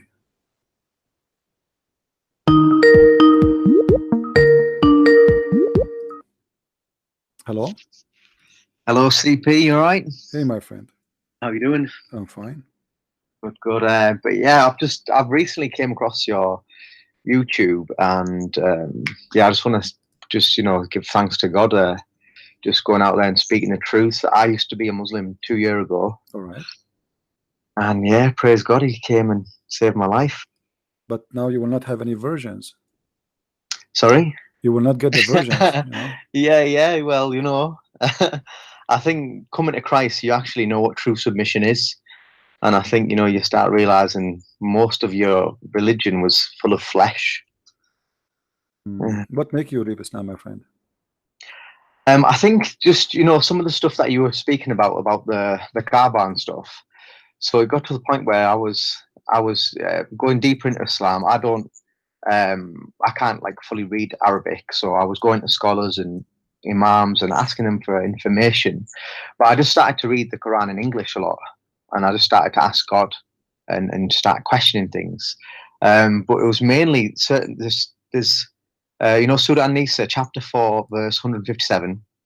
That verse about Jesus, but then also about Surah Maryam, chapter 19, verse 15 and verse 33 to 34, saying that Jesus was born, died, and raised alive. I remember reading this and thinking, okay, he's been raised alive. As like imams are telling me that he's not died. Chapter 3, verse 3 of the Quran says to believe in the Torah and the Injil, but then scholars are saying don't believe. So I started just to read the Bible as well. I started reading Guru Granth Sahib and, started comparing religions. And then, I started to get to the point where my heart started to outgrow the moral values of the Quran itself. What do you think about the Muslims? They, like when the Muslims they speak about Islam is the only true religion, and like I'm trying to understand when you were not a Muslim before, right? You converted to Islam, correct? Well, I'm half Pakistani, half English. Oh, okay. So you are a Muslim from Muslim family. Okay. Yeah. But so it's kind of like since you are a child, what make you in the beginning feel like believe that Islam is okay religion? I mean, if there is anything at least. Well, I had a bit of a different experience where I was in the British Army myself, and I started to see that there was a bigger thing going on in the world, but I didn't really know. I didn't really have a deen. I was just labeled as a Muslim, basically. And it was only when later on in my life I had I questioned, is God real in my heart one time, and I had an experience which now I know is the Holy Spirit. Because my family were Muslims, I associated that with Allah, and I went on a journey where I started to pray, I started to study and to seek God. And I think, to be honest, it was one of them where it was a very clever deception, because like going to the gym, when you do something, when you do something for a reward, it feels good.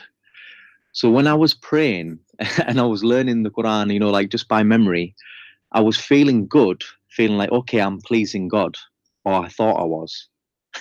Yeah. So Islam focus and make you believe that you are there's deeds you can accomplish by, like the same as a machine. You're in the gym, like it shows you that you burn how many calories. Right? So they try to fool you that there's deeds you are building by doing certain things, and one of them is praying to Allah 5 times a day. That's deeds. Yeah, definitely. Yeah, but I remember going to see this. He was a mufti. He ran a school and he had a bookstore and all this. And I was at the time I was seeking, like, they called bait, like a spiritual father kind of guiding you. And I remember speaking to him, and he said, right, from the age of 11, calculate how many prayers you've missed, and then start trying to catch all these prayers up. And I remember walking back from this, right, because I was sincerely trying to find God. Yeah. I remember walking back thinking, right, how many times do I have to pray a day then to catch up? To break through all these veils. Yeah. Well, what about your family, my friend? Are they still Muslims? So my dad's still a Muslim. My mum passed away when I was younger, but my family is still Muslims. But the Lord, I've got a stepmom. The Lord actually healed her. I prayed for her one time, and the Holy Spirit came, and she was getting migraines every day, and she instantly healed. She could feel the heat on her head, and she was like shocked to the point where a week later, she's then asked me to pray for someone else in the family. And obviously it's very new, because obviously in Islam, like me being a believer so many years and stuff, going deep in and never seen anything happen, and I suddenly believe in Jesus Christ, gave my life, got baptized. But there's something I actually want to share with you, actually, CP. Okay. I've got on YouTube, I've got a video where God spoke to me, and he said he was going to show me a sign at my baptism. And this is the difference between Allah and Jesus, that, it's a relationship, and we hear from God. So I rang my friend Jacob and I said, when I get baptized, make sure you record it. So if you go type in transition in faith. Okay.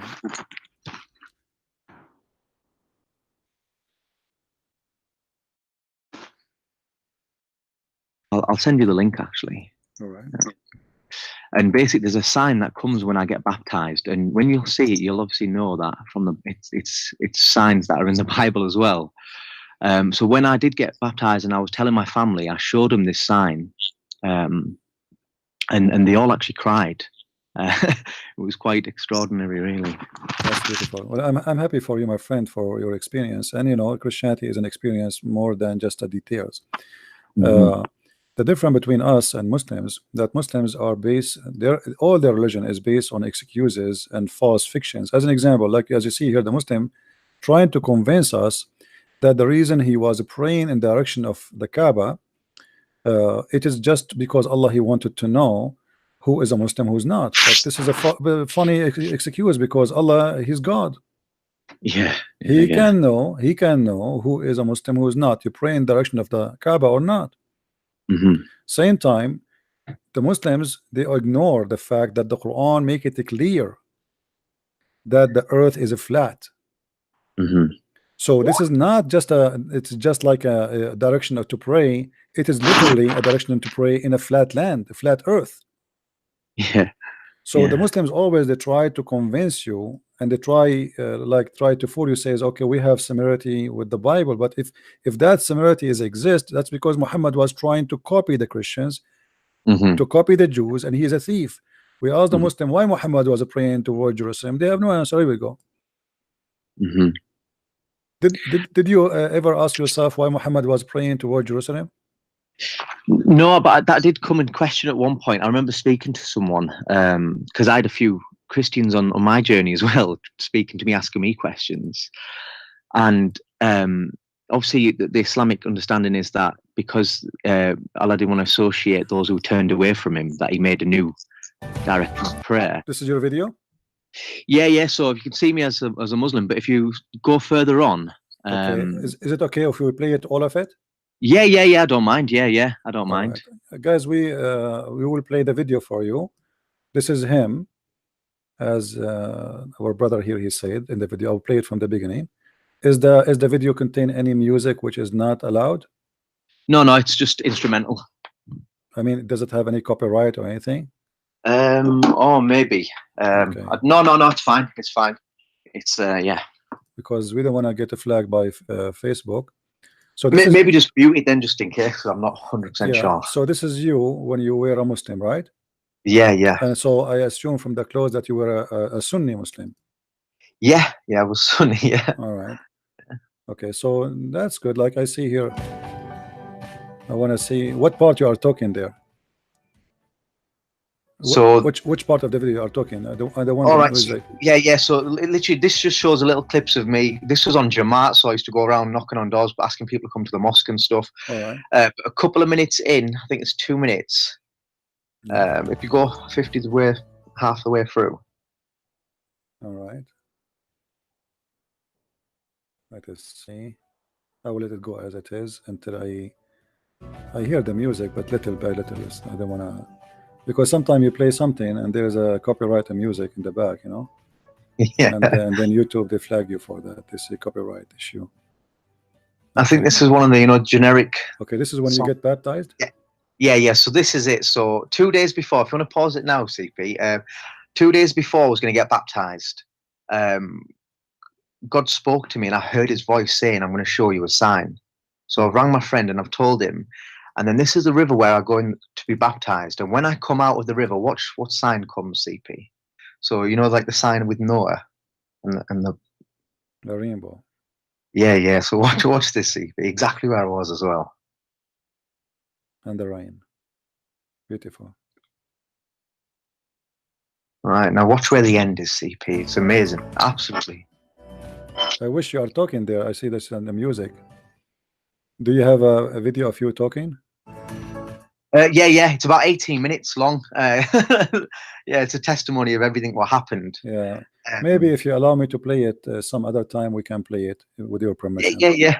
I think the main thing I want to do is just, really encourage you, Christian Prince, that, I've been through a little bit of persecution and a lot of Christians were saying to me, oh, don't, just talk about Jesus. Don't, spend time trying to minister to Muslims in that way, saying that they're wrong and stuff like that. And coming across your channel, it's just, this is the true gospel of darkness needs to be revealed so that they know what the light is.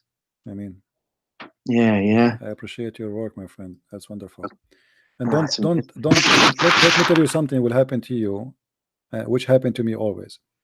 You will find people who they are claiming to be Christian. They will they will not encourage you. They will discourage you.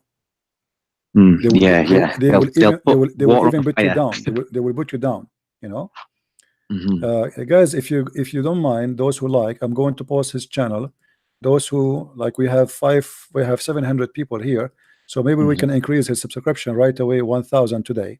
All right. If you don't mind, if you can subscribe to his page, this is his YouTube. I'm posting it. Feel free, please. You will lose nothing if you subscribe and hear what this brother he says to you and his experience as an ex-Muslim. My wife as well. I known each other from we were 18. We got married recently, but she's also an ex-Muslim. She had dreams where she had people telling her that Jesus was the Messiah, and she had some demonic dreams as well about demons saying that Jesus was not the Messiah. But the videos that you see there is we recently went on our honeymoon and we did a mission for God. Just went out sharing, praying for people, and just declaring that Jesus is Lord. And yeah, it was amazing, man. That's beautiful. Her testimony's down there as well. So you've got if you keep going further down, yeah. You see, you have only 31 subscribers. Let us see after we post this link how many people will subscribe. Guys, let us give him 1,000 today before he sleep. Come on. Yeah, it's all for the glory of the Lord. Let us give a little hand, you know, for his work, and he deserves more. Actually, I wish I can make you have 1 million today because you deserve, and I encourage you totally. Let me see if you are talking here in this video. Share you my testimony of how I came to know the Lord Jesus Christ. So I was raised in a town called Stockton-on-Tees, and I was born a Muslim. I didn't really practice Islam, but my father was a Muslim, and yeah, he was quite westernized. So it wasn't till the age of 11, my father actually remarried, and he left. My mother was disabled, and I had a twin sister and an older sister, and we used to look after our mother. So at this time, to be honest, I was just trying to get through every day of life. But coming to the age of 14, I ended up losing my mum. She died in a coma. This left me and my twin sister and my older sister in a situation where we were quite traumatized by this situation. We ended up smoking weed, and we got to a point where every day was just a survival tactic. And basically so many years went like that, where our family took us to Bradford, my sister-in-law Sonia, which was great of her, and we tried to make it work as a family. And yeah, we ended up going to our fathers after that, which didn't work out for me. I ended up joining the British Army to make a change and try and become something. I remember at the time many people said that I would never make it, and to be honest, a part of me thought that I'd never make it myself, because I didn't finish school and I didn't do no GCSEs. In all honesty, I felt like a foolish person. I felt weak. I didn't have no courage to become something, but I definitely had tactics of looking like the cool guy, but inwardly I was weak and broken, and I had no aspirations that I could be something. So I ended up joining the British Army. But every day I was trying hard just to make it through in the British Army, and I was so shocked when they announced that I achieved the best overall soldier and best at drill. And now up until this point, I haven't really achieved anything in life. I had no hope that I could become something. And this is where my worldview started to change. I spent 4 years then in the British Army. I went to Iraq in 2005, and this is where I started to see how I saw the world, and there was a big deception in it. That there was something in my heart that I knew it wasn't right. When I was there was something that did not feel right. So anyway, after coming back from Iraq, I ended up with a few guys. We ended up smoking weed, and I ended up getting caught on a drug test, and I ended up leaving the British Army, not in good terms really, but I'm kind of glad that happened. This caused me then to go to Stockton-on-Tees, where I was from, and I started to study electrician course. I was working part-time, and then I ended up basically working in sales from there on. I started to then get a vision of, okay, maybe if I make money and I get a house, and and I started having this vision of life, of these are the things that I need to make myself happy, and this is what success should be. After so many years of walking that path and spending money, and I was partying, chasing girls, and I started to get into a point where someone approached me to do some modeling. So I went to a photo shoot kind of gig thing, and yeah, so we had a photo shoot, and they spoke some inspiration into me that, oh, you could be a top model in this, and you could do this, and you could join this agency, and things started to really explode in my heart. And I thought, wow, like, you know, there was so much people were speaking good things into my life, and I just thought, wow, like I could actually be something. So I started getting really excited, and after so many years of doing this, about 2 years, maybe a year and a half, I started getting contacts where people started to put me into contact with higher people, and then it got to a point where the Freemasons actually approached me. And to be honest, up until now, I all thought this was conspiracy theories. I knew about the Illuminati and all this kind of things that most people talk about, but this was the first time that this was becoming a real story. I remember going with Sony to film a TV pilot in the Canary Islands, and on there I met a Freemason. He ended up then introducing me to another guy in Batley. I ended up moving to Morley at the time, and I ended up interacting with these Freemasons there. After a couple of meetings with these guys, I had that same feeling when I was in Iraq. My heart felt a bit funny. And after I started to look into symbology and numerology and looking into what the Freemasons do, I started to realize that this could be how the devil's influence in the world. with riches and fame and popularity. So I came to a decision where I said no to the Freemasons. So after saying no to the Freemasons, a lot of negative things started happening to my life. In my house, things started breaking, and I got to a point where I actually. All right, we will. You know, the video is long. I encourage people to watch. Long. Yeah, but we, you know, it's a good to have a brief about what happened to you, and look how the Lord, you know, he changed our life. You know, Paul himself, he used to go. He was going after the Christians, and which means he was going to commit the crimes against Christians. He hate them. He want to kill them. He want to chase them. And then Paul, he became who he is. So my friend, the Lord, with his glory, he will make something good out of you, and for your family, for people around you, and for your country. I'm glad to have you, my friend. And call me always. Anything you want to say, any share. One thing I'd like to ask you to speak about, I think what would help Muslims, is about the spirit of truth, and maybe relate that to, you know, the Bible, to what they say the Quran is, because they believe that Muhammad's the spirit of truth. Yeah, well, the funny Muhammad, how Muhammad can be the spirit, but he's a man. Yeah, aren't you Muslim? You refuse the Trinity. Muhammad, sorry? How Muslim they refuse the Trinity, and then they agree that Muhammad is a spirit who is alive forever, you know, because that spirit will stay with us until the judgment day, correct? It's going to stay with us forever. So how Muhammad is going to stay with us? Well, one thing that I realized, Christian Prince, as well, is in Islam they only have a concept of the body and soul, because they think the soul and the spirit is the same thing. Yeah. So there's to live in a three-dimensional world, like, you know, there has to be more. You see that in Islam, the spirit is the soul. As long as you are talking about a creation, a creature, the spirit is the same as a soul. But they differentiate between a spirit which, like, they call it the Holy Spirit, which they claim it is an angel, and and the soul, which is the soul of a human being. Yeah. But at the end of the day, it's a soul anyway, and they have a lot of confusion when they ask Muhammad what is the spirit. Muhammad took him a few weeks before he gave them the answer. He says the spirit of the command of my Lord. What is the answer? They're asking you what is the spirit. They are not asking you it's a command of who.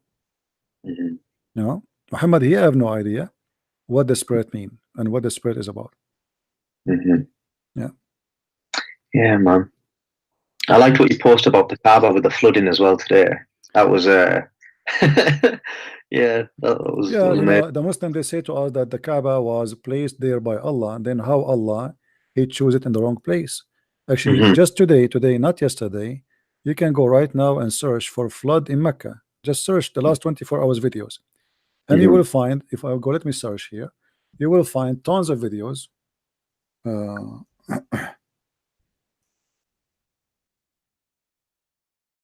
I will try to find you. Let us see. Maybe in English. Let us see first in English. But it doesn't matter because it's going to show the date anyway. Of Al-Kaaba. We cannot play the video, but we can show you where to find it.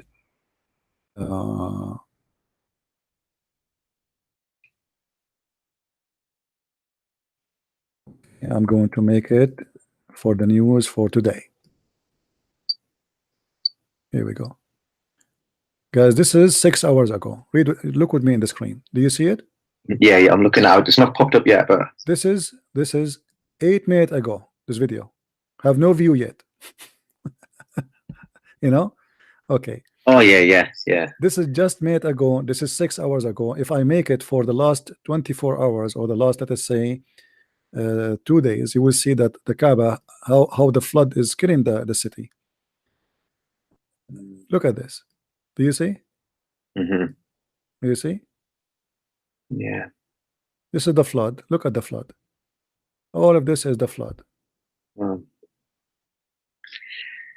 you not think it's funny that Jews now, they pray to the wall in Jerusalem, and also Muslims pray to the wall now as well, and Jews have the box on there. You see, this guy, the one who called me before, he quoted for me from First King, and he said the verse they are saying that wherever the army goes, pray toward Jerusalem. All right. Now, It says there in that verse why they do that. The question is why Muhammad did that. yeah. Where's the wisdom in Muhammad's? What he have to do, what he have to do with that temple, what he have to do with it's written there, and how he can do that in the same time. You see, I can say I want to pray toward Jerusalem, but I am not going to pray toward Jerusalem for real, because this is impossible. Anyone he think he is really praying toward Jerusalem, literally, he must be a foolish person, right? But this is an army praying, and they are defending the city, so it's possible they can see the city and they can face the city. But if you go far away, that's it. So I can accept that somebody praying toward direction, as long it's a metaphorical for his belief. But Islam does not teach such a thing. Islam teach that the earth is flat, and because the earth is flat, therefore we can pray toward the Kaaba. Same time, the real reason behind Umar saying let us pray toward the Kaaba can be found in chapter 9 verse number 28. If you go in the Quran, chapter 9 verse 28, it says clearly, let us go and see the translation. For some reason this website is not functioning. When you click at the link, it doesn't take you right away. It should take you right away. So if you go here, 28, yeah, if you go there, it says the following: oh, who you believe, truly the pagan are unclean, so let not them after this year of theirs approach the sacred mosque. Okay, wonderful. The verse after it, okay, until here in the same, actually the same verse, it says, and if you fear poverty, soon Allah will reach you of his will. Okay, so look what happened. What happened is Muhammad, he forbade people from entering Mecca unless they are Muslims. He killed the Jews, he killed the Christians, he killed everybody. Business is dead. Muhammad, now people, they are afraid they will get poor. Where is the money will come from? There's no business, there's nothing. The Jews is gone, the Christians are gone. So what we would do? Look what he did. Right away he come to them with a solution: fight those who believe not in Allah or the last day, nor hold forbidden until they pay the jizya. This is the income of the Muslims. Do you see it? Have you seen that verse though? I remember when I was a Muslim, I used to believe obviously it was really peaceful, and I remember quoting the verse that if you it was ordained to the children of Israel that if you save one, you've saved all of mankind. No, this is not for the not for the Muslim. This is for the Jews. For the Jews. Yeah, this is for the Jews. Yeah. But as a Muslim, so I'm just listening to scholars quote that little verse and saying like this, how peaceful Islam is.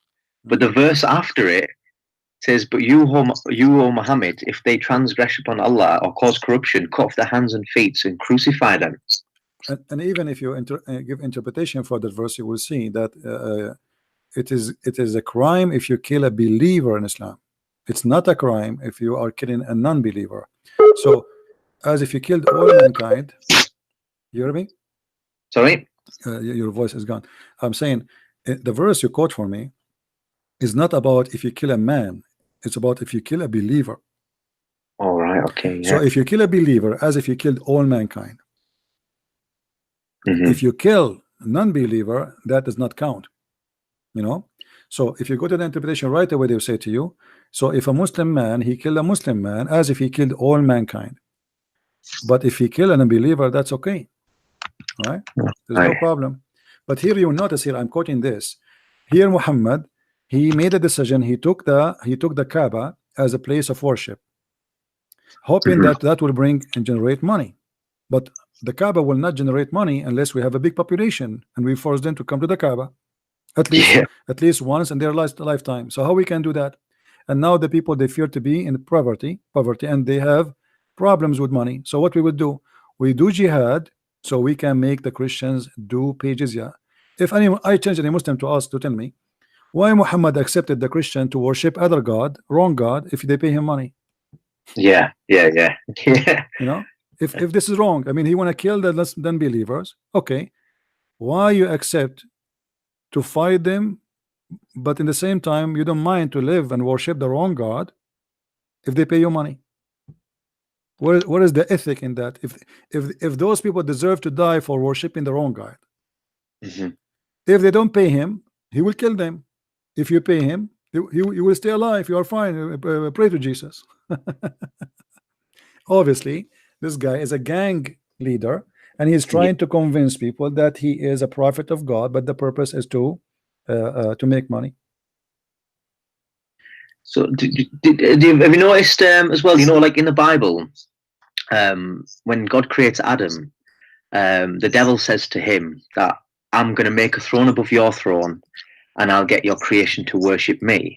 But then in Islam, obviously, they believe that God asked the angels to bow down to Muhammad, to Adam. Sorry. Yeah, which is Have you ever noticed that? Which is very weird, because Yeah. how the Muslim, they say to us, we've been ordered to bow down only to Allah, when Allah Himself is the first one to commit shirk. Yeah. This is exactly it. Yeah. And I thought, what? How? Why is Allah, if He's God, asking the angels to worship Adam? And I thought this was really crazy. These are a few things that were coming up when I was. They say to you, He is not asking them to worship. He is asking them to, because they commit sin. They accuse Adam that he is going to do mischievement. But the fact, they are right. Allah, He is wrong. Here we have the story there proving to us Allah to be false, because Allah, He ordered them to bow down for accusing Adam of something false, which is that he will commit sin, he will disobey God. But later, just a few verses after, Muhammad report that Allah told him that Allah, He kicked Adam out of heaven. So which means the angels were right. So the story there alone is enough to prove Islam to be stupid and false religion. Yeah, actually, I'm trying to find you a hadith where it says that the livestock of Muslims is based on attacking the Christians and the Jews. I'll try to find it. There's hadith so that saying that the trees will say there's a Jew hid behind here, on the day of reckoning, or close to it. We can find it. It's not hard. That one is, but there's a hadith. I will try to find it. Let me line my screen so people will not get headache from me flipping the pages. Yeah, because this website is very hard to find. Like the search engine show you everything. It's not like doesn't show. What site do you use with all the six canon of hadiths on there? Sunnah.com. Sunnah.com, yeah. So Christian Prince, what was your story then? How did you come to follow Christ then? Well, I am, it's a long process. It's not really something happened over a day or not. And I don't claim to be a priest. I don't claim to be a bishop. I don't claim to be anything. I mean, I'm like everybody, and I'm a person who claim nothing of my own. I try to serve people around me with the knowledge I learned. I believe, I have faith. I'm a believer, but in the same time, I'm a sinner, which means I am not proud to be a sinner, but I fight my sin, and I am very humble to say I am no one to be even close to describe to someone who is, let us say, like some people might think because you do what you do, that might think highly of you. I'm like everybody. I'm a person who do his best to be close to God, and it's a process. You live your life, and you fight your sin, you fight your fault, you fight your the temptation, you fight everything around you, and this is very normal for every human being. You see, when you live with the Christ, you have a process of a journey, and the journey you go through many things, the same as what happened to you. Like you went through many things, and those things make us stronger. Like there is something called iron, and there is something called steel. The difference between the iron and the steel is not really too much. It's just a process. So if you go through a certain process, the process can make you stronger and more powerful. But it's very important for us as a Christians not to be proud, and not to think we are better than others. All of us, we do sin, and we don't talk to Muslims because they are bad and we are good. And this is not the point. The point is you are following the wrong one, not the right one. You put your trust in the wrong God. Man, I think that's it. When I look at my family, when I look at my people around me, and just God's creation, Like everybody needs a savior, man. Like everybody needs, like, if we can't stand before God and feel justified without Christ, man, and just getting that revelation of repentance of like, you know what, my nature's not good for God.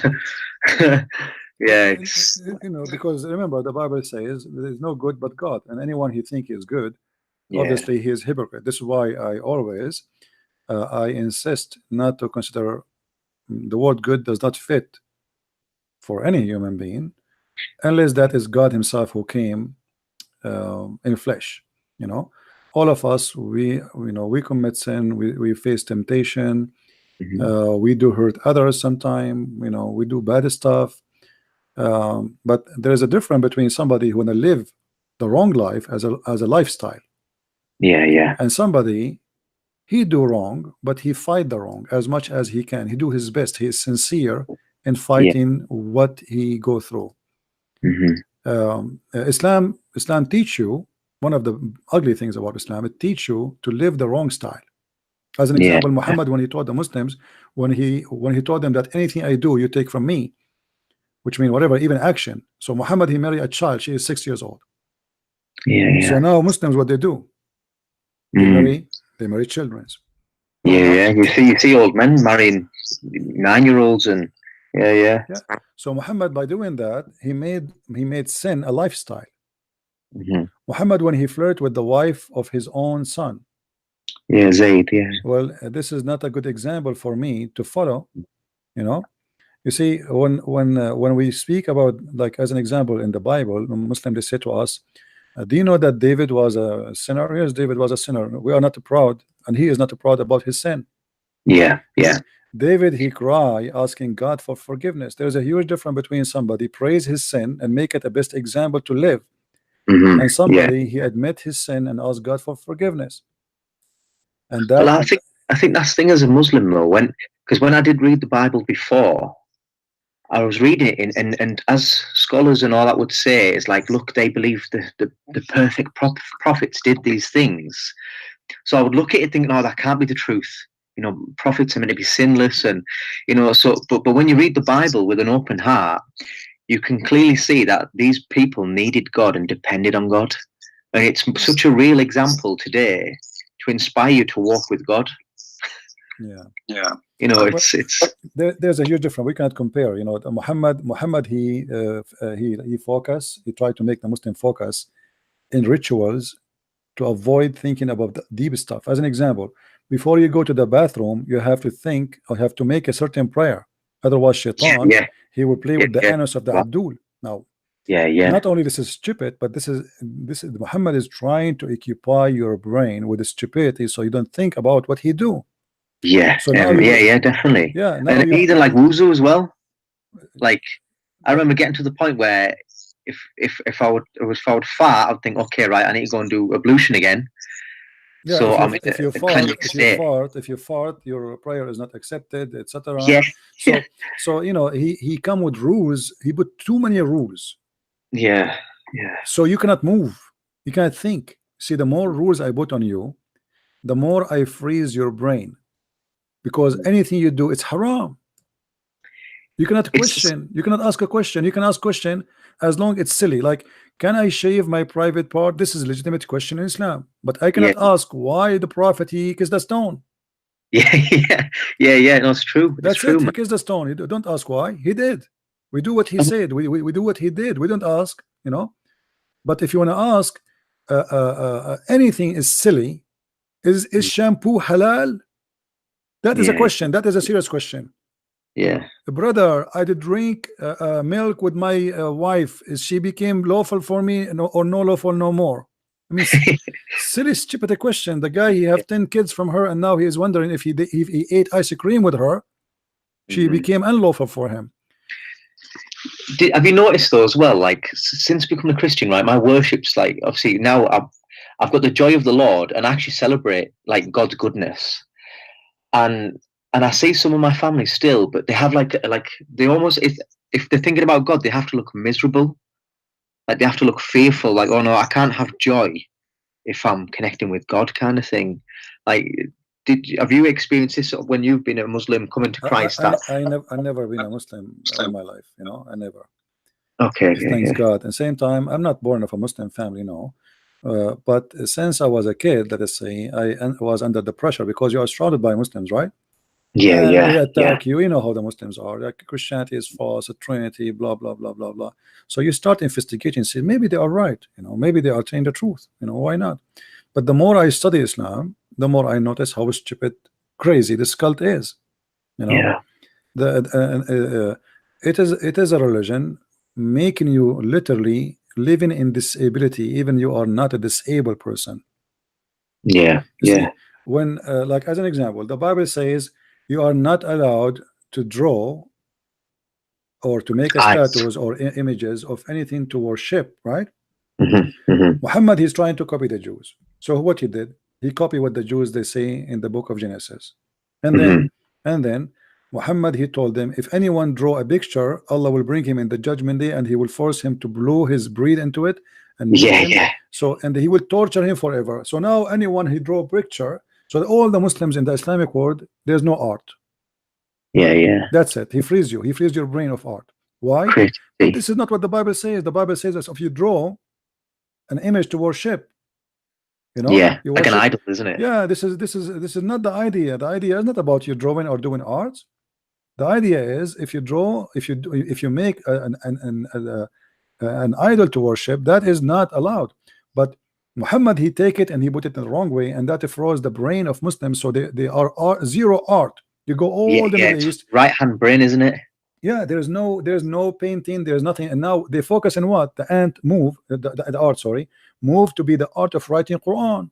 This is the only halal. That's why you see the Muslim they spend a lot of time to learn how to write Quran in an artistic way. This is the only art is okay.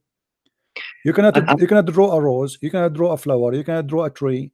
And the hypocrite, they have TV. You know, and they have pictures in their ID. I mean, if the picture is haram, why you have the picture of the king? Yeah, that's a really good point. You know? Isn't it the picture a drawing of a person? But nobody there in the heart of Saudi Arabia, the picture of the king everywhere. You will see the mutawa, the police, they have a stick and they go from a store to store. Hey, you have a picture there, take it down, haram, Allahu Akbar. But the picture of the king is there in the middle of the store, but nobody there to say take it down. You know? That's a hierarchy though, isn't it? There's a hierarchy in it. Yeah, he's God.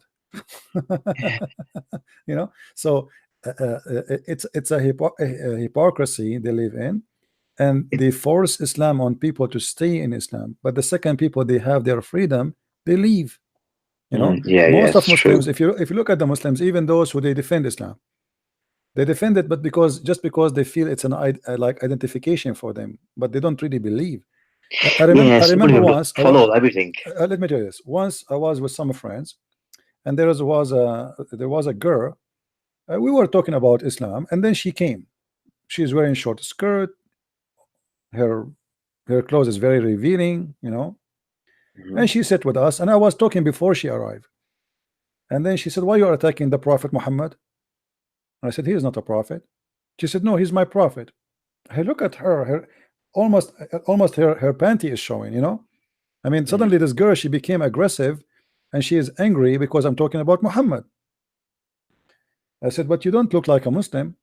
She said, "What look like a Muslim have to do with this? I believe in the prophet, he is, etc." So here you will notice that she is wearing a skirt is not even 2-inch long, have 10 kilograms of makeup in her face, her breast is almost coming out of her shirt, but yet she jumped to defend Muhammad. And here you can tell that the Muslims do not know what Islam is about. They have no idea who is Muhammad. They jump to defend Muhammad just because you say Muhammad is bad, because they feel that you are insulting them. It's like an ID, you know. Yeah, definitely. So why a woman like this is defending Muhammad? How she can defend Muhammad? What is your relationship to Muhammad? You know? I think it's one of them where I think what I started to realize when I came to Christ, I actually felt a demon leave me.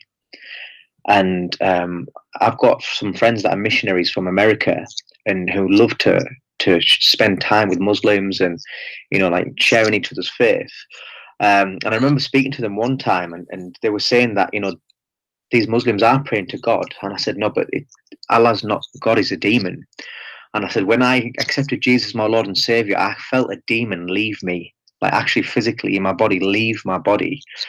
And I said, Jesus says that the only one that denies the Son does not have the Father, such as an Antichrist.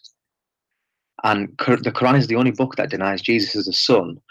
And yeah, even in the 10 Commandments, it says, do not bow down to anything in worship. But then, you know, the Quran, obviously everyone's bowing down to the Kaaba as well. So I feel like, you know, have you heard of Habal? From Baal and Hubal. Baal. And Baal. Hubal, yeah, Hubal and idols, yeah. So there's the Battle of Badr, and Muhammad's going to a war to the Quraysh. Battle. Oh, okay, the battle. Okay. Yeah. Okay. And he says that that Habal is most high. Yeah. And it says Allah's most high. And then, but then when you look at it, because Habal was the moon and star god, and when you look at most Muslim countries, they have the moon and star as their flag. You see, the Muslims, I want to show you something. When Muslims they talk about Tawheed, I want to arm you with something. Yeah. I will show you something in the screen. Who is the one who taught the Muslim Tawheed? Was it Muhammad? It was a Jew. Right, I didn't know this. Yeah, look. You see, I want everybody is listening to take this and see who is the one who taught Muslim Tawheed. Muslims don't believe in Tawheed. If Muhammad is a prophet, how this story can be possible? He is a scam. Look with me. Read carefully with me, guys. Does it say Muslim? This is Sahih Muslim. I can show it the hadith from many locations, not necessarily Sahih Muslim. You know, we can show it many places. Sunan Ibn Majah, Sahih Muslim, Adab al-Arab, Jami' al-Tirmidhi. Hold on, let us see where we can find this hadith. Yeah, anyway, let's go here. The Sahih Muslim is enough. Or An-Nisa'i. Okay. You see here it says Sahih. Okay, so the Muslim cannot say this is fake. All right, let's read this one. This is not Sahih Muslim, this is An-Nisa'i. It says, it was narrated that Abdullah ibn Yasir from Qatada, a woman from Juhayna, that a Jew came to the Prophet. Who? A Jew. And look what the Jew, he said to Muhammad. He said to him, you are setting up reviles to God, not to Allah. He didn't say, you know, to Allah, and associate others with him, which means with God. How? He continues saying, you say whatever God will and you will, and you say by the Kaaba, which means they swear by the Kaaba. Yeah. So look what Muhammad he did. He said, so the Prophet commanded them, if they wanted to swear an oath, to say by the Lord of the Kaaba, and to say whatever Allah wills, then that what you will. So Muhammad was corrected as a prophet of God about an act of worship, an act of belief and oneness of God by a Jew. Why Muhammad did not himself, all this time with his followers, they are saying those words, did not correct them, and why Allah did not send the inspiration, say, hey Muhammad, what are you doing? Why you keep swearing by the Kaaba? Why you keep saying if you will? You should not say that. You should say this. This is an inspiration, should come from the angel Jibreel, not from a Jew passing by. And it's funny because Muhammad's meant to bring the oneness back to Allah again. See, but here you notice Muhammad, he right away he compromised, he changed the way he talk, and the Muslim they talk, just to make it fit and accepted by a Jew. Yeah, and then say inshallah instead. Why Muhammad did not say to him, oh, you got it wrong, we don't mean this? Muhammad right away he agreed with him. Wow. You know, and right away he ordered them to do as the Jews he said, which means the Jews was right, the Muslims were wrong, including Muhammad. And as you see, this is a Sahih hadith. The Muslim cannot say this is need vitamin or some food, you know, because everything for them is actually there's a hadith where they swear by Allat. I will try to find it, but obviously Muhammad is just a person trying to present himself as a prophet, and he was trying to learn from people who are the Christians and the Jews what is God is about, how he can be a prophet, what will make him a prophet. So when a Jew he says something, Muhammad he take it seriously and he do what the Jew said, because the Jew he is from the people of the book, and obviously he knew better than me. I am just a Muhammad. I am no one. He's a false prophet. He knew that. If he is a true prophet, he will not accept the Jew saying that to him to correct him. He should ask God to correct him. And why God did not send him somebody, an angel, to say that to him? All this time they are swearing by the Kaaba. Why you swear by the Kaaba? You know? And the story repeated in many places. And obviously Muhammad is just a fabricator. It's so hard though when you're a Muslim to see past this. It's because of the fear of people, of your family and your friends, and that's the main thing, is a fear there. And CP, what do you think about? Do you know when Muhammad had his first encounter with Angel Gabriel? Apparently, well, the story there is obviously Muhammad is trying to copy something from the Old Testament when Jacob he struggled with the angel of God. And then he's trying to be the same as him. The angel he squeezed him 3 times, and but the story it's funny, it's stupid, But then the second time he sees him seated upon a seat in the sky, doesn't he? And he runs away from him in fear. Yeah, he always runs, especially when he received the chapter of Al-Fatiha where it says he ran away when he was doing poo-poo.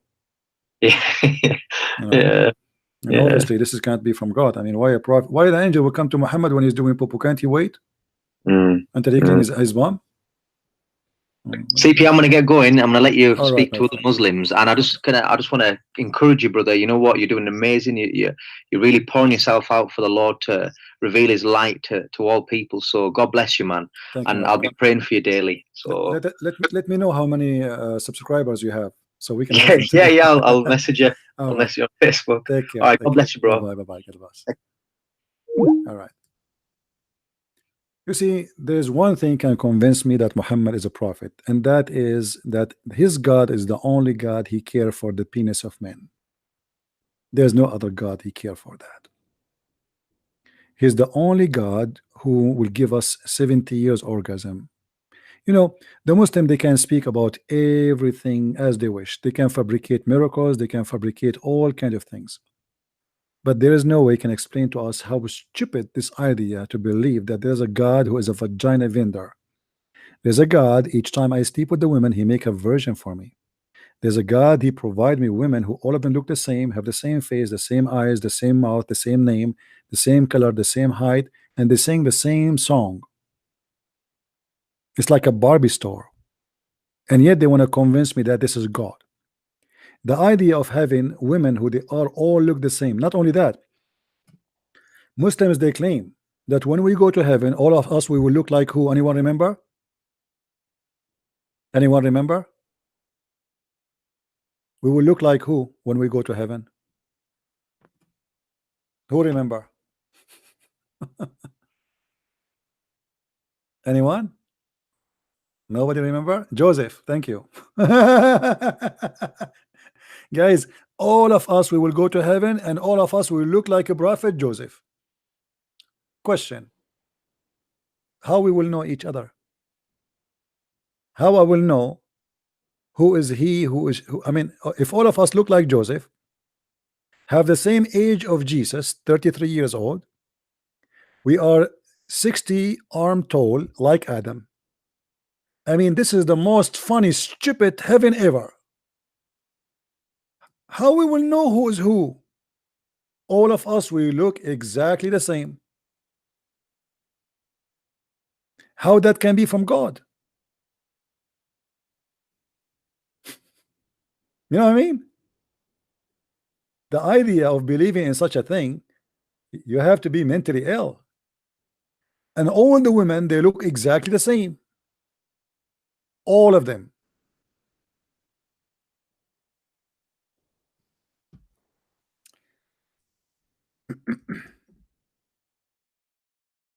Imagine you sign in a dating website, and then all women there, they have one profile, one age, one picture.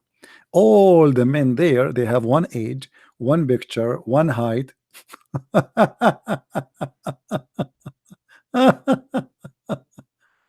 I will play a video, a short video. Don't lie. Don't lie. Just to make some tea. All right. Give me a minute, guys, to make some tea. I will play this video for you, and I will be right back. Let us hear to this, and I will be back right with you. Worship is to take it as God. Do you see the Quran? Read with me. Read with me. The Quran says, "Take my mother as God." Do you see it? Okay. I'm read again. Beside Allah, take my mother for gods beside Allah. Okay. What is okay? What is God in Islam? What people do to God? My friend, don't tell me what is God. Don't go. I mean, what a game you are playing. God is God. God is God. So the Quran claim that there's in Christianity, those who they are Nasara, they worship three gods. One his name is Isa, one his name is Mary, and one his name is Allah. Okay, I will prove it to you from the Quran. Okay. That all the pagans used to believe in gods. Whoever they worship, that is their gods. So worship means when you're asking somebody help. So what does that mean? My friend, asking somebody help, that's worship. My friend, you are the one who said that if you ask somebody for help is act of worship. When I was saying that, you just cut me right in the middle. No, you were talking about Mary. You were talking about Mary. So if somebody, you are the one who said that if somebody asks someone for help, he is asking someone for help. He is doing an act of worship. If you don't do that, help me. If I ask my daughter to help me to get me a cup of tea, that means I'm worshiping him. Come on, don't play with words. Help, you know what I mean, help. What help? What does that mean? Okay, tell me what help. Tell me what help. Help is about what? It's about salvation. It's about going to heaven. When you ask this is about somebody. My friend, this is about religion. This is not about help to make zucchini. This is about religion. So help here is about you being saved from torture. We're talking about judgment day. When I look, if I'm here, like sitting in my sitting room, and I'm asking, oh Muhammad sallallahu alaihi wasallam, help me and do this for me and do this for me, that will be a worship. And that's what exactly Allah is talking about. The people does to Mary and Jesus, and people are still doing. My friend, interpretation, please. Interpretation. If you are truthful, show me the interpretation of what you just said. Hey, Jason here. I'm going to share one of the most powerful secrets in the business world. Okay, let me start with something that's easy and a no-brainer. To be successful, a business needs to be able to find customers. We all know that, right? But here's the key. Most businesses suck at finding customers. Enter the most powerful secret and most powerful business that I know and love is what we call the bridge man. The bridge man does nothing but helps this business owner find customers for their business. And sorry, there's an ad. Catholics do. What's God? What's God? Okay, you're the one who said that if the Catholic they ask Mary for help, that will make her God, correct? If they know, in the eyes of God, that's a worship. So that is no problem. That's a worship. So if you ask Muhammad, to pray for you, that is an act of worship. No Muslim asked Muhammad to help. He's dead. When in his lifetime people ask him to help. And you can ask a good person in a lifetime to help or pray to God. Anybody saintly human being, you can say, look, can you pray to God for me? You are a good human being. You can in a lifetime. But when that person died, I cannot ask that person. Do you know there's a hadith of Umar radiallahu anhu? He, when the rain wasn't coming, he went to the uncle of Muhammad sallallahu alaihi wasallam, Abbas. And he said, in the lifetime of the Muhammad sallallahu alaihi wasallam, we used to go to him for ask for rain to pray for us. Now he's dead, so we're asking you. If you ask Muhammad help when he is dead, that is an act of worship. Absolutely. All right. It's sure. All right. Okay. As long we stop here. Did you hear this guy? He said, if we ask Muhammad when he is dead, it's an act of worship. He said that, right? Last time, he like the conversation was long, and we did not finish because I was going to show him actually that yes, Muhammad obviously he was worshipped. Because Muhammad he claimed that when he is dead, the prayer of the Muslims will be played in front of him. If we go a little bit here, that is an act of worship. Absolutely. All right. It's God.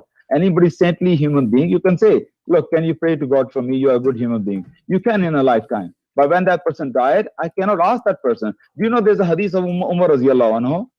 He when the rain wasn't coming, he went to the uncle of Muhammad Sallallahu Alaihi Wasallam, Abbas, and he said, in the lifetime of the Muhammad Sallallahu Alaihi Wasallam, we used to go to him for ask for rain to pray for us. Now he's dead, so we asking you. If you ask Muhammad help when he is dead, that is an act of worship. Absolutely. All right. It's shirk. Absolutely. Okay. If you go in the hadith, we will find the following. Look what Muhammad he said.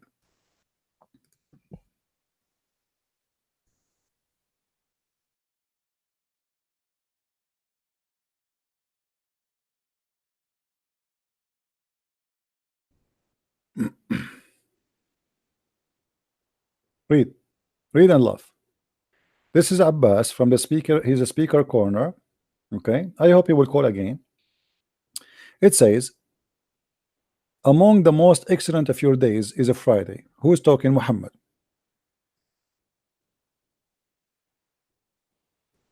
So invoke many blessing on me. By the way, it doesn't say blessing. Again, this is the praying on me on that day. So Muhammad is asking Muslim to pray on him in that day.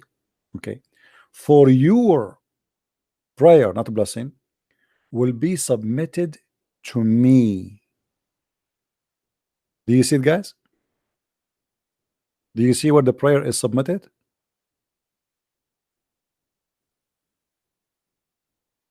To Muhammad. We just heard this guy in the debate, or if we can have a conversation, saying that if you ask Muhammad or if you pray to Muhammad and he is dead, this is an act of worship. And look what the Muslims, to confirm that this is Muhammad is dead now, look what it says. The companion, they said, they ask, O Messenger of Allah. I look like I have too many.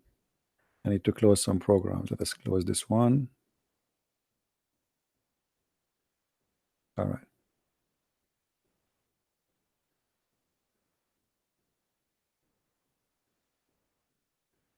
Okay.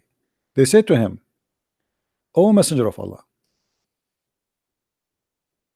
how can our prayer be submitted to you when your body has decayed? He said, SAWS, Mercedes-Benz, Allah has forbidden the earth from consuming the body of the Prophet. But look here, we have a problem. Let us say that the earth does not consume the body of the Prophet, which is a joke. Muhammad proven to be false, because by saying that he got himself busted again.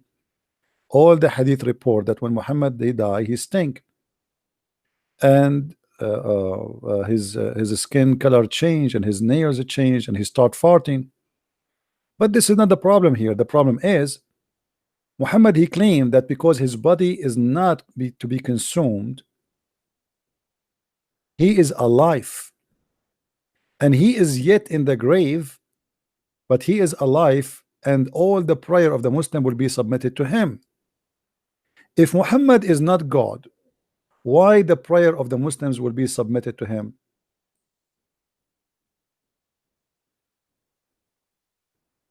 Do we have any Muslim have an answer?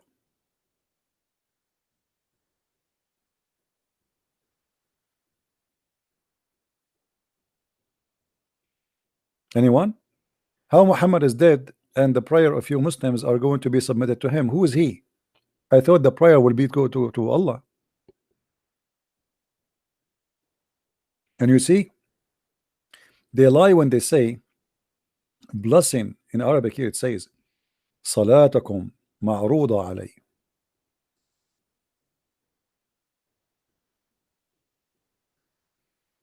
صلاتكم معروضة علي. Your prayer is submitted to me. Why the prayer of the Muslims will be submitted to Muhammad? And they said to him, and how our prayer will be submitted to you? He said that the blessed Allah, he forbid the ground from consuming the flesh of the prophets,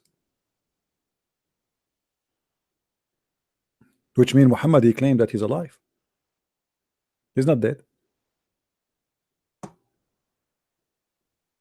And Muhammad, he claimed to be God. Because if Allah he made him the one who received the prayer of the Muslims, that means he's God. The Muslim, they pray and their prayer will go to who? To Muhammad, not to Allah. If there is any Muslim want to say something?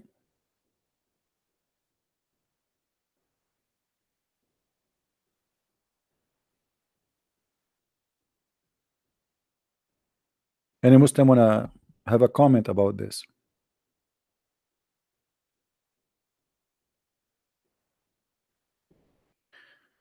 We go back to zero. Any Muslim want to finish the topic about why Muhammad was praying to Jerusalem? Which hadith is this? Let me show you. I will pause the hadith for you, no problem. And by the way, this is Sahih. So the Muslim, they cannot play the game of weak and da'if, and you know, the game of shish kebab. Sahih, you see it? Let me give you the link so you can save it.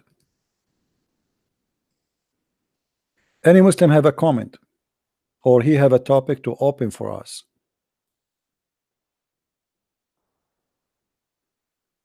Who is a Muslim want to call me to correct me?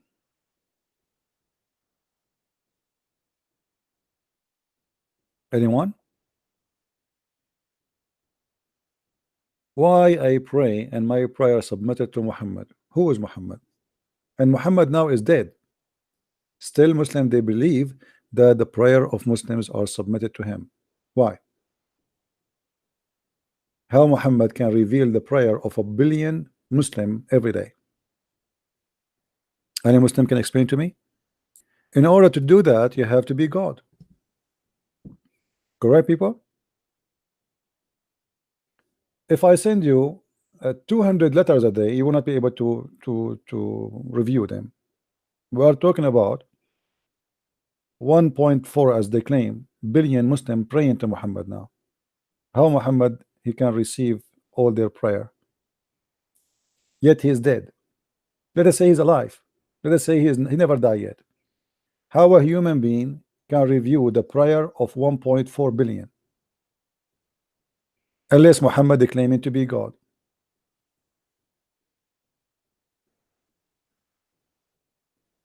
You see, when a human being can do what God only can do, that means it's a human being claiming to be God. One of the reasons the Jews, they crucify Jesus, the major reason is because Jesus, he does things only God he can do, or he say things only God he can say. As an example, he forgives sin. Right? And nobody should forgive sin except God.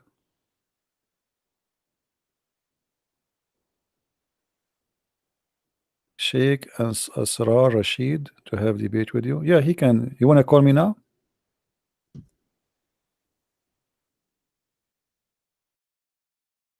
Look like we have a sheikh want to debate me.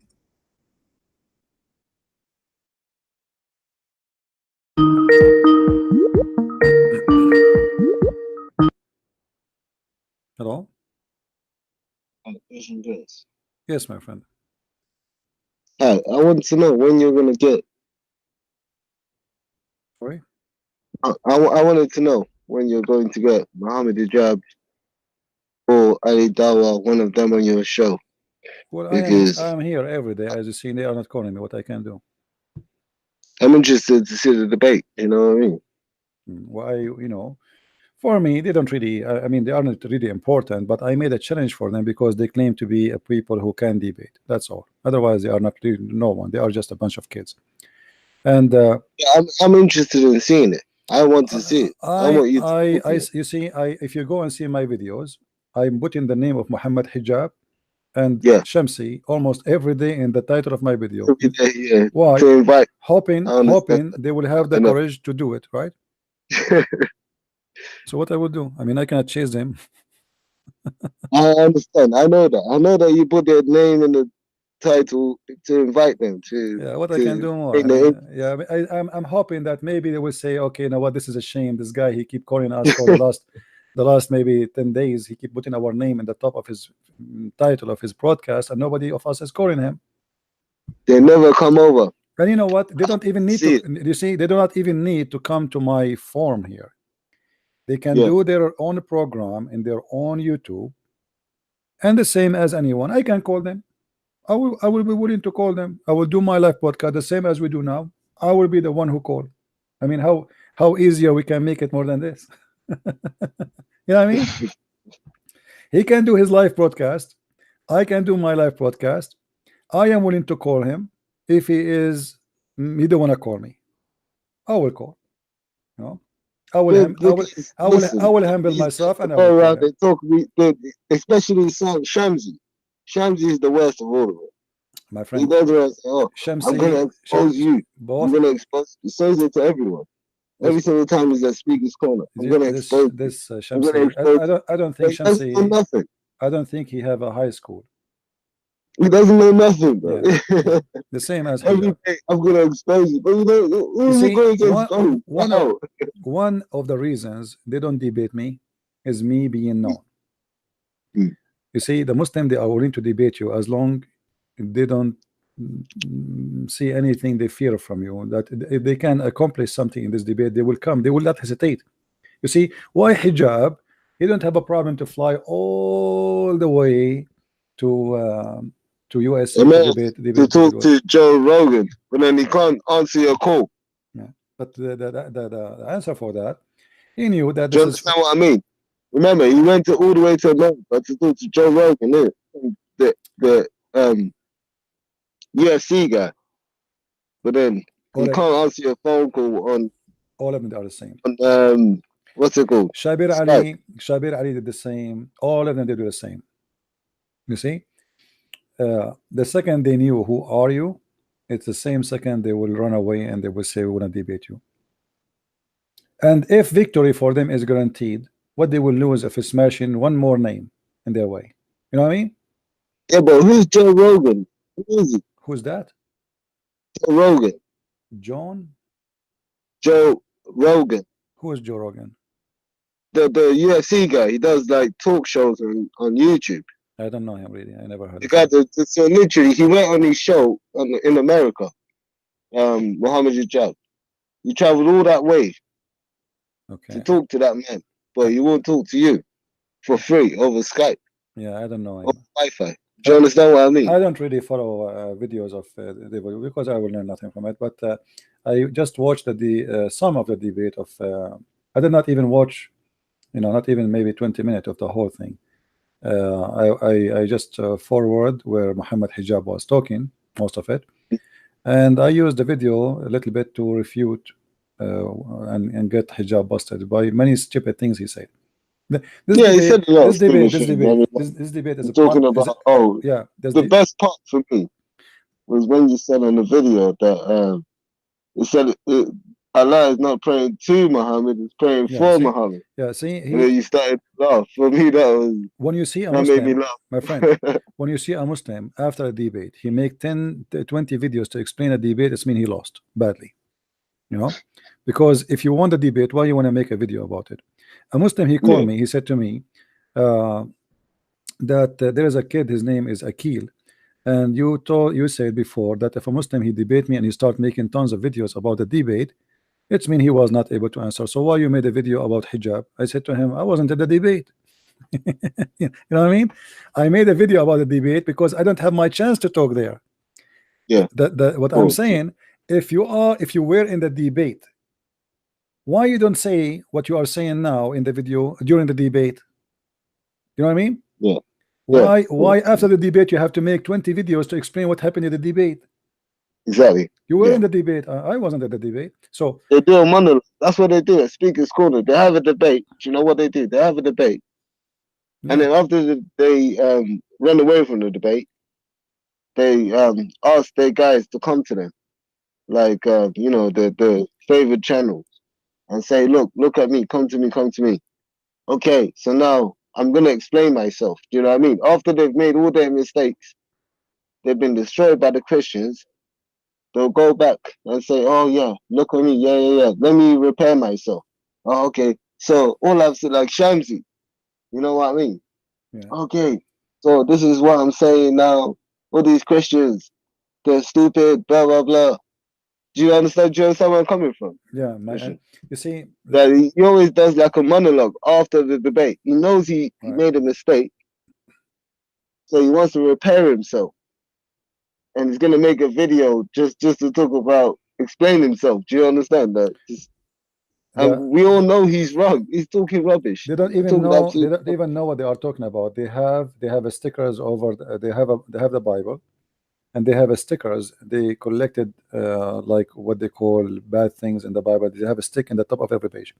In this page, Jesus said, "Hate your family." How Jesus says, "Love your enemy," and he says, "Hate your enemy." Muhammad, he said the same. Muhammad is trying to copy Jesus. You know how the Jesus, the loving God, he says. The merciful God, he says, if your child he insulted you, kill him. You know, Muhammad he copied that. He have it in the Quran, chapter 18. They don't know what they are talking about, and this is why they want to get close to me. They knew how to criticize, but they do not know how to hold the ground with their attack.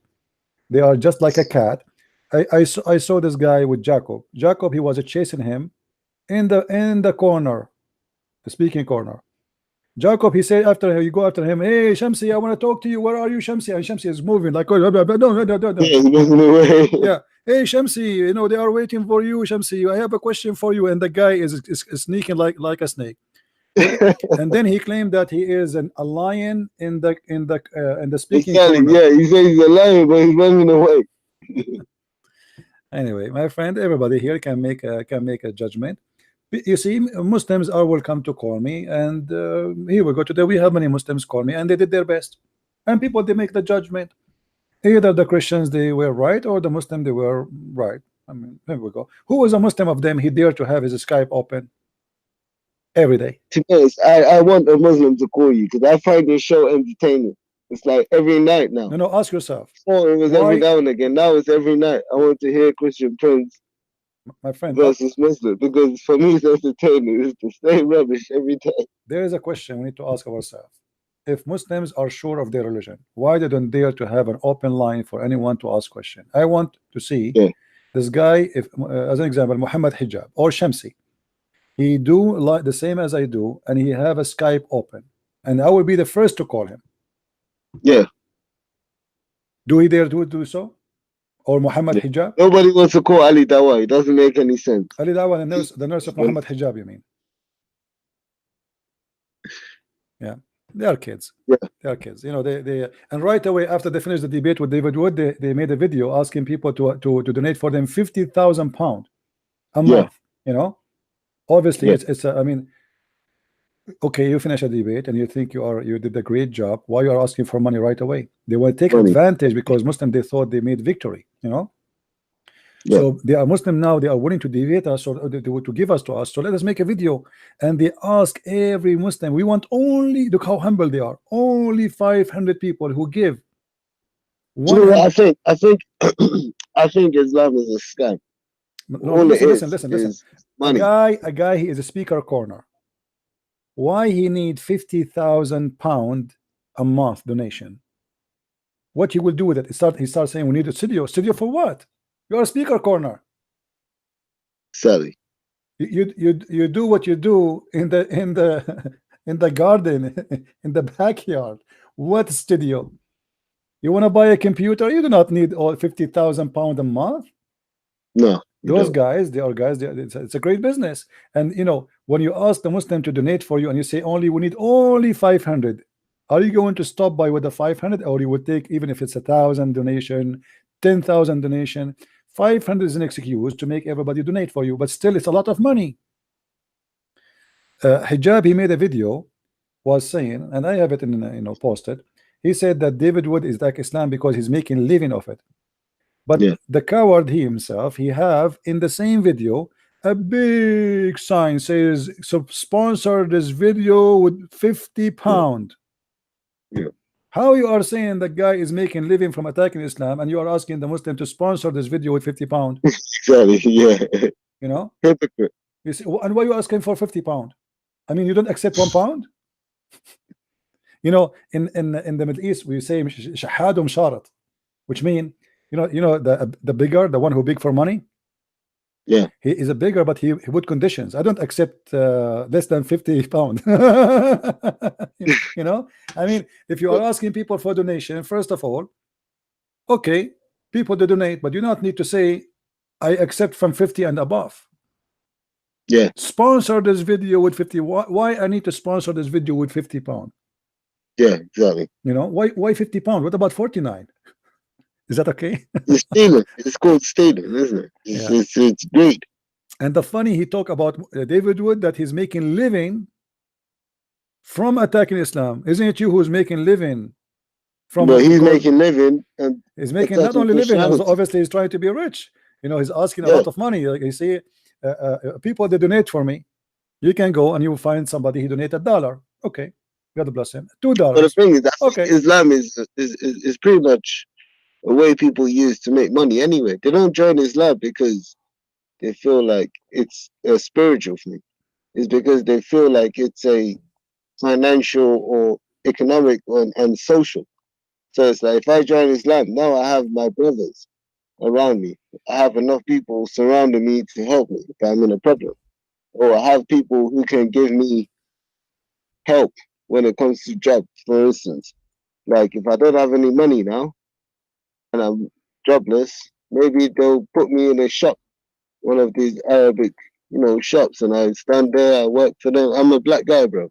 Do you understand what I mean? I love a black people, my friend. So if I imagine if I join Islam now, that's the kind of thing they're gonna try and, you know what I mean, push onto me. For me, it doesn't make any sense. It's not. I just think this is what they did, because I look around and I see every single day what they're doing. I see how they corrupt the London area as well. Yeah, I've seen it every single time in the evening. I go somewhere, I look.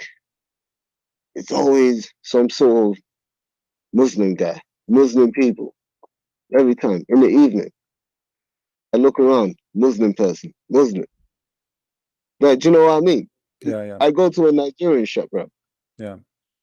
And what do I see? The woman selling the food is Nigerian, but she's got some like Pakistani, Indian guy or whatever working with her. Do you know what I mean? Mm-hmm. Fetching all the goods. So who's in charge then? It's not her, is it? Yeah. It's the Muslims that are giving her the opportunity, and they're pushing their own people in there. Well, the scam is started since Muhammad he became or claimed to be a prophet. If you go to chapter 9 verse 103, you will see Muhammad saying the following. Muhammad he claimed that if you pay him money, he is willing to pray in your behalf, and he will purify you by the money you pay him. Read with me carefully. Take alms of their wealth, wherewith you must purify them and must make them grow, and pray for them. You know, bad translation. Let's see different translation. Yusuf Ali. Let's see. Read, guys. This is a translation of the Muslims.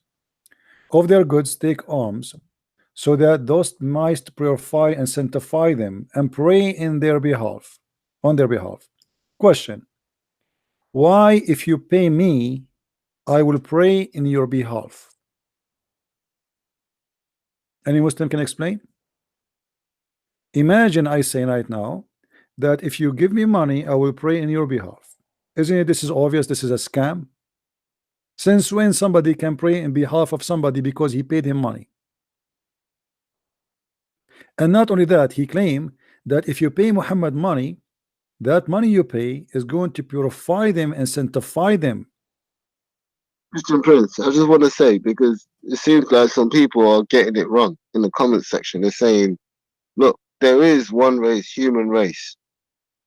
Do you understand? But everybody keeps fighting that in the comment section like of course there's one race, human race. Don't worry about I don't care. I'm not trying to act like, oh, I'm black all of a sudden I'm so special. He didn't. Do you know what I mean? Nothing wrong with saying I'm black. I don't understand why they're writing. Nothing wrong with saying I am black. You are black anyway. I'm white. I'm white. So, yeah, I mean, Yeah, I don't care. Yeah, I know who I am. Yeah, this is not I don't want special treatment. You know what I mean? No, I don't care. No, we That's who I am, the Lord, my friend, he said, you know them from their fruits, not from their names, not from their color, not from anything, from their fruits. Yeah. You know? I don't know why they're writing that in the comments. So one person was like, "Oh yeah, there's only one race, human race." Yeah, I know that. Yeah, don't be sensitive. Don't be I'm not sensitive. trying It's to okay. use anything. Don't you know what I mean? Don't be sensitive. I don't know. People are strange. People are No, strange. don't be sensitive. It's okay. You know, people sometimes, you know, we say something, people they can misunderstood what we are trying to say. It's okay. No problem. Anyway, Oh, it's stupid. I like the way you say it. Yeah, you're stupid. Yeah. Anyway, thank you, my friend, for calling. Let's take some more calls from Muslims. Yeah, of course. Yeah, Thank you, my friend. I'll talk to you now. Take care. So you Muslims believe that if Muhammad, we pay him money, he pray in our behalf and he purify us. How that can be?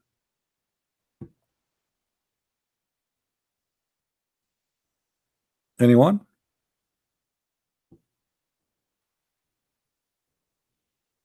Do we have any Muslim?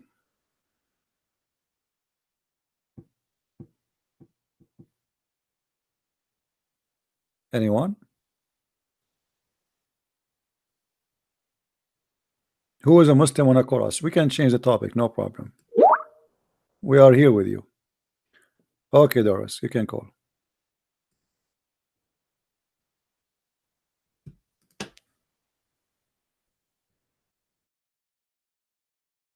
Any Muslim? Who is next?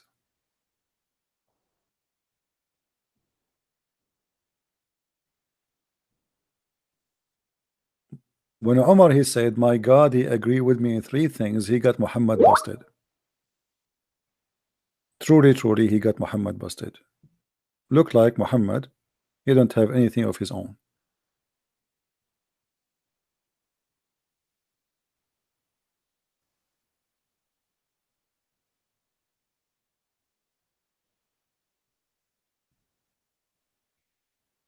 Anyone?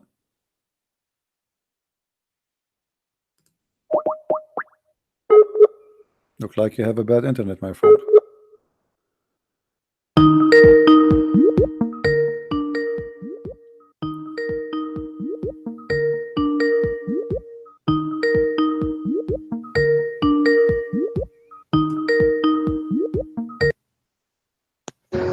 Hello? Hey, my friend, how are you? I'm okay, CP. How about yourself? I'm all right. Okay, I don't know what happened there. I tried to call a couple times. It kept dropping. I think maybe somebody, maybe you have too many people using the internet. Do you have a cable or you have you are using your data? No, it's cable internet, but I am watching you on the laptop and on a television set. So. All right. Okay. So what do you want to share with us, my friend? A couple things. I guess I'll start with the guy that just hung up. I think he took offense when people were saying that there's only one race, human race. I think we understood what he was saying. Yeah. He's black, which in well, you guys, you know I'm black, and you can probably tell from my voice as well. But there is a particular angle that Muslims take towards black people. Right. That we discussed before, and I guess they do the same thing in Europe as well.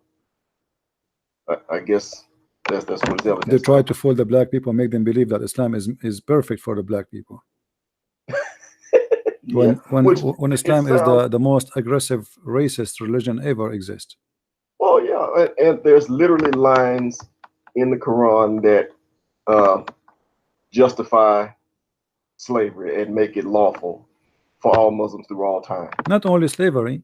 I mean, the Quran speak clearly that Judgment Day, everybody bad will be turned black, and everybody good will be turned white. Yeah. So what more we want it to be? I mean, okay, slavery. It might say, okay, in the Old Testament they used to have slaves, but you will notice that in the Old Testament a slave can be possible to be a Hebrew man, a woman. It can be an African, it can be white. Oh yeah, and again, slavery is really two general of a term because it matters what the elements, the rights and duties and restrictions of the slaves that you have. Like in Brazil, they had slaves, but the slaves could marry and you couldn't sell slaves apart from their wives and husbands and such. Well, in the United States, you could do that. It's vastly different. So really, to really understand slavery, like anything else, you can get into the details and you need to know. Slavery is bad, whatever it happened. It's bad and ugly. Right. It's not right. However, we have somebody claim that everything in his book is written by God. Yeah. Everything is coming from God. And this God says to the people, to Muslims, you can take people who they are free and make them slaves. Not about you own slaves, this is what you do with them. You can go and capture them and make them slaves, and then you can abuse them and you can do whatever you want with them. You know, when the Jews they have a war with their enemy, and they capture women. The woman, she shave her head. For what purpose? To mourn her lost loved one. No, simply, you see, the shaving first, the first thing the shaving would do will prevent the man from doing anything to the women. She will look ugly, you know. I mean, the women without her hair, she don't look really attractive. She lose a lot of her beauty. Same time, that will give her time to stay away from anyone, anything, until, because she just get captured and she lost her family and they lost the war, and she was a free yesterday, today is a captive. I mean, imagine how much humiliating this thing. So when they bring them home, there is a special treatment for those people who they are captive of war.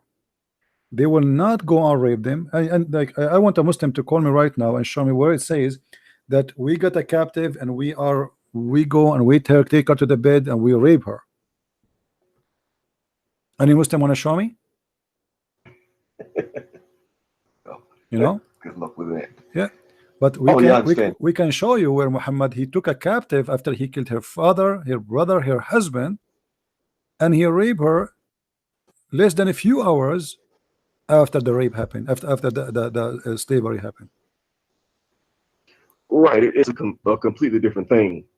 Yeah, because where I was going with the idea is to create a buffer of time in between the time they're taken captive because they lost the war and the time that they begin to marry to the population. And if a Jewish man saw a woman amongst the captives, he did have to marry her. Yeah. That's there. It wasn't slavery. He had to take her as his wife. It is a wife, yes. You know, the Bible, if you go to the book of Deuteronomy, chapter 21, I believe, it says clearly that how you deal with them and how you marry a captive woman. You know, right? Take her as a wife. It's a completely different thing from a slave. Yeah. Wife has all the rights and such. It says actually this is where it's speaking about shaving her hair. You know, like you take the woman who is your captive, you bring her to your home, she shave her head, trim her nails, and put aside the clothes she was wearing and during the capture, and after she lived in your house, etc. For you some time. So, which means she have to be treated as a wife, not as slave. Right. Yeah. Right, and you don't have the prostitutions and things like that come with it, which you see in Islam. And you were talking about it yesterday with Umar and the captive women and the topless and all that kind of stuff. Yeah, and actually it says it clearly in the Bible there that you must not sell her or treat her as a slave. That's it. Right. You know. Right. No, and I don't know the guy's name that just hung up, but the idea is, the irony of it in today's time is that you try to bring Islam to people who are directly affected by slavery in the near past, in the recent past. It can only work in a state of ignorance that they just don't know, because this is not the type of thing that's buried deep in Hadith. It's in the front. You read it for a couple of days and it out. You read it for a couple of days and it jumps out. It's in the early stuff. But you see, the point is, the Muslim, they knew your pain as a black person, what history you went through, you know. So they try to use your history to conquer you and to make you believe in the God of Islam. You will notice that Muslim, when he speak to a white man, he will not say to him, "Oh, did you do what you do by the black people?" He will never say that, you know. But when he speak to you as a black person, he will say, "Did you know what the Christian did to you, the white man, the Christian white man?" Yeah. You know. But he will never say to a white man, "Did you remember what you did?" No, yeah. Well, but because it's kind of like, I don't know how much of a, well, I guess it is a focused approach that they have by now, because just by virtue of so many people. But to them, it's like Muhammad is like all things, because they'll say to a woman, you know, Muhammad was a feminist. He brought women's rights and stuff, you know. They'll say that too to a woman, and it's like they can completely discard what the Quran says. You know, there's actually a line in the Quran telling the man to beat his wife. I mean, it's there, but they just skip over it. Whatever angle they need to take to convert a person to Islam, that's what, you know, that's what they'll take, you know, which is, well, it's obviously it's not right. They try to speak to you in the let's say, based on your background. Who are you? Like, let's say you are a person like politician who's an atheist. He's an atheist. So we try to do what? They try to say to you, Quran have science. You know? Yeah. So it depend who are you. They try to fool you. If you are a woman, they will start saying Islam gave the women her right. Islam, to treat the women like a jewelry. The woman, she is treated like a queen in Islam. But the story is totally different. So depend who are you. They speak to you. You know. Yes. Yeah. Something else I wanted to comment. The agenda changed. Depend who is the one they are speaking to. The religion itself changed. Depend you are talking to who. Right. You know? Explanation change of a same verse. Depend who is the one we are talking to. Like today, the one who called me one after one. One, he said to me that the black stone is an act of worship. One, he said, and the same person, he said to me when Omar, he said that this stone is useless. He said he's wrong. He's wrong. The other one, he quote from me, Omar saying that the black stone is useless. Tried to prove me wrong. The other person, he tried to say to me that Omar was wrong. You know what I mean?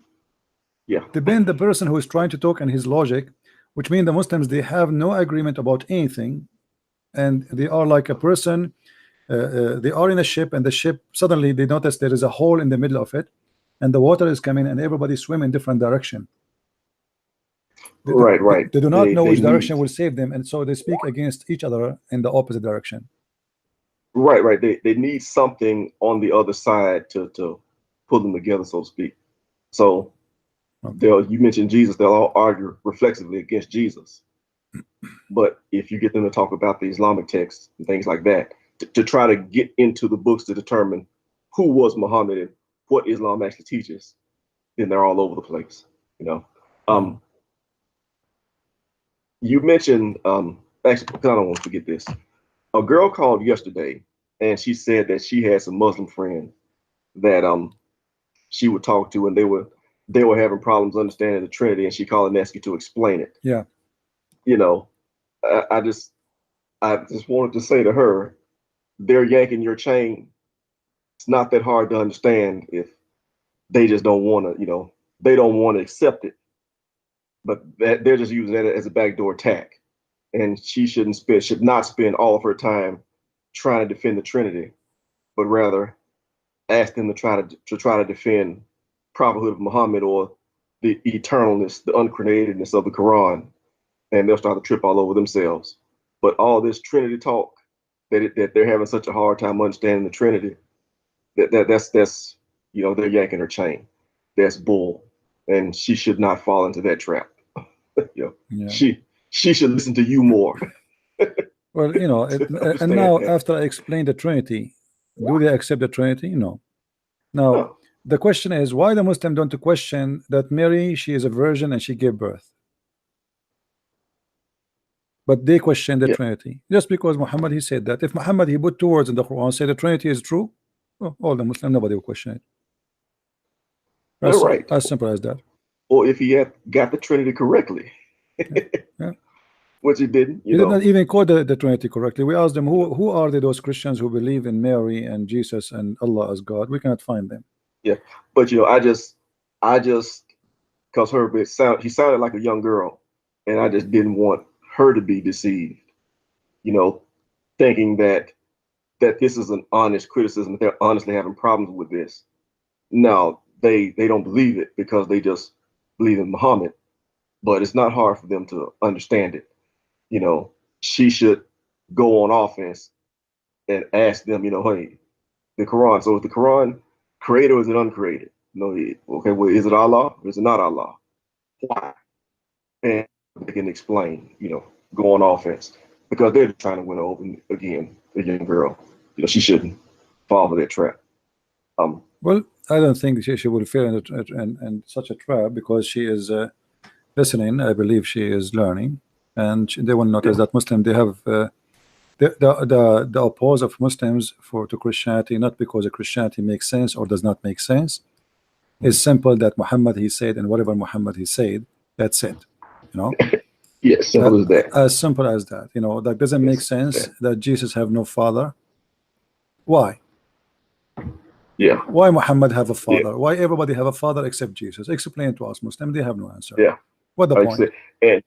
And why, in the case of Jesus, is the one who made your mother pregnant, not his father? Yeah. Everybody, who is the one who was my father? The one who made my mother pregnant. Okay. Who is the one who made Mary pregnant? Allah. So who is the father of Jesus? Yeah. It's just simple as that. Now, every other person in the world, it's really that simple.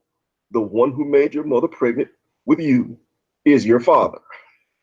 Not necessarily the one who married your mother, right? Not necessarily. No, not necessarily the one who married your mother. The one, not necessarily the one who married your mother, the one who made her pregnant. As simple as that. So who is the one who made Mary pregnant, Muslims? Give us an answer. Yeah. Even by the way, even this one, they have many stupid stories about it. As an example, interpretation, some Muslims believe that Allah, when he created Mary, he created a sperm inside her. So he sent Jibreel and he breathed into her vagina. It's not Allah who breathed, but the Quran says, I breathe, he breathed. So he breathed into her vagina, and then by doing that, he made her horny. And when he made her horny, the desire of the sperm moved, and the sperm moved and made her pregnant. Imagine. Yeah. And so breathing into her vagina and making her horny, that doesn't count as sex. Right. It's not sex. And the sperm is not sex. And every woman, she have a sperm inside her since she was created. Yeah. But wait a minute, but that would still count as Allah being the one that makes a mother pregnant. I mean, if he created her with the sperm, he created the sperm. Women are not normally born with sperm already inside of them, so Allah did that. And then Allah breathed into her again. Crazy. It just made her horny, so she get pregnant. Yeah, that counts. Islam is a collection of stupid stories. Like it's like you are going in a field, and the field have many like it was bombed by millions of bombs, and there's many holes in the ground. So you go out of a hole, you jump inside the other hole next to it. You can't walk in the flat ground. The holes are all over. Yes, but that's all you've got is holes. Yeah. I mean, there's no solid ground. I mean, I have to tell you, I learned it from you. If you ask Muslims, okay, what book do you stand on? What book do you trust? They don't trust anything. They say, well, I don't follow the Hadith. Okay, well, first of all, if you don't follow the Hadith, how can you follow the Quran? The same people that gave you the Hadith gave you the Quran. But then you ask them, okay, well, you reject the Hadith and you follow the Quran. Okay, so the Quran says 3 prayers. Why do you do 5? Can't explain that. There was a guy that called you a couple of days ago going rounds over that. Okay, so you say, well, I only do the Sahih Hadith. So then you show them a Sahih Hadith, and then they say, well, I don't accept that Hadith. It's, and then if you ask him for what interpretation you want, well, he likes Ibn Kathir's interpretation for this verse, but he doesn't like Ibn Kathir for the next verse. There's nothing that they won't stand on anything like a Christian will stand on the Bible. How Islam is based on the Hadith and the Quran, but the Hadith at least is not totally. I mean, they don't even agree about which one is the authentic. No. So how we can stand in Islam anyway? How Islam can exist if you are saying the only thing is preserved as the Quran, but Islam is based on not in the Quran only, it's based on the Hadith and the Quran. So if we see what is the percentage of Islam based on in following, is it in the Hadith or in the Quran? You will see maybe more than 80 to 90% of Islam is based on the Hadith. Yeah. So why Allah he preserved only 20% of the religion and he did not preserve the 80%? Yeah, well, and how can you know that the Quran is the Quran? Nobody without knows. the Hadith? Nobody knows. Actually, it's very easy to know that the Quran cannot be from God. Like you remember the Hadith where it says the verse in the Quran, "Today I completed your religion for you." Yeah. Okay. How he completed the religion for them today, and if this is in chapter in the beginning of the Quran, and he he did not finish the Quran. I mean, this verse, in order to be true, have to be the first the last verse in the Quran. It cannot be, "Today I completed your religion for you, accepted Islam as religion for you." Okay, but this is in the beginning of the Quran. How this can be from God? If you want to say to me that this is not how it was revealed, how you say to me that the Quran is preserved, but yet you say to me we Muslims we play with the Quran? You know what I mean? Yeah. Even the Muslims admit that the Quran today is not the way Allah he sent it. Who are you to change it? Yeah, well, and how do you know? I mean, even the classical tale of how the Quran was composed. Muhammad was dead. They got a bunch of Quranic material from everything, written on paper, scratched on bones and rocks and stuff like that. But if Muhammad is not there to tell you this is verse 1, that's verse 2, that's verse 3. Hold on, I think we have a Muslim. Sorry, hold on. Go ahead. Hello. Hello, Christian Prince. Yes, my friend. Hello, Christian Prince. I hear you. Hi, this is BC from Nigeria. Okay. I am not a Muslim. Oh, thank God. How sad. But I was hoping that. Okay. I was hoping you can talk on Surah 555. No, Surah 355. Okay. Where it says that Isa died, but Muslims changed the translations to Gada. To what? To Gada, to, let me read it. Surah 3. I know what you're talking about, but I know you know everything in the Quran. Okay. But I don't understand what you are saying in English. Okay. No, I was hoping you can comment on it if you have time. All right. Well, I don't know if Thank you. Okay. If we go back, if you remember, just last week we have a Muslim who called us and he says no, that Jesus he died. I don't know if anyone remember which day it was, so they can go and listen to it. The Muslim there, he said no, Jesus he died because it says there that Allah he caused him to die. Now the Muslim they say, some Muslim they try to be smart, I suppose. It says it means he terminate his life. He terminate his life. Okay, how he terminate his life? The word here inni mutawaffika,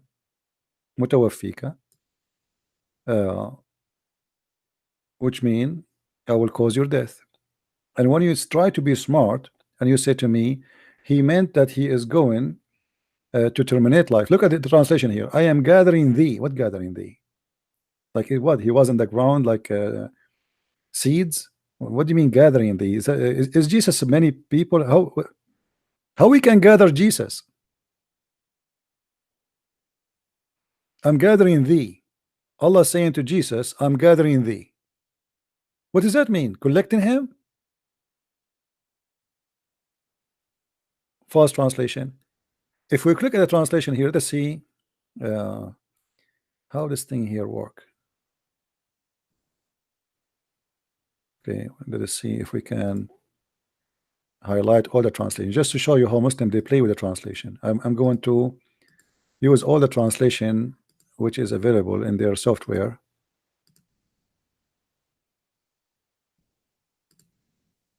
I'm highlighting them.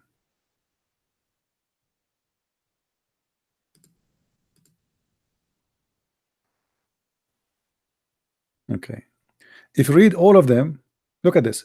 O Isa, I will keep you alive till full age. What the heck? O Isa, I shall take your soul. What? I shall take your soul?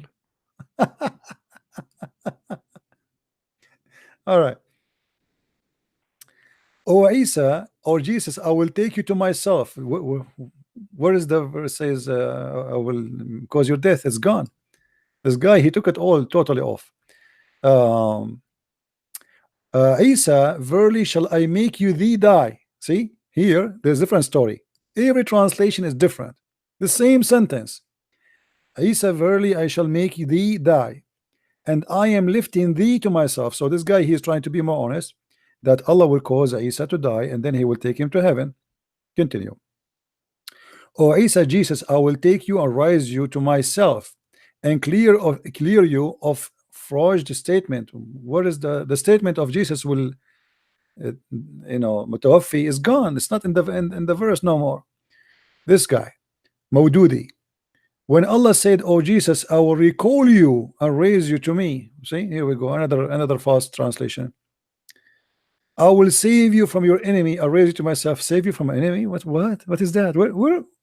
Where this guy he came with this translation from? Oh Isa, I'm going to terminate the period of your stay. Hey Isa, you are fired. I'm going to terminate your contract on earth, okay? Your mission and contract, mission impossible, and I am going to terminate your contract. What a joke. If the Muslims are truthful, why the translation is far from each other? How come they don't even close to each other in the meaning? What terminate your period of stay? What is that? Is in a hotel? When Allah said, oh Jesus, I'm gathering thee and causing thee to ascend to me. Wow. Oh Jesus, indeed I will take you and rise you to myself and purify you. Wow. Where is the death? It's not gone. I am terminating your life. This is the only one who is saying the truth. Do you see it? Oh Jesus, but he's using the word terminating. God said, oh Jesus, I am terminating your life and rising you to me. Question: why this Muslim he have terminating your life, but the rest of you Muslims translation don't have it? Why Yusuf Ali don't have it? Somebody is lying. Why this guy don't have it? Sahih Intel. Where is the life? Where the word life is gone? Where is the word death? What happened? All those translation. Look at this guy. I will terminate the period of your stay. What stay? On earth? Really? It says that? Where? I will save you from your enemy and raise you to myself. Where it says that? Hello? Hello? Yes, my friend. SCP. I just wanted to, make a contribution on Surah 3, verse 55. Okay. So it's just amazing to see all those translations trying to avoid a very clear thing. Yeah. When Allah says, "Inni mutawafika wa rafiuka ilayya," I will cause you to die, and I will bring you to myself. So why are they avoiding the word? It's just amazing. Gathering you, terminating your life. All those things, where are they found in the Arabic? You see, Very simple. Yeah, the problem, if they don't deceive the translation of this verse, then they will have a problem, because that verse confirmed that the crucifixion of Jesus happened. You know, the death of Jesus happened, and that would destroy all of Islam, because Islam based on what? That the Muslim, all of them, they say that Jesus was taken up to heaven, and then he will come back at the end of the time, and then he will die. You know, that is very funny, because if you say he was taken up and then he'll come to die, it means you are rearranging this verse, because this verse says, before I bring you, I will cause you to die. Right. See, now the Muslim, they try to explain it. So they say the word mutawaffika, tawaffa in Arabic, you can ask anyone. The second you say tawaffa fulan, which means this person, he died, pass away, that's it. He died, yes. So they say to you, oh, here he mean that he will take him in a sleep. So when you are asleep, you are dead. You know? Yeah. But this is not what the verse is saying in the mutawaffika, you know? I never heard of somebody saying that you are you know, we use the word mutawaffi to say somebody is dead.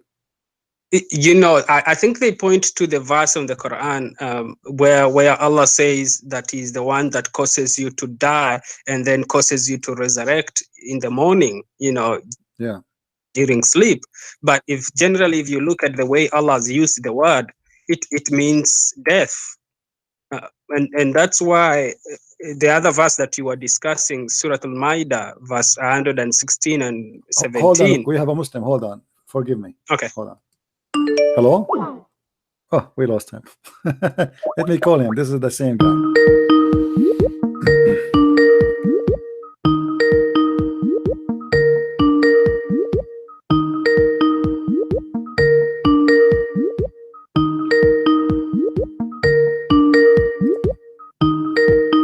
Answer, Abdul, answer. Yes, my friend, how are you? Give me 5 minutes. I touched it wrong, but give me 5 minutes. I'm busy. Okay. Are you still online in 5 minutes? Yeah, sure. I will be online until YouTube shuts us down. Inshallah. Okay. Let me call you back, my friend. Sorry for hanging up on you. As long he is. Oh, you are still on. Okay. Sorry, he called me, so I cannot hesitate to take a customer. Yeah, that's okay.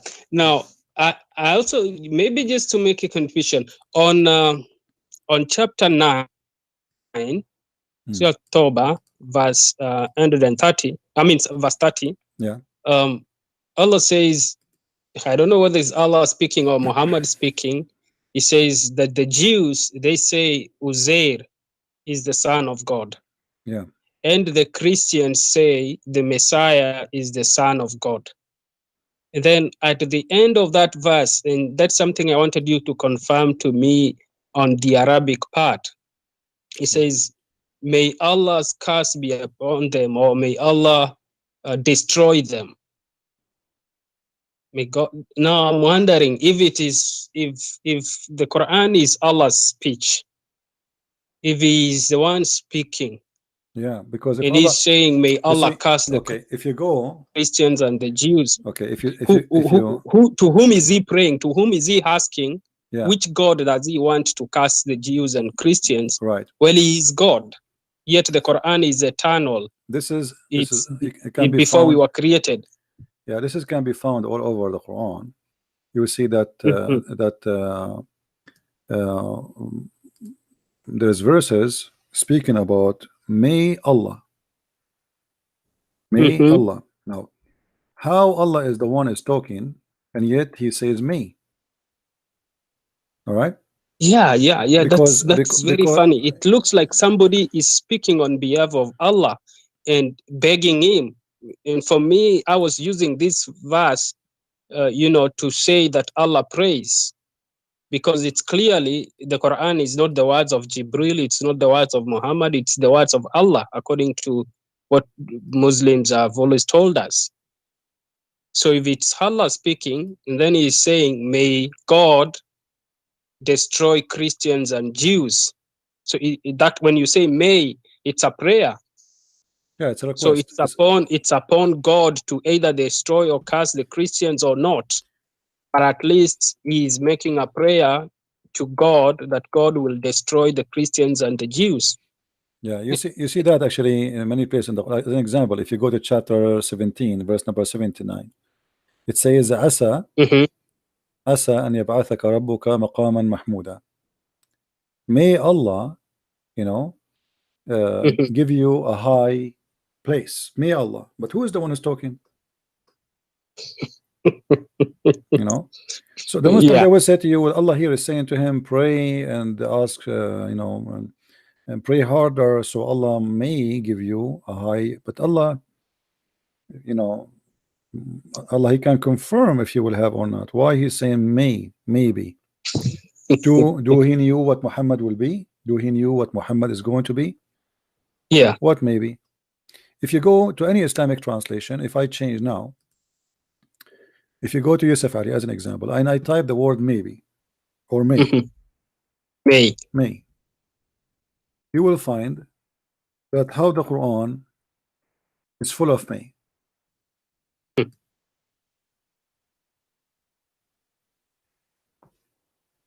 And we will not take the one. We will not take the one where it says like you may to people maybe you fear something or etc. We will talk about Allah. He is always saying may, and look here, and that I may complete my favor on you. Yes, that is 5:3. This is 150.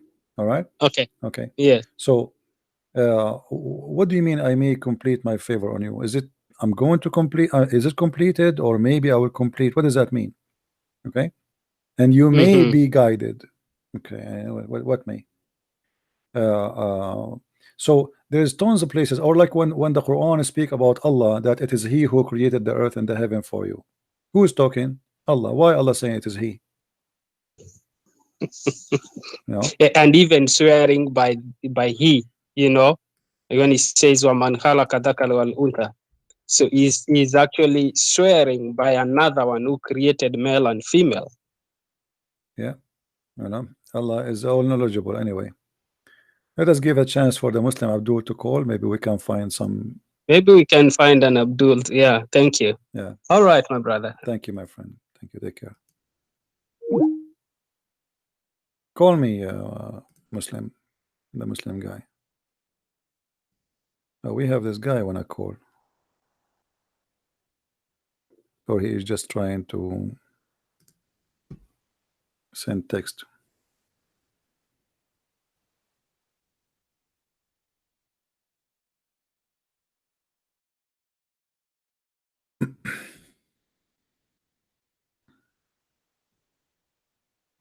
Any Abdul? Who is Abdul is going to give us a call?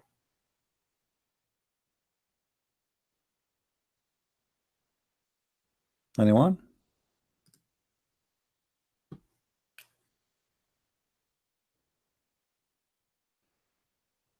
The Muslim who said he will call me in 5 minutes, please don't be late more than 5 minutes. Any Muslim?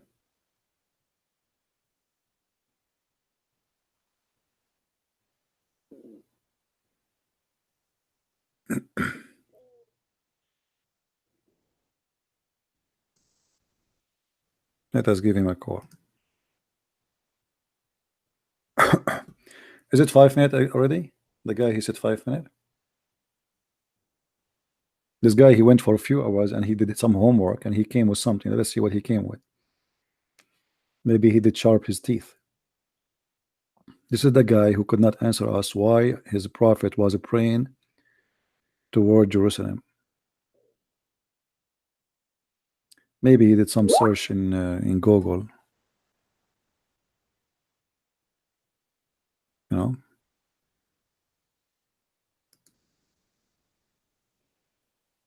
Any Muslim?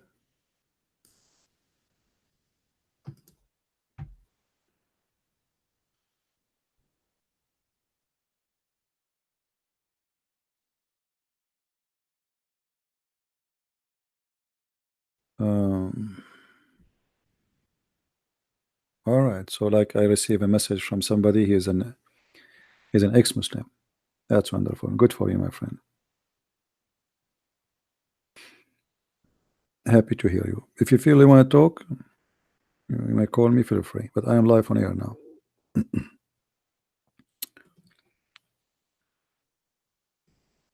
Islama, are you there? It's 5 minutes already.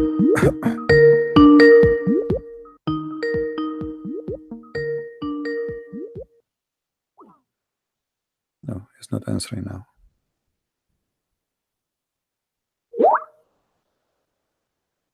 Okay, he will call me right back. Maybe he is calling his friends Shamsi and Mohammed Hijab.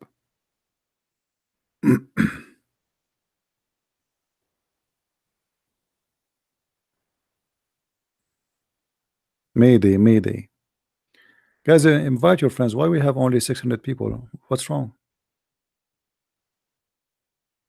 Those who attend our program, Allah will provide them with a lot of virgins.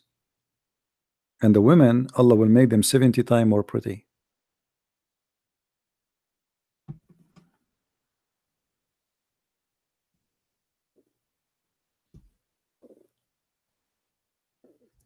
Oh boy.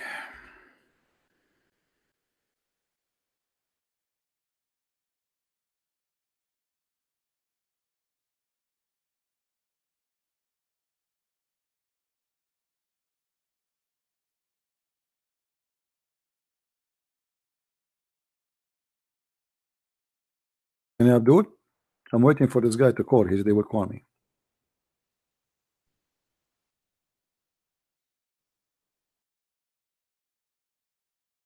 Let's see.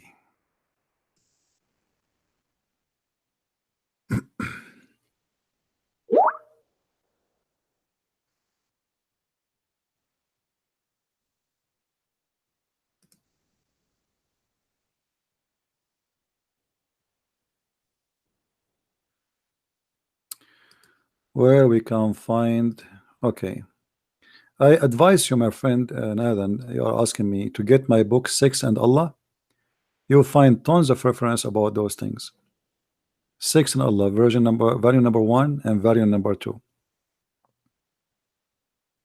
You will have a lot of handy resource. However,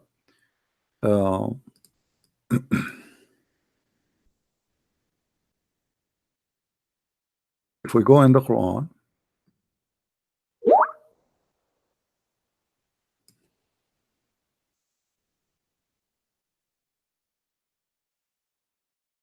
we will find the following in chapter 55 verse number 74, in chapter 55 verse number 56. The Quran promises us that we will have women who their skin, the skin inside their vagina, which means Allah, He described the skin of their vagina, that is not going to be touched, and nobody played with it. Read with me. Wherein both be those medians, those are, these are like sex slaves Allah created for you to be supposed to your wives, restraining their gallants upon their husbands, whom no man or genie yatmuthahun, which mean has opened their hymens with sexual intercourse before them. Imagine. The God is describing for me what is inside the vagina of this woman who is going to be waiting for me in the heaven. I have a great news for you. The skin inside her vagina is brand new. No man touched or did intercourse with her vagina. No man, no genie, because Muslims believe that genie, they have sex with women too. All right.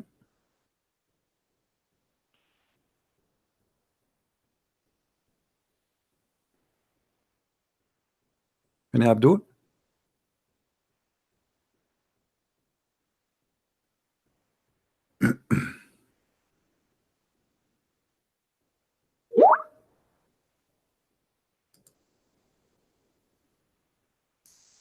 All right. And Abdul wanna call us? Mayday.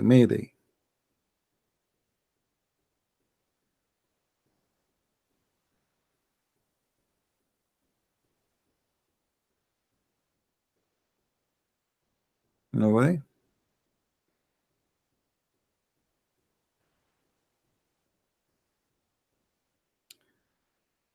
Let me share with you this.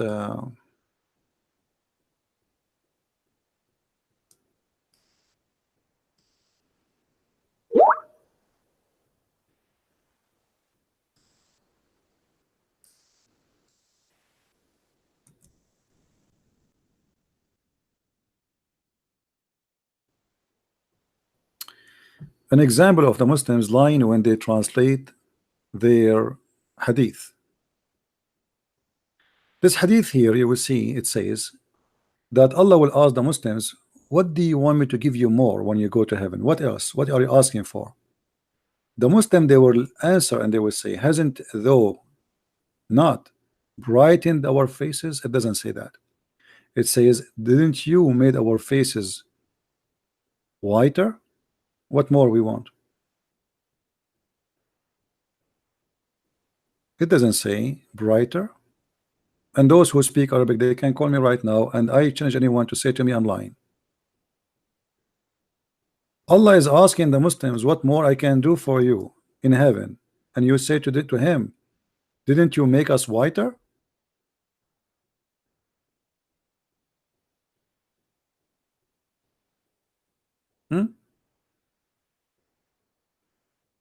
Any Muslim? You see how they lie? They say you made our face bright. It doesn't say that. The Arabic in front of me. ألم تبيض وجوهنا. See it? It is in the black. This is why when when you read Islamic translation, you need to be aware that Muslims, they fabricate translation always. Okay.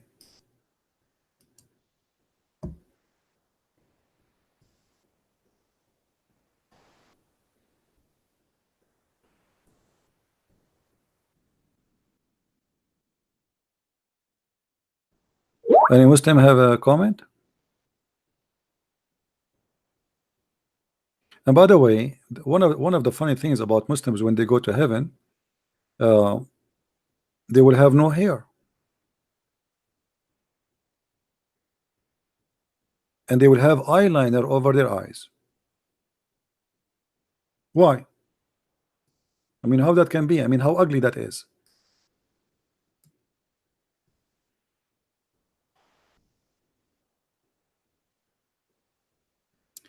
The people of paradise will enter without body hair. Murd, actually murd, al-amrad, is the same as we say married. Married is like the genie, afrit. Afrit is a person who have no hair in his head, he have no eyebrows, he have no beard, he have no hair in his body. This is what amrad mean. Muhammad, he promised you when you go to heaven, you will be like a genie. And you will have kuhl in your eyes. You will have eyeliners in your eyes. And you will be 30 years of age, or 33 years, same as the age of Jesus. Who is a Muslim will tell me why Allah will not make me have hair in my body? What the problem? Why I will not have eyebrows? Why I will not have mustache or a beard? Why?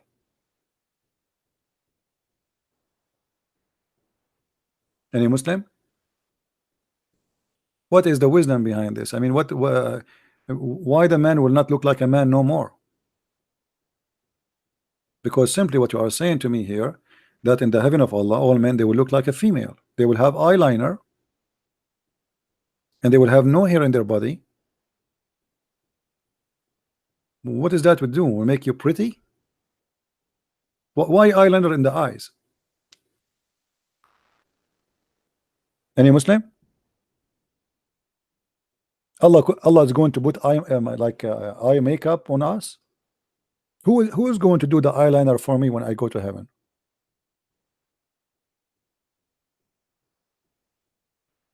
Any Muslim?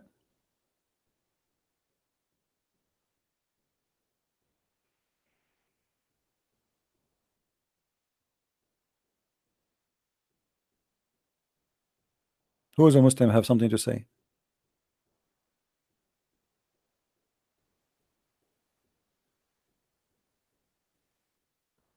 Don't you find that this is something stupid? It sounds like a gay. Do you really, a man, you as a man, do you, Muhammad, by the way, he used to put eyeliner too. Muhammad in earth, not in heaven, he put eyeliner too. A Muslim, he might say to you, well, eyeliner can be used for somebody is sick. Okay, but that will be temporary. Yeah, in some traditions in the old days, they can use eyeliner to fight what they call it in Arabic, ramad. I don't know what they call it in English. But Muhammad, he put it obviously for decoration, to look pretty. And not only that, he promised even men in heaven, there is no way you are in heaven and you are sick. All right? But don't tell me they are in heaven and they have a problem with their eyes, so they need to put eyeliner.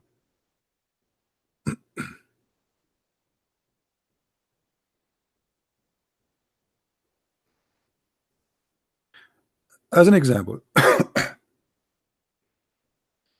Muhammad always speak about you getting pretty in heaven.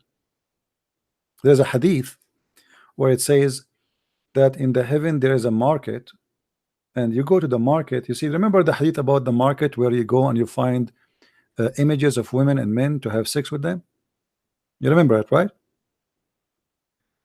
There is a different hadith about different market. Look like in this heaven there's many malls. There's a mall for sex magazine. You look at the pictures, you like the picture, you get inside the picture, you have sex with the picture. And there's other market. In this market you go, and when you go in the market right away, there is a wind will come from the north.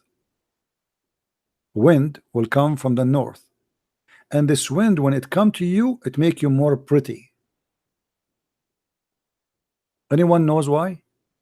Every Friday we go there, Allah make us more pretty. The wind from the north will come and we will get more pretty. Non-stop, every Friday. So every Friday, the more you stay in the heaven, you are getting more pretty.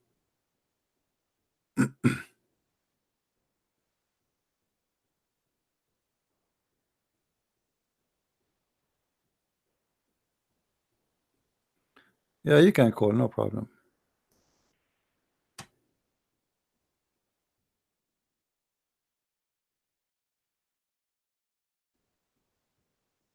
Any Muslim want to say anything? Is it true that in the heaven there is a mall, and this mall provide us with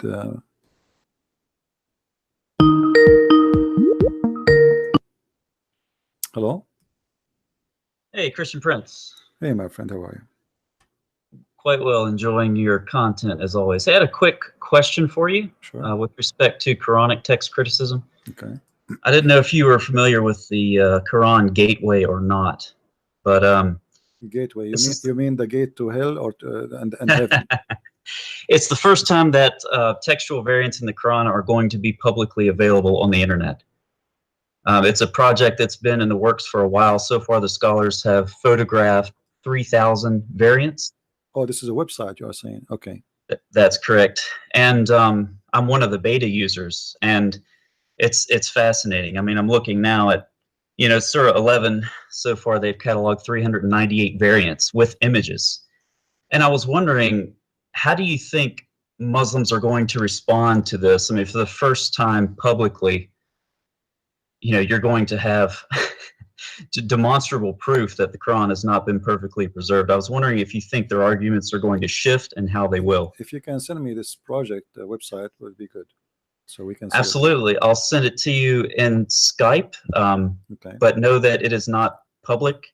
And okay. So as beta users, we can't show it publicly until it's released. So it's under a peer review process right now, and hopefully will be released within the first couple of months of 2019. So okay, don't send it to me then. As long as it's not public, I don't want to be responsible for releasing something is not mine. You know what I mean? Yes, sir. Absolutely. Yeah, it's all right. Yeah, but I like the the more work you do studying Islam and Quran, you will find that there is no Quran exists. What Quran? There's no Quran.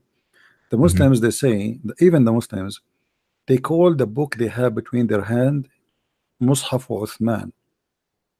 It's not Quran. And Mushaf Uthman, that's mean the pages of Uthman. It's not even a book. So where is the Quran? They don't have it. What is the Mushaf of Uthman? They don't have it.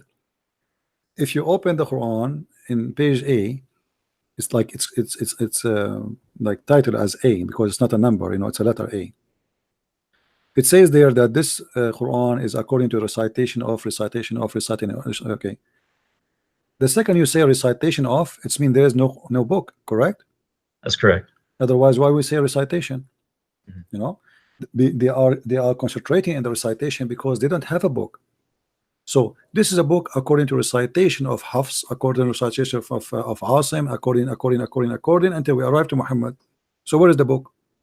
And where is the book of Hafs? The one that the same guy you are saying to me you receive his Quran from, which is more than 200 years after Muhammad. Where is his book? They don't have it. Right. So on one hand, they claim to have authentic recitations, and on the other hand, they claim to have an authoritative written text that goes back to Uthman, which of course is not the case. First of all, there's nobody can claim such a claim. It's a lie. And at the same time, because science can prove, you know, if you provide me a book right now, scientists, they can prove what is the age of it. They do not need to be there. They can study let us say the skin or the paper, or the ink, which is written with, and then they will decide when thing is done or made. So they can do that. Same time, the book itself proved that it says according to recitation, recitation, not according to somebody who wrote something. Recitation. So where is recitation is coming from? The last recitation they have is Hafs. Where is the book of Hafs? They don't have it. Hafs himself accused by Muslim to be a fraud. So how he is a fraud and yet you take his recitation? Muslims don't allow any hadith from Hafs to be accepted. It's rejected right away. Why? Because he's a fraud. How you reject his hadith, you accept his Quran. So what is the source then of this perfect preservation of the textual Quran that is so prevalent in the West? I mean, everybody says it. So there is no preservation. It's a lie, big fat lie. Right. What is the origin of that, given their emphasis on recitations? Like repeating the same lie. People, you keep saying we reserve. The Muslim, he will say to you today, I can bring you a kid from Pakistan. He is 10 years old. He recite the whole Quran for you by heart. Right. Okay. Yeah. But you are reciting according to a guy. His name is Hafs. Right. What is my guarantee that Hafs give you the correct recitation? Yeah. What if Hafs change a few words? Especially you Muslims say is that Hafs and his father, because Hafs, he learned the Quran from his father.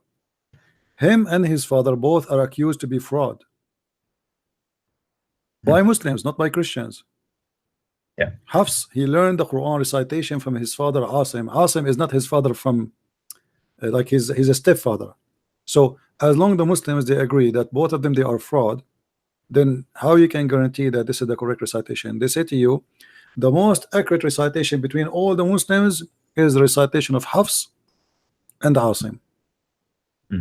How you can prove that? Do you have a book to compare? You know what I mean? Because in order to compare between what is written and what is said, or let us say what is said and what is true, we have to have an original book. Where is the book? Yeah, it exists in at best fragmentary manuscripts preserved in museums that Muslims have been told for years are actually complete Qurans and that they agree perfectly. You know, and that hasn't been subject to external scholarly inquiry, and it is now, and so yeah, we're going to have demonstrable proof soon publicly available. But I know that the Muslims that I've talked to about it, and some of them have acknowledged variants, and so they'll just shift to, well, variants in the Quran don't matter because it's been perfectly preserved through memory, which is of course what you've been addressing. So it's just another claim that can't be proven and can easily be falsified. you know, always when somebody he claims something, they have to prove it. As an example, the Muslims, if you remember, when they found a 2 pages manuscript for the Quran in the University of Birmingham. Yes, this was yeah. a few years ago. Okay, the Muslims, they went so crazy and like etc. Why? Because they have nothing, you know. And this one, actually, even this one is not the same as the Quran today. Absolutely, yeah. So what is what? Okay, the Christians and Jews, they have thousands of manuscript, thousands. Right. Why the Muslims don't have what we have? You know, when the Muslim, they were debating, each time they debated, say as an example, like this kid, he was debating David Wood. He said the book of John is written 95 or 90 years after Jesus. Yeah. Okay. when the Quran you have today is written when? Yeah, over a period of several hundred years, it seems. No, 8th, 9th, 10th century. Even that one is a copy, and there is no proof of the copy. Where he copied from where? You see, if let us say I found the Quran written in the 800 years after Jesus, or let us say 900 years. Okay, where this copy is coming from? The one who copied copy from who? They don't know. How we can trust it? They don't know. And what if the copy is different from the copy you have? They don't know. There's the Quran of Sana'a is different from the Quran of Samarkand. You know, they found the Quran in Samarkand is different from the Quran of Sana'a. Okay, so what we will do now? Which one is the Quran? Which one is the one we need? We should take. You know? Yeah. So there is no source, and you know, for me, I don't debate about which version of the Quran is. I take it as it is today because I don't want to waste my time. I will leave that for somebody. It's not a waste of time, let us say, but for me, I like to get Islam as it is busted because that's what I believe in. Right. You can take the received text and do enough damage. You don't even have to go beyond that. Yeah, why I need to go and study if it's there, and I was, you know, let us go to what you have. This is what you believe in. Okay, let's see how good it is. Right. You know. Yeah. Absolutely. But is the Quran today the Muslims they believe in? Is it can't be accepted to be from God? Absolutely not. Let us say the Quran was preserved. I mean, let us say assume it's still preserved. Okay, and what kind of Quran this Quran is? The Quran which preserved says the women have a sperm coming from her ribs, and the man he have a sperm coming from his backbone. You know, okay, we preserve the Quran, but it's full of fairy tale stories. So the Quran is preserved or not, the same as when the Muslim they speak about the Trinity. You know, when Muslim he speak about the Trinity, to debate about it. They love to debate about this. If let us say, for the sake of argument, there was somebody he believed in 1,000 God. 1,000 God. You don't believe in one God. We Christian, we believe in one God. But we discover later that his 1,000 God are a true God. So what the one God or 10 God have to do with the truth? You know what I mean? Right. Yeah. Truth isn't determined by number. Yeah. Who cares? I mean, okay, maybe there is. Okay, what if God is really not one God? What if there's a million God? You know what I mean? That will not change the fact. If the fact it is what it is, it is. That's it. So they focus in something silly, and I find it very silly because they think that this is the only strong point they have against Christianity, that we believe in one God. The Christian, they believe in the Trinity, so they want to debate you only about the Trinity, not about the ethic of Muhammad, not about the ethic of the God of Islam, not about the stupidity of the teaching of the Quran, not about the contradiction. Let us focus in worshiping one God. There's a church, it's called the Church of Satan in San Francisco. They worship one God, his name is Satan. Wow. So is that God? So their logic is naive. It's like a child logic. They don't have the mentality. They don't have a high IQ. If somebody is a Hindu and he have 4,000 gods, and later we discover that yes, his God is a true God, that means he's the winner. It means those who believe in one God, they lost. You know? Yeah. I mean, talking about their IQ, I do view it like a filter. Muslims see everything through their Islamic filter, and it distorts their worldview. And it's deeply ingrained, and it's very sad. Because like you alluded to, I mean, when you bring these things up to Muslims, if you bring up something controversial about Muhammad, their response is to criticize something from the Bible or something in Christian history. They have no idea how to defend their faith. They feel much more at home attacking Christians, and they'll bring the argument from preschool math, 1 + 1 + 1. You know how it goes. It's the same old thing, and they're very juvenile objections, but they think that they have something original and substantial.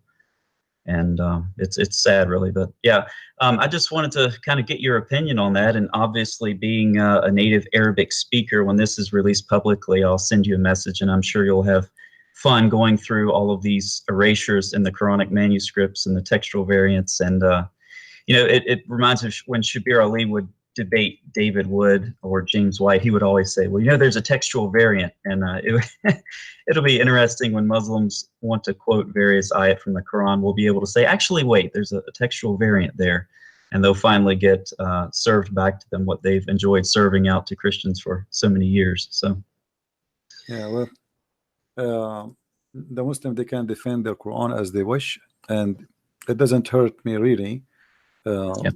To have hold on, we have a video here. To have a Quran is preserved. Actually, I wish, and truly I wish, the Quran is preserved, because that will help us more to expose Islam. As an example, you remember the story where Aisha, she said the goat ate the Quran, and she absolutely, ate, and ate the verses of 10 adult breastfeeding. I wish the goat did not eat that one. Like if I can speak to the goat now, if I can feed her, I will volunteer to feed this goat for the rest of her life. But just for the sake of leaving that verse in the Quran, I wish. I will give her 1 bedroom, free cable, free internet, free zucchini and cucumber every day.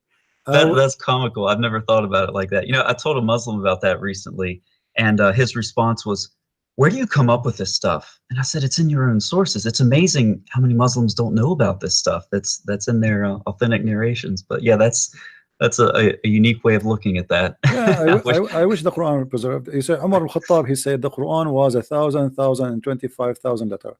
Okay. What is left today? The Muslim, they say, I think it's 260, 270,000. That's mean more than 80% of the Quran is gone.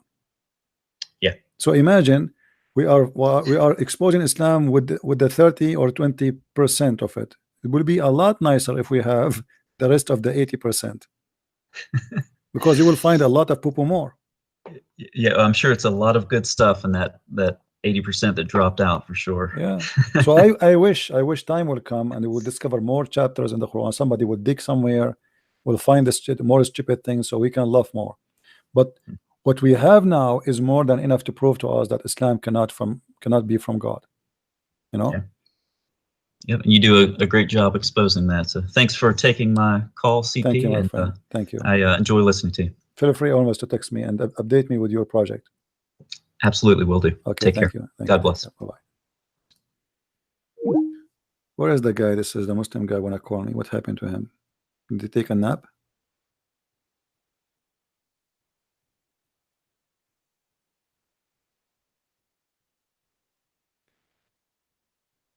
How can Jesus be God? Explain one YouTube video. You see how Jesus can be God? That's a good question. But why Jesus cannot be God?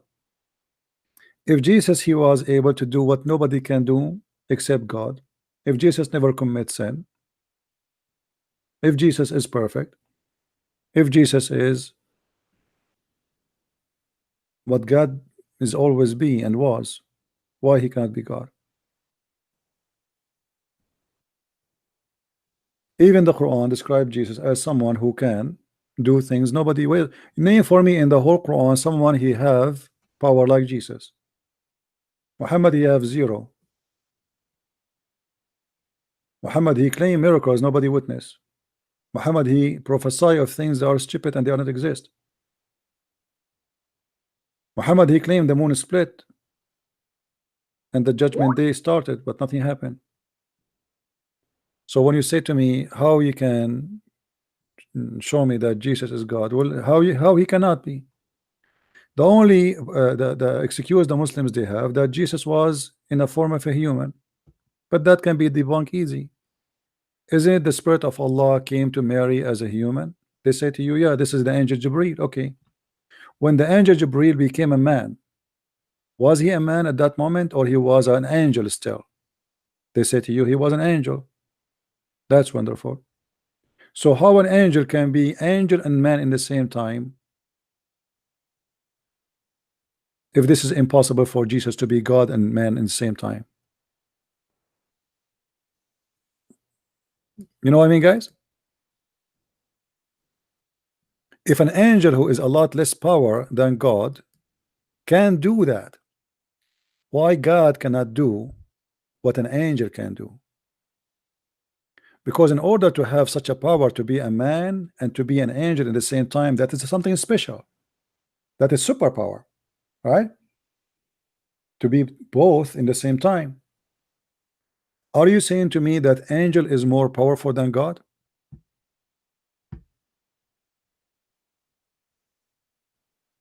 Okay, gamer, you can call me. Guys, you understand me? The Quran confirm that Allah, he sent his spirit. The Muslim, they claim that this spirit is the angel Jibreel. Okay, wonderful. The angel Jibreel. The angel Jibreel came and he appeared to Mary as a perfect man. Was he a man at that time? Or a man and an angel? They say he's an angel and a man. So how come you don't have problem with it? Our spirit became a man and angel in the same time, which means spirit, angel, and man, 3 in 1.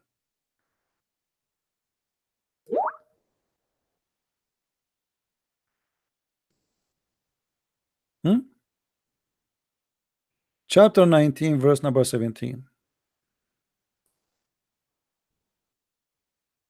And this is the interpretation of the Muslims.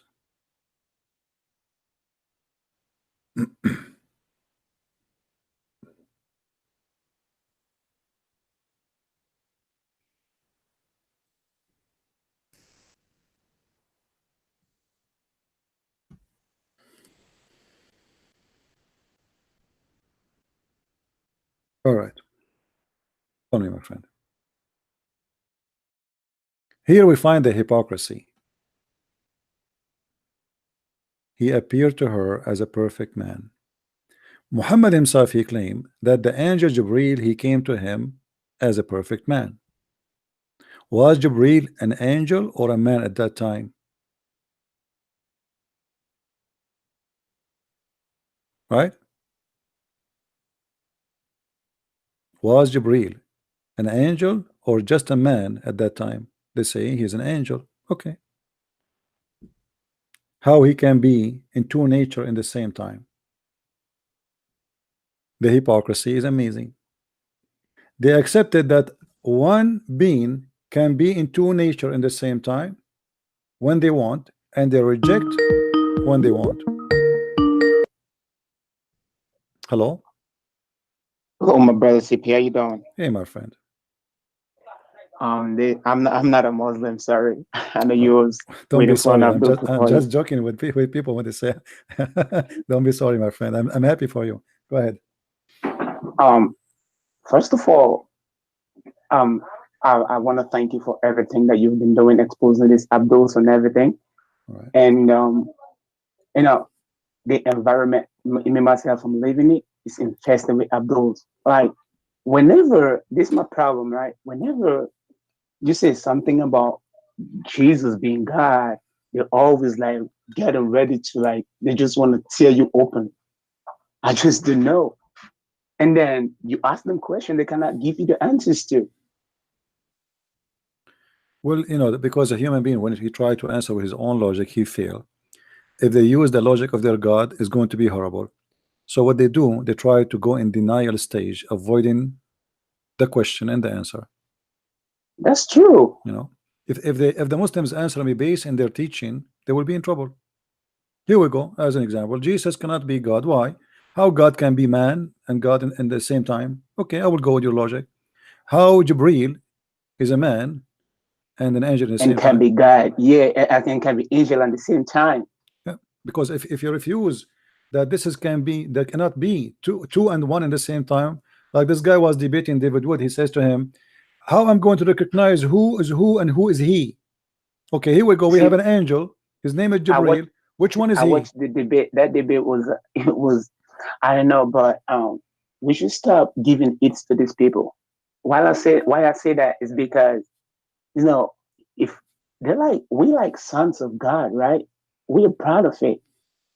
They don't have fathers. They're like fatherless. They're just trying to hang whatever strange that can be given to them. Like, why we want to pay them like mine? No, but we have, you see, you need to notice that there is people who they are weak in their belief, and the Muslims, they can deceive them. So we have a duty to show people that those people are fake and they are fabricating answers. The answer is not there, you know. As long as yeah, somebody have, because there is people who they have no education. They might listen to a Muslim and think, okay, here we go, see what I think look like this guy is convincing to me, you know. So if nobody speak about AIDS, doesn't mean the AIDS is not there. It doesn't mean the AIDS killing people, right? That's true. If we don't speak about fire and okay, and the other day there's a guy, he wanted to paint under his heater, all right, and he went and he grabbed the spray, the paint spray, yeah, and he came and he want to paint just under the. I said, what are you doing? Stop, you know. I said, what? He said, what? He said, you will burn the whole house. I said, what are you talking about? You know. You see what ignorance can do? Just a little mistake. You think you have to turn the heater off. The spray is a flammable, is crazy flammable. You know, you will burn yourself, you'll burn the house. So little mistake can destroy you. And some people, not because they are bad, but because they are naive. They don't know. They don't know better. He think he's doing good, he ain't doing bad. And the Muslims, they use you being naive or me being naive to take advantage of us. They always want to prey on that. That's for sure, CP. You're right. They always want to prey on that. Like, if for example, right, if you want to use their logic against them, they're like really quick to go up in flames. They'll be like, you don't know what you're talking about. Like, it's there in your box. It's not there. And then at the end of the day, you let us showing it to them. They'll be like, you don't know, like, really? You deny, they're just being in denial. They just want to like prey on like the people that they don't know about, like what they're talking about. Yeah. Well, okay, like I was listening to you say, I prefer working with what they give to us. I don't know nothing about no Arabic, no nothing. But what you give to me is still not good. We can still use that, and then you can see the evidences, even though they try to change it. Even though they try to change it, you still see the evidences that what they're doing, it's not still working with us. I don't know, like you say something, CP, I've been following you for a whole long time now. You say something. When we read something, like when I'm reading their book, that their sources, and I'm seeing things that I have to be like, is this for real? Are they really seeing this thing, ignoring it, or they just want to like care? They just want to like lie to the people to their faces and be like, this is there. And if you can be bold enough and search it for real, you can never find something like that. And then I'll be like, if they can be bold enough to lie to people like that, what would they not do to get people? At times I just feel frustrated. No, don't see. Don't feel. The Muslim, they try actually to make you give up and to make you feel you are accomplishing nothing. You see, when I do my live broadcast, like now, I am here for almost 7 hours. My voice is gone. You know, I did not eat since yesterday. But I know that people, they will watch the video, and people are copying my videos, and people will see where is the truth. You know, the same as the Bible says. You know, you put the seed. You don't put them in the rock. You put them in the right place. So always there is a right place for the seed to go, and they will grow. But you don't know who is going to collect the seed and who is going to take care of it. So we do our part, and we will never give up, and we will never feel frustrated. Sometimes I feel like angry because I have to shout. It's a lot of. I hear you a lot of times, CP. I hear you. Maybe sometimes this might sound funny, but it's true. Most times I'll be on your live broadcast and I'll be listening. When you be yelling at it, I'll be like, CP, you don't know what you just like. because I can feel what you're going through at that moment.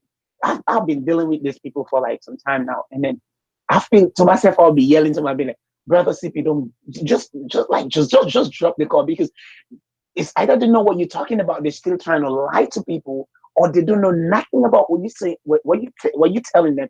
Instead of them like being open to themselves and be like, okay, I'm willing to learn, they're not willing to do that. They'll rather fight till the end. And then when there is no strength left in them, they know that, oh yeah, this was the thing that I was supposed to do. I know. I'm gonna tell you something right now. Most of them, they go back and be like, oh boy, I got screwed and I got spanked by the Christian Prince. That I'm sure. That's why they call back. You know, they call back. most of them, they'll be like, it's like they'll gambling. just be like, sorry, you can go ahead. It's like gambling. You know, when somebody do gambling, he lose. So he go back hoping he will get back what he lost, but he lose more. You know. But they have nothing to lose, CP. All we're trying to do is save their souls. Yeah, well, that's what I keep telling them. No, but they feel they get humiliated. This is what I'm talking about. They feel get humiliated because they thought it's not about humiliation. I keep telling them the same thing, CP. It's not about humiliation. For them, it is. It's not about for them to. I know they have CP. They have nothing to stand upon. That's just it. They have nothing to stand upon. There is no foundation. And that's why they're trying to crack down the very foundation that me and you had because of that blood that was shed on the tree some 2,000 years ago. They'd be like, okay, if we can remove this foundation, they have nothing to stand, and we have nothing to stand, and they're just going to wave around, which is, it's not going to happen. Yeah, just be patient and, you know, be a fisherman. The fisherman, he don't win, you don't know. When he go in his boat, what he will come back with, he might come with the one fish, or he might come with many. So just do what you need to do. You go to the sea and you do your best, and that's what we do here. Thank you, my friend, for calling. Let us see if we can get some Abdul calling us before we finish. All right. All right. Thank you for taking my call. God bless, my friend. Take care. You too. What happened to this guy? He wanna call me. He sharpened his teeth and he was ready. Look like he. Muslims, I advise you to call me now because I'm really tired. Honestly, this is your best time to take advantage of me. Who wanna do it? I'm really now tired. I'm hungry, and this is the best time you can take advantage. Anyone wants to want to do that?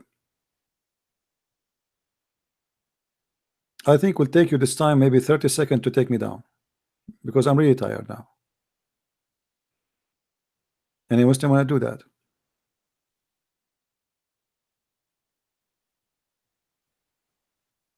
Anyone?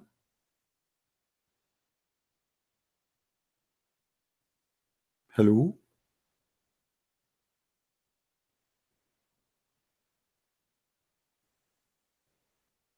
Answer your question. What is your question, Sin? I don't see your question. Type it again, please.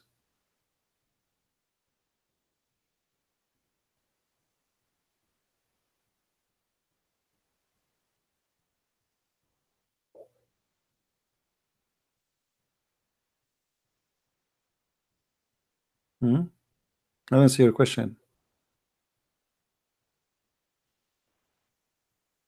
Let us go sleep. My friend, who is holding you from sleeping? It's me? That's a good one. Once I received a message from a lady. She was using the name of her husband. She said to me, I hate you. We are going to divorce because of you. Who are you? What are you talking about? She said, because of you, my husband, he sits in the front of the computer for 10 hours. He don't even talk to us no more. So at that time, we are in Paltalk. So I told the guy, I will give you maximum 2 hours to stay in my chat room. After that, I will throw you out myself. He said, don't listen to her. She complained. I really sat with him. I said, I don't care. 2 hours maximum. After that, I will throw you out. And honest to God, after 2 hours, I see his name coming. I watch him because his wife, she said, we're going to divorce because of you. I don't want that to happen to the poor guy. You know? So after 2 hours, I bounce and boing, he's out. Yeah. Where is the Muslim now? Where is the guy when I call us? Hey Jacob, how are you, my friend? So as you see, guys, here the Muslims here always they have a double standard. They don't have a problem. They don't have a problem that Allah Himself He have two shape. Correct? You remember the hadith where Muhammad he said that Allah He will come to them in a shape other than the one which they knew. Okay, how you accept Allah to be two? Because if Allah have two shape, was that to Allah or one Allah? They will say one Allah. So how Allah can be two physical being?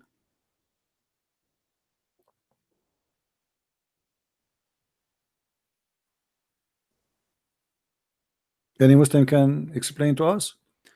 Let me see. Let me get to the hadith so we can see it together.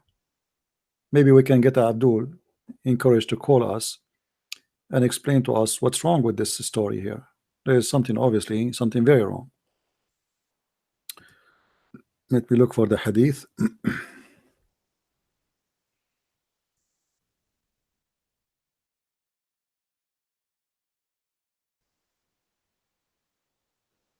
All right. Hello.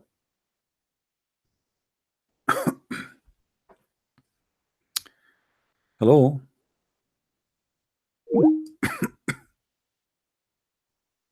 Let me call him back. This is the Muslim guy.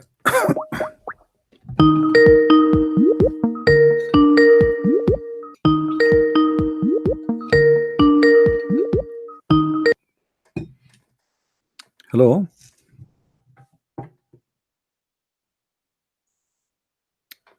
Are you there, my friend? I don't know what's happening.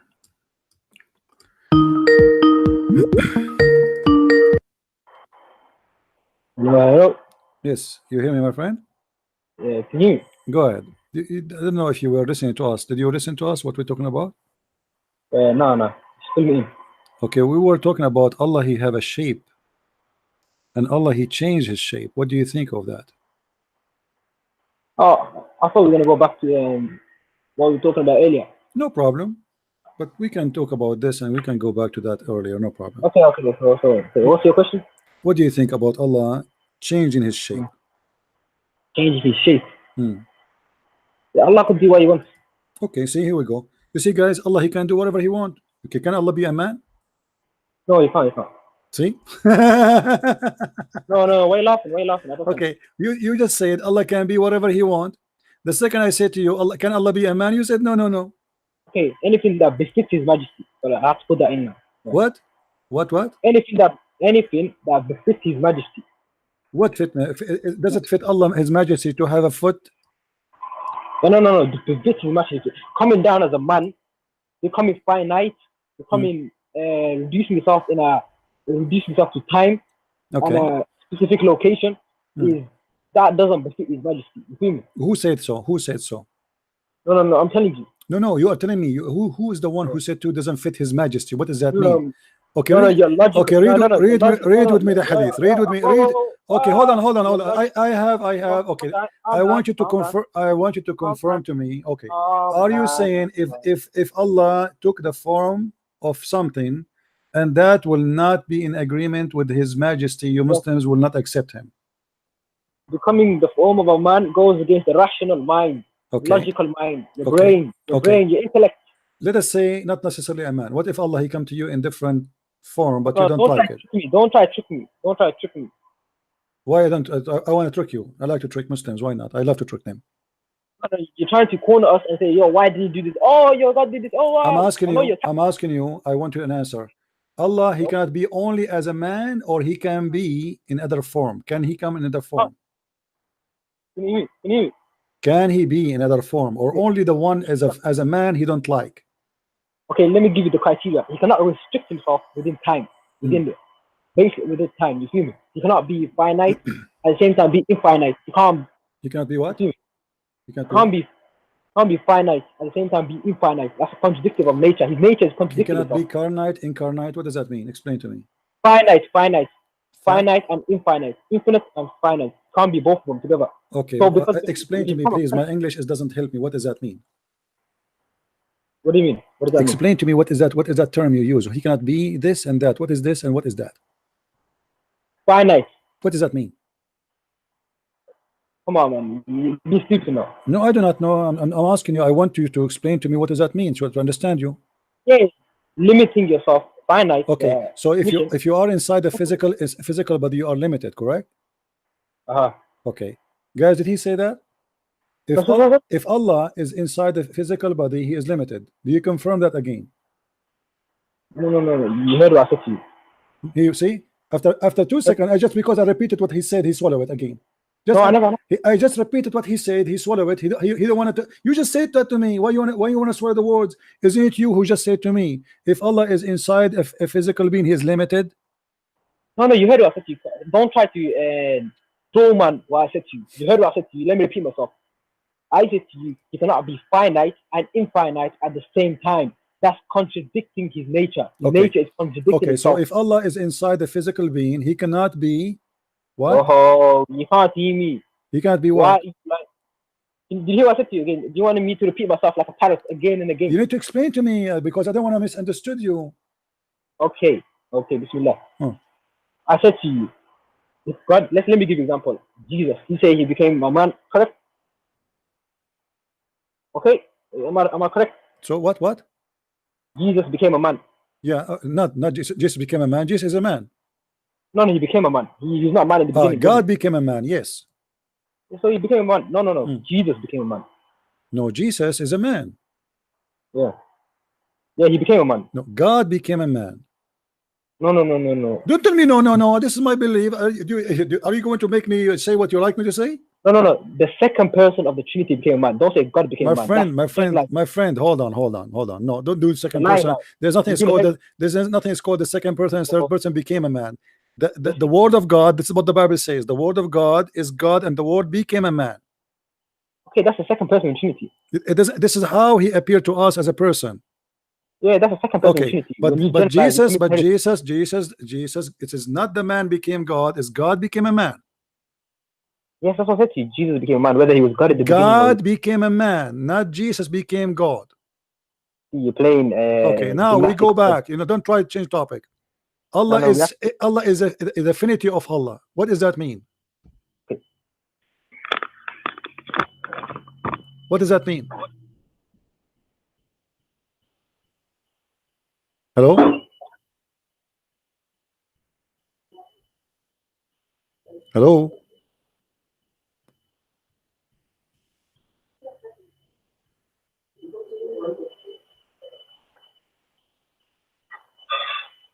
My friend, if you want to call me, if you want to leave the microphone and stay away, at least apologize, say I have to go. You see, guys? God, he can be whatever he wish. Can God be a man? Suddenly he said no. God, he can be whatever he wish. You see how hypocrite they are? How a second ago you said to me, God, he can be whatever he wish. And then you said to me, it doesn't fit with his majesty. What will happen to his majesty if he become a man? What does that mean? God will be insulted? His majesty? And what majesty?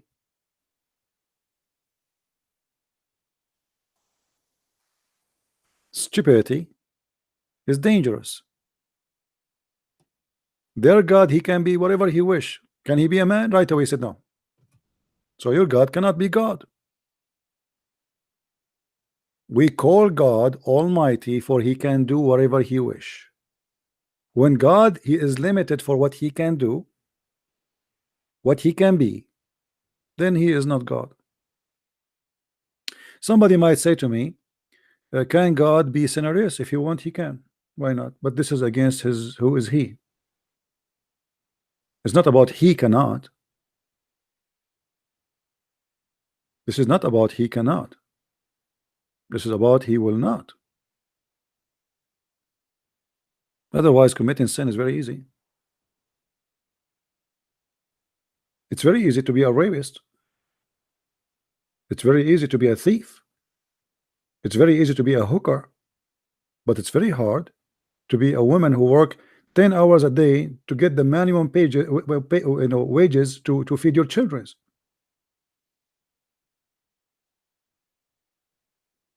Right? Always bad things is very easy. Not only, you know, I mean, for even us as a human. If you study, if you study all your life, I spend my life studying. What is my income? Nothing compared to what people who do bad things. Even to those even who work in maybe the one who work in Walmart, he make more money than me. Money, you know, the easiest money is the one who come from the wrong way. As simple as that. The more you are with God, the more life is hard on you, especially if this is like something you do if in your daily life. As simple as that.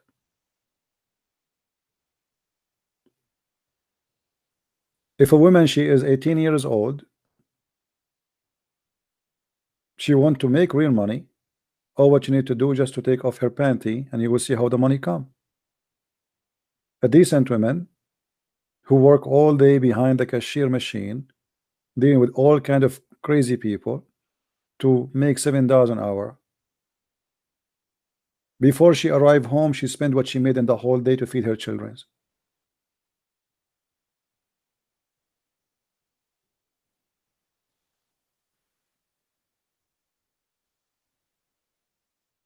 Now, can God be God in Islam? He cannot be God. You see, and you notice, did you notice he said, don't trick me? Did you notice he said, don't trick me? Do you know why? Because Muslims, they learn, there's an article written about me. The Muslims, they make fake articles, by the way. Even there's articles supposedly written by a Christian guy against me, you know. So the Muslim, they fabricate a lot of articles. And in some articles, they say to them, the first thing you need to learn when you debate Christian prince, he will trick you. If he say the prophet is good, don't say yes. If he say he's bad, don't say no. Don't say yes, don't say no, because whatever you say, he will trick you. And this is why he's scared to answer. Don't trick me. Did you notice? He's terrified to answer because he knew whatever he say is going to be in trouble. Did you say that? The second I just said to him, did you say that? He said no, no, no. Right away he swallowed it. Did you just say? You just said that God cannot be limited inside the physical, because that would be contradiction for being affinity or infinity. The second I said to him, did you say that? He gets scared. He swallowed it back.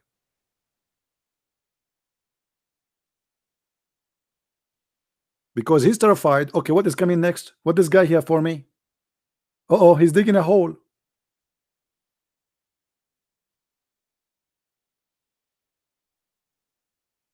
When a Muslim, he hear a Christian prince saying to him, are you sure? The Muslim, he starts shaking and breaking. Uh-oh, he just said the magical word for me. Are you sure? Did you say that?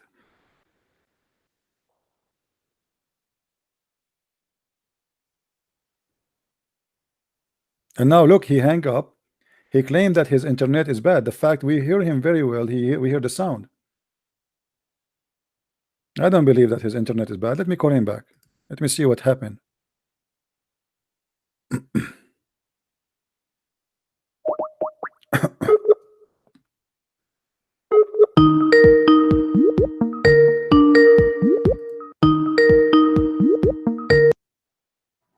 Hello? Hello?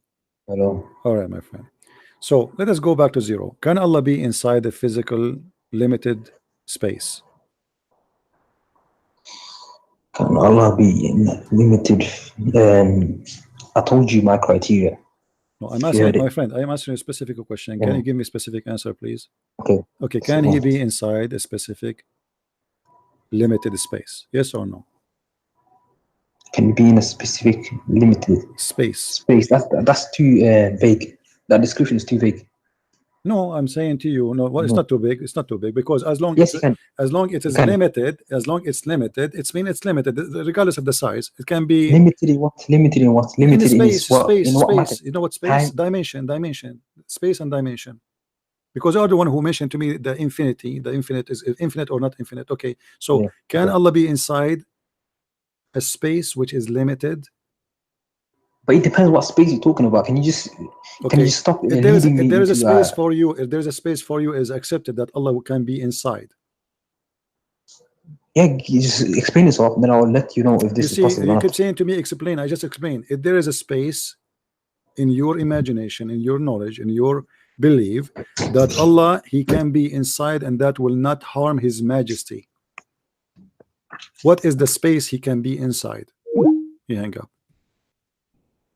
You see, yeah, internet is fine. He hang up.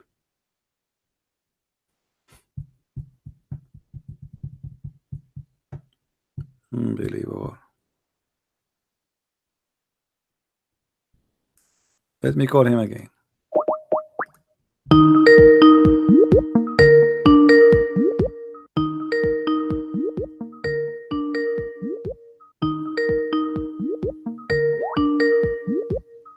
You see his internet.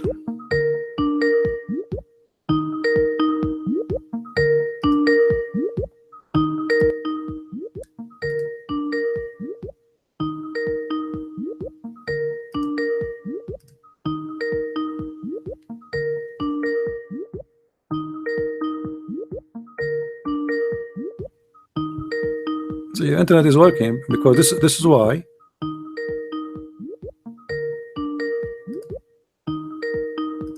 Okay, I don't want to answer because if he's not working, it's not going to ring. Somebody says to me that there's God, there's things He cannot do. That's false. That's false. God Almighty, He can do everything. This is why we call Him Almighty. He is capable of doing anything. If you want to say to me, can God be evil? Can God be evil? This is not about He can or He cannot. This is against His nature. That's why He don't do evil. But it's not about He cannot. I can be evil. God cannot be evil. I can kill. I can harm. I can steal. I can. God don't do that. Not because He cannot do, but because this is against His nature, His ethic. He's a wonderful person. It's not about He cannot.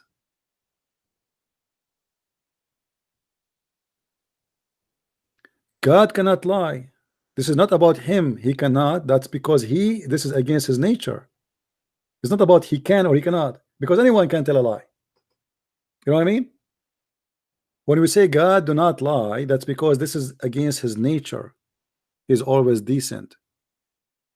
All right? Yeah, you see, you are misquoting the Bible. My friend says that God, it's impossible to God to lie, not because He cannot, that because His nature is the truth. He is the truth. So how are you expecting the truth to lie? Do you understand me, guys? If He is the truth, then how you expect from the truth to generate lies? Isn't it Jesus said, I am the truth?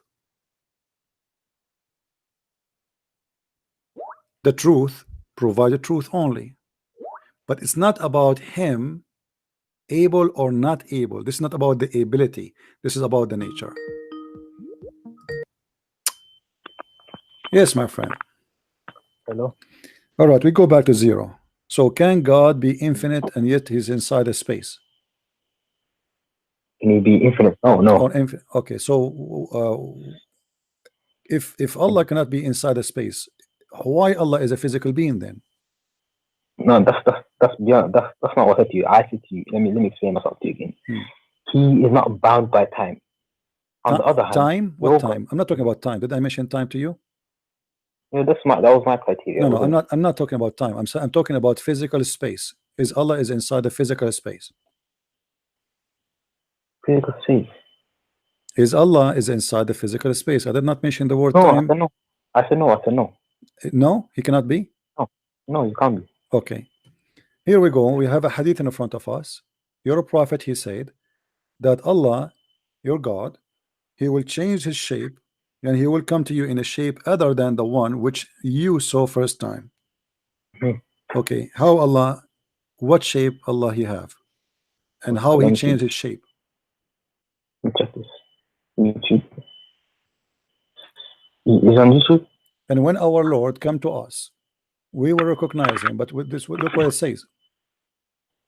Allah will come to them in a shape other than they know and will say, I am your Lord. Do you see it, my friend? Allah will come to them in a shape, and they will say, no doubt you are our Lord. I don't understand your point here. You don't make a point. You are the one who say said to me a second ago that Allah cannot be inside the physical shape, inside the physical being, inside the physical space.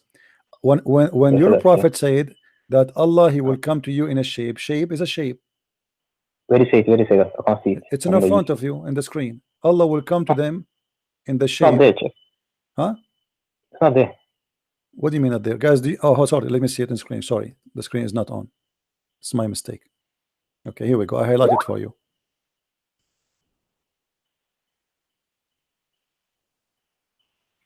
Allah will come to them in a shape. Not there. It's not, okay. Okay. It's there now. They knew and will say, I am your Lord, and they will say, no doubt you are our Lord. So Allah have a shape.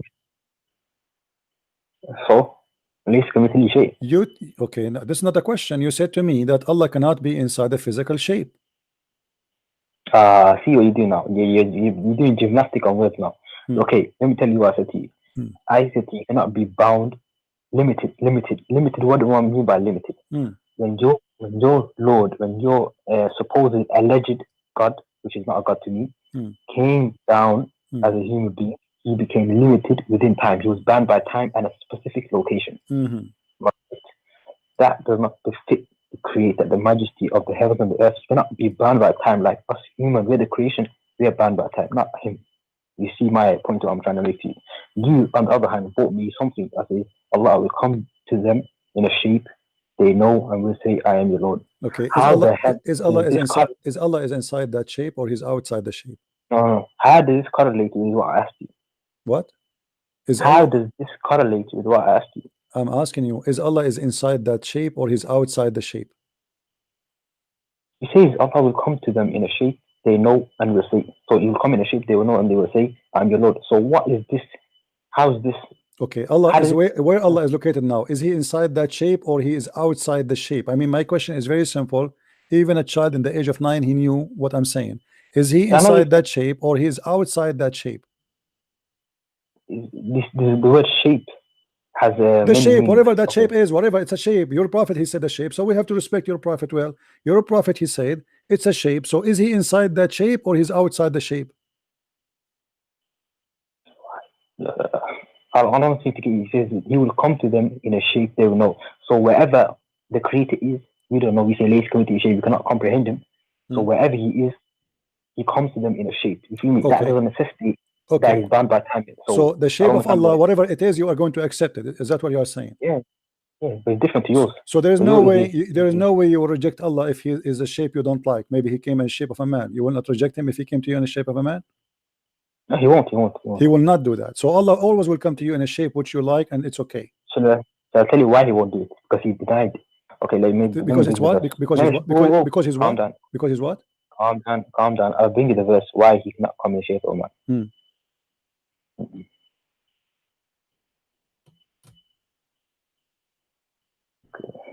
Let me just show you what he says about Jesus being God and being a man.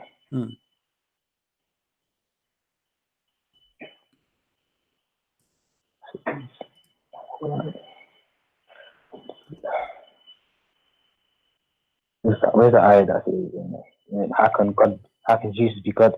Allah, he eats food. You mean how Allah can have a son if you don't have a girlfriend? Is that the one? No, don't. I said to you, how can Jesus be God if he eats food? Allah says that in the Quran. Because he eats food. So, but idols don't eat food too. Pagans, idols don't eat food. Does that mean they are God? No. You claim him to be the creator. No. Hold on. Because he don't eat food, that means he's God, right? But is it in the Quran? Okay, no problem. You see, you're trying to get out of my topic about eating food, because if Jesus eat food, and then he should be like me and you, and should not be resurrect people from death. He should not be alive until now. He should not be healing the leper. He should not making the blind see. He should not be able to walk in water. He should not be controlled the nature. He should not be able to do things nobody can do. Here we go. This what man who eat and drink do only. But Jesus, he can do what nobody can do. So you concentrate only in Jesus. This is what you see in Jesus only, that he can eat food. No, listen. The shape of Allah, the shape of Allah. You said to me, Allah cannot be inside the physical space. Allah now here is inside the shape, right? Okay, once I found it.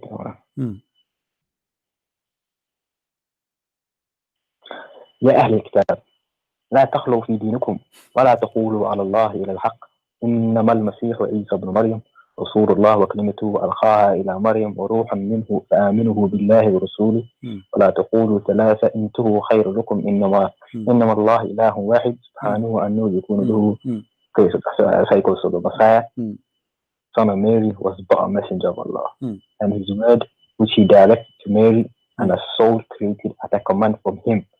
So he's nothing special. It says there that is it's a soul created from him. It says there the word created.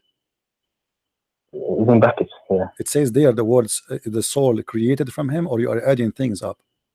No, it's in the brackets. I can show you. It's where? It's where? It's where? It's in the brackets. In the brackets, so there's a lie. It's not, doesn't say that. So this is the Muslim fabrication. Thank you very much. Now we go back to zero. I want to say thank you for quoting for me this chapter in the Quran, chapter 4, verse 171, because this is the same verse proving to us that Jesus is God, and we will go back to that. You will see. Hold on. We will go there, but let us finish this one. All what you are trying to do, you're trying to escape the problem that your God Allah is coming to you in a shape, and you are saying to me that the shape of Allah always is going to be holy, correct?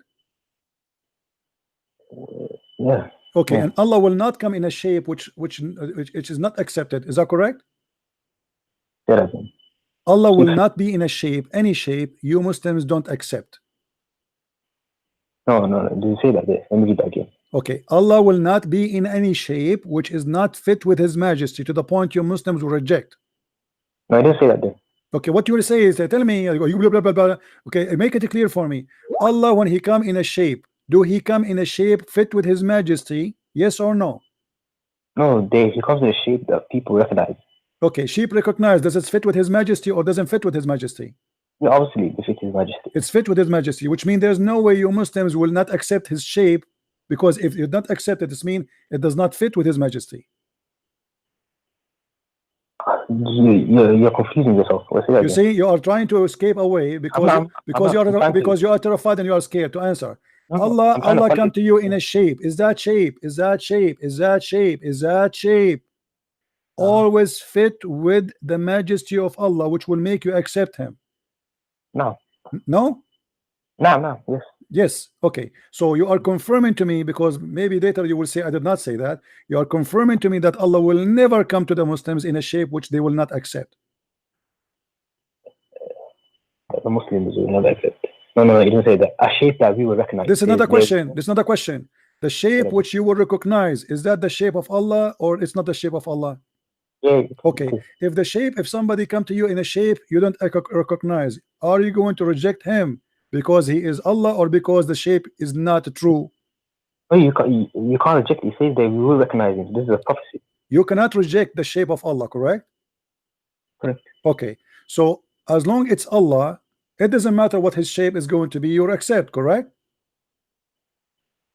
Yeah, correct. Yeah. Correct. Thank you, guys. Be my witness. He said that. So what we learn from you, that as long it is Allah Himself, even if the shape is not the way you want it to be or you expect it to be, you will accept it whatever it is. See, that's your trickery coming again. It says they know and they recognize it. So why did you just lie to me? I said that. Okay, so how you can recognize the shape of Allah if you never saw Allah?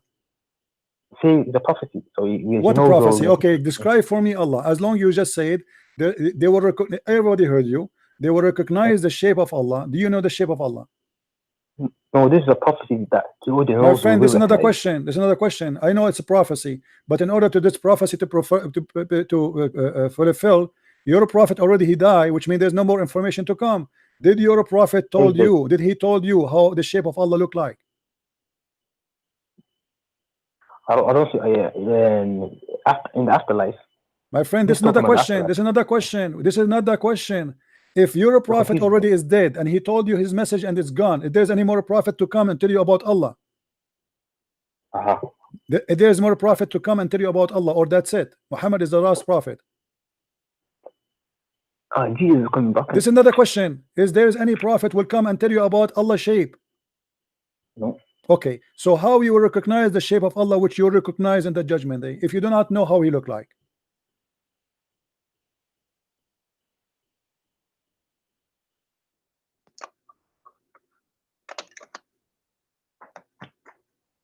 Are you there? Yeah, I'm here. Can you hear me? Yeah, sure, I hear you. Actually, I'll the put my voice is headphones better back in. now. Give me 2 Okay. seconds. So how you recognize the shape of Allah? What is your criteria to recognize the shape of Allah? Is that the fingers, the foot? What?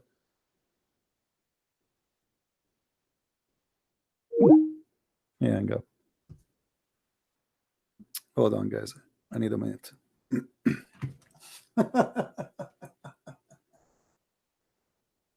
Oh boy.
All right.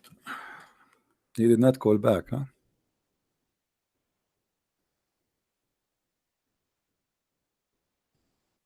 Let me call him back.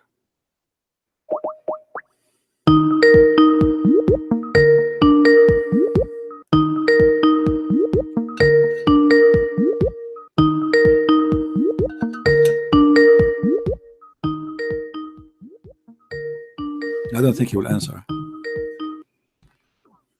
Yeah, I think he's gone. Oh, he's here. Hello? Wow. Okay. So my friend, so Allah, you said to us, there's no way Allah will come in a shape which you will not be able to recognize, correct? Okay, according to the hadith. So no, I'm asking you. There's no way Allah, because you said Allah, your prophet, he made a prophecy that you will recognize him, correct? No, 1 second. Let's read the hadith. It says Allah will come to them in a shape they know. So Allah will come to the believers and in the shape they know. So this is a prophecy about us knowing the shape of Allah. How you know the shape of Allah? What do you mean, how do you know the shape? Well, obviously we recognize him. He's the creator. How? What is the shape of Allah? Because once we see him, obviously we can recognize he's the creator. Okay, but he's coming in a shape. So there's no way you are going to be confused that this is him or not. Right away, when you see it, you will accept.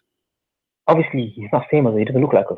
Okay, so this is mean that Allah, he will come to you in a shape, and the second you see him, you will be able to recognize him. You will not have a doubt. It's about him. It's him or not. Obviously. Come on. Okay, you confirm that. Can you confirm that to me for 3 times?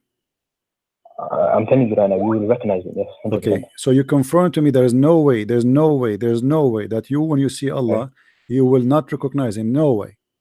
Oh yeah. Okay, no way. Why is that? Why you are sure? Because he doesn't. Okay, let me give you an analogy here. In the time of judgment, we come there and we all lined up. and there's a creator there. Once we see the creator, we will know this is the creator because it's not different from us. He's different from us. He doesn't look like us. So when we look at land, we all look the same. And once we look, when we look at that shape you're talking about, we will be able to differentiate ourselves from the creator. So it's impossible. So it's impossible for you that Allah will come to you in a shape you don't recognize. It must be a shape you recognize always. Yeah, dude. Yeah, but you see, I understand what you are saying, and you said there's no way, and you confirmed that 3 times, which is enough for me. But now I'm asking you, but how you will know his shape? So how? See, the question is how and why. You need to stop these questions. It's Okay, I have a surprise for you. In the same hadith, it says that Allah come to you before He come to you in that shape. If you go a little bit a few lines, it says Allah He come to them in a shape, and the Muslims they say to Him, "We seek refuge from you." From you by Allah, and they consider him shaitan. Allah will come to them in a shape other than they knew and will say, I am your Lord. They will say, we seek refuge with Allah from you. Do you see it? I can't see it.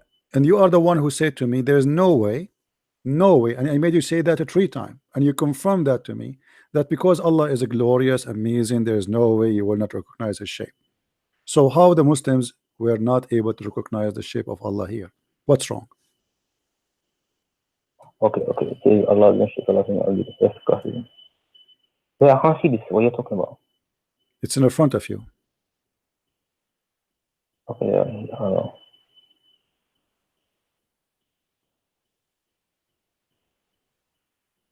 This is two different things. No, it's not different thing. It's a shape. It's a shape. It's a shape. You see, you got busted. It's a shape. Allah is coming in a shape. Allah is coming in a shape here or not? Is Allah coming in a shape or not? Yeah.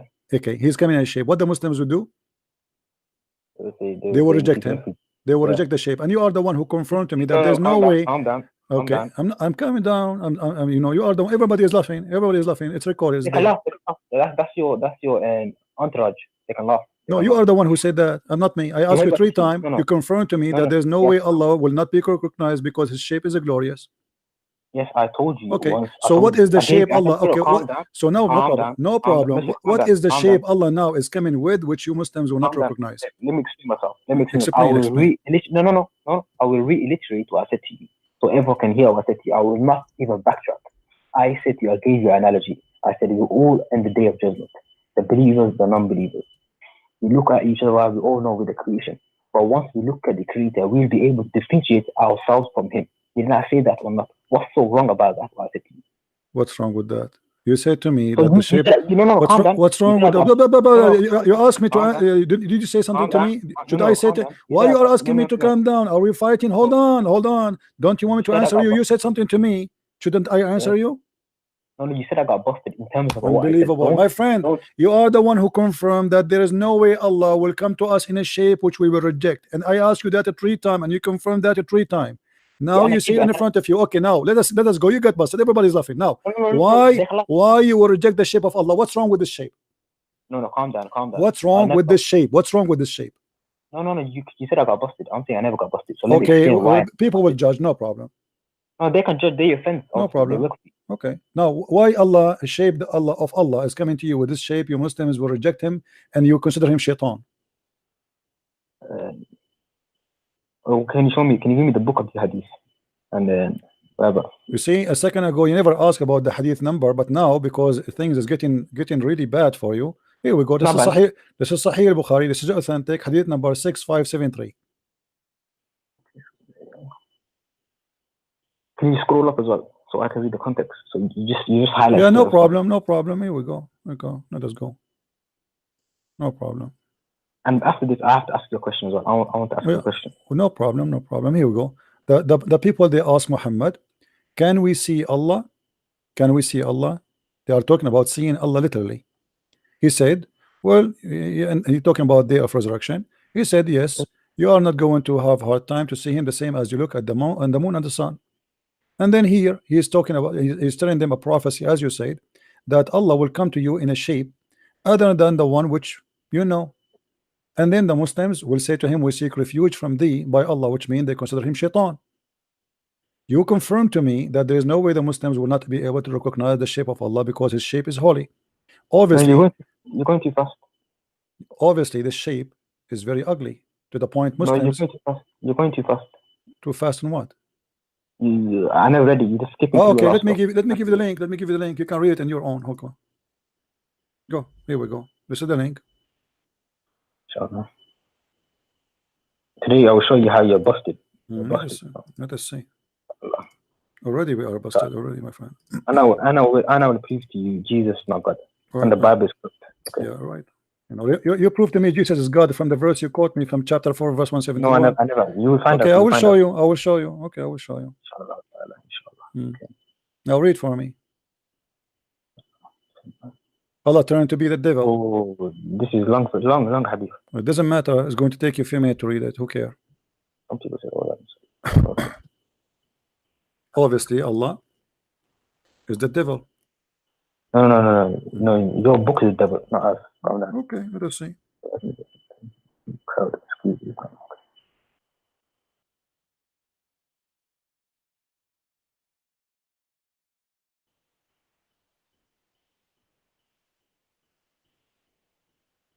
So he says, whoever used to worship that thing, they will follow it. So anyone who worshipped the moon, the sun, they will follow it.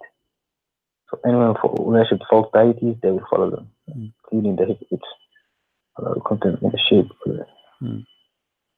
I caught you. Okay, go ahead. Abdul is laughing. Wait, hold on. Go ahead. Alhamdulillah. Alhamdulillah. Okay, go. Speak your juries. We are listening. So basically, the context of this verse is talking to the non-believers, talking to the people, the pagans. It's talking to you basically, the people that worship the sun, the moon, and they will be basically, you know, Allah will show them how false, and Allah will come to them in a shape that they don't know, and they say, this is our Lord. Like they took the sun as the Lord, they took the moon as the Lord. That's the context of this verse. My friend, you are the most stupid Muslim ever I saw all my life. Read with me carefully. Read with me carefully. You are certified donkey. Sorry to say so. Listen. You see, it is the one who is saying that is Muslims, because they say to them, I am your Lord. They say, we seek refuge by Allah from thee. The Christian, they will say, we seek refuge by Allah from thee. Are you stupid or what? Are you stupid or what? The Christian, they will say, we seek refuge from Allah by thee. Or the Muslim will say that. No, you so calm down. You're insulting now. Let me tell you what I said to you. I'm not insulting. You are the one who insult me. You call me pagan. You call me worshiping the sun and the moon and the blah blah blah, false god, kuffar. You call me the names. And now when I say to you what you need to deserve, how you come to the conclusion that when Allah here, He come in the shape, He is coming to the non-believers? Why you are a liar? Where it says that? Where it says that? And you're not use ad hominem, say donkey and all of this. We seek refuge from Allah from you. Who is the one saying that? The Christians saying that or the Muslims? So you have scripture say, then it says, so you see him on the day of resurrection, similarly Allah. Whoever used to worship anything that followed that thing, so he used to worship the sun, will follow it, and he used to worship the moon, will follow it, and he used to worship false deities, will follow them, and then only this nation, i.e. Muslims, will remain, including the hypocrites. Allah will come to them in the shape of them they know, and will say, I am the Lord. They will say, we seek refuge this place till our Lord comes to us, and when Allah comes to you, you recognize it, and Allah will come to them and say, they know, and will say, I am the Lord. They will say, no, that's our Lord, and they will follow him. Then a bridge will be laid, and the invitation, and over that bridge, there will be hooks. Yes, Allah. The hooks of that bridge will be like thorns of Sudan. And so that the greatness in size only known, but these hooks will snatch the people according to these. Some people will be ruined because they eat the deal that will be cut into pieces and fold into. Are you done? I'm trying to get to that position. It's in front of you. It says, i.e. the Muslim, it will remain, including their hypocrites. So this is about you. This is about you Muslims. This is about the Muslims. Muslims who they are truly believers, and Muslims who they are hypocrites. Allah will come to them, and He will say, I am your Lord. And they will say, we seek refuge with Allah from you. Now I got it. Okay. Now he got it. Okay, calm down. Okay, let's not use ad hominem civil. Okay, it says, i.e. Muslims will remain, including the hypocrites. So Muslims and the hypocrites will remain. Including their hypocrite, which means the Muslims and the hypocrite Muslims. Calm down. This is saying the hadith is brackets. I.e. Muslims is brackets. Is in the hadith. No problem. Okay. Can you just highlight it? And huh? and so is and okay. Huh? And what are you saying? It's in brackets. My friend. Yeah. So what? Is it who is the So one what, so you know you like it. You see, no, the bracket is there to get you busted. It is you who say that this is not including the Muslims. Yeah. This is your Muslim translation.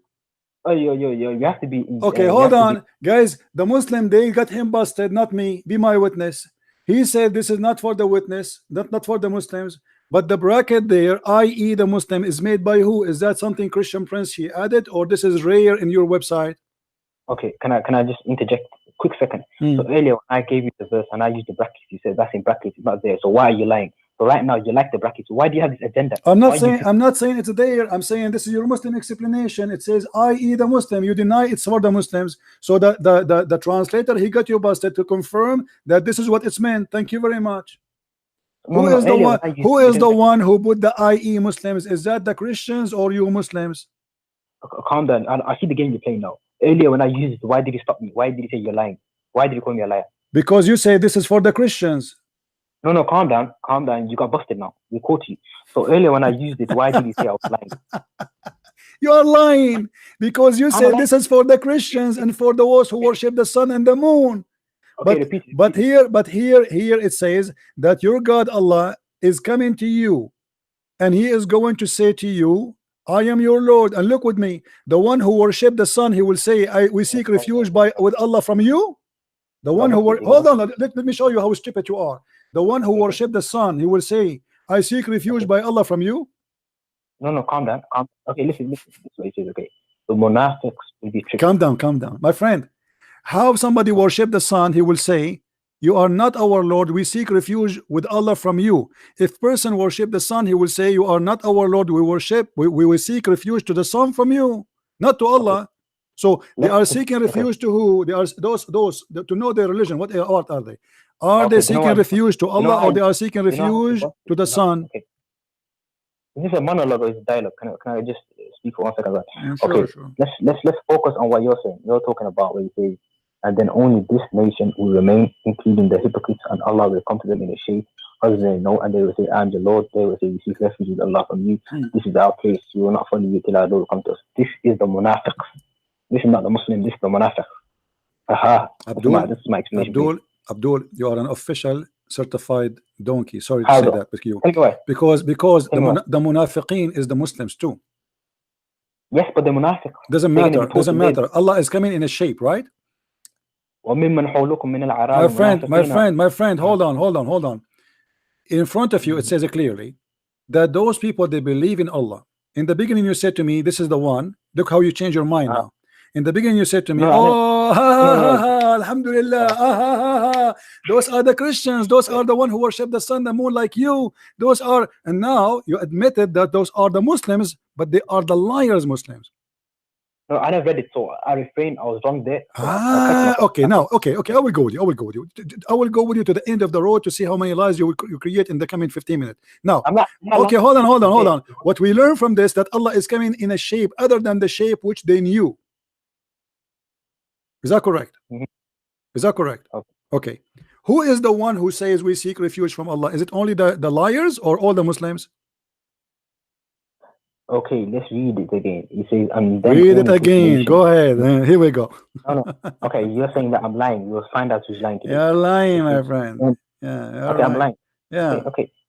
Let's read it. This will refute you right now. My friend. You speak Arabic, right? Don't you speak Arabic? Don't worry about it. Do you speak Arabic or not? Let me show you. Let me get you busted in Arabic.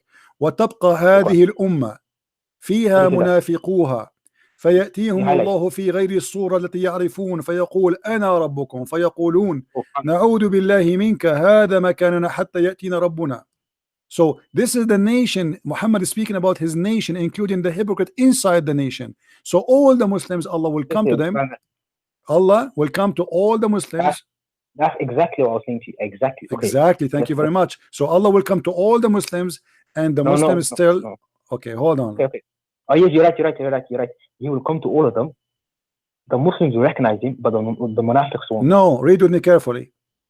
What's read with me carefully. Allah changed his shape. He changed his shape. It's not about to recognize him or not.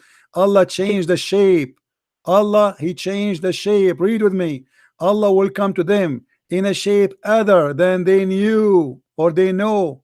He come in a shape other, and will say, I am your Lord. They will say, we seek refuge with Allah from you. Then we will not move our place, and nobody will follow you till our Lord come to us.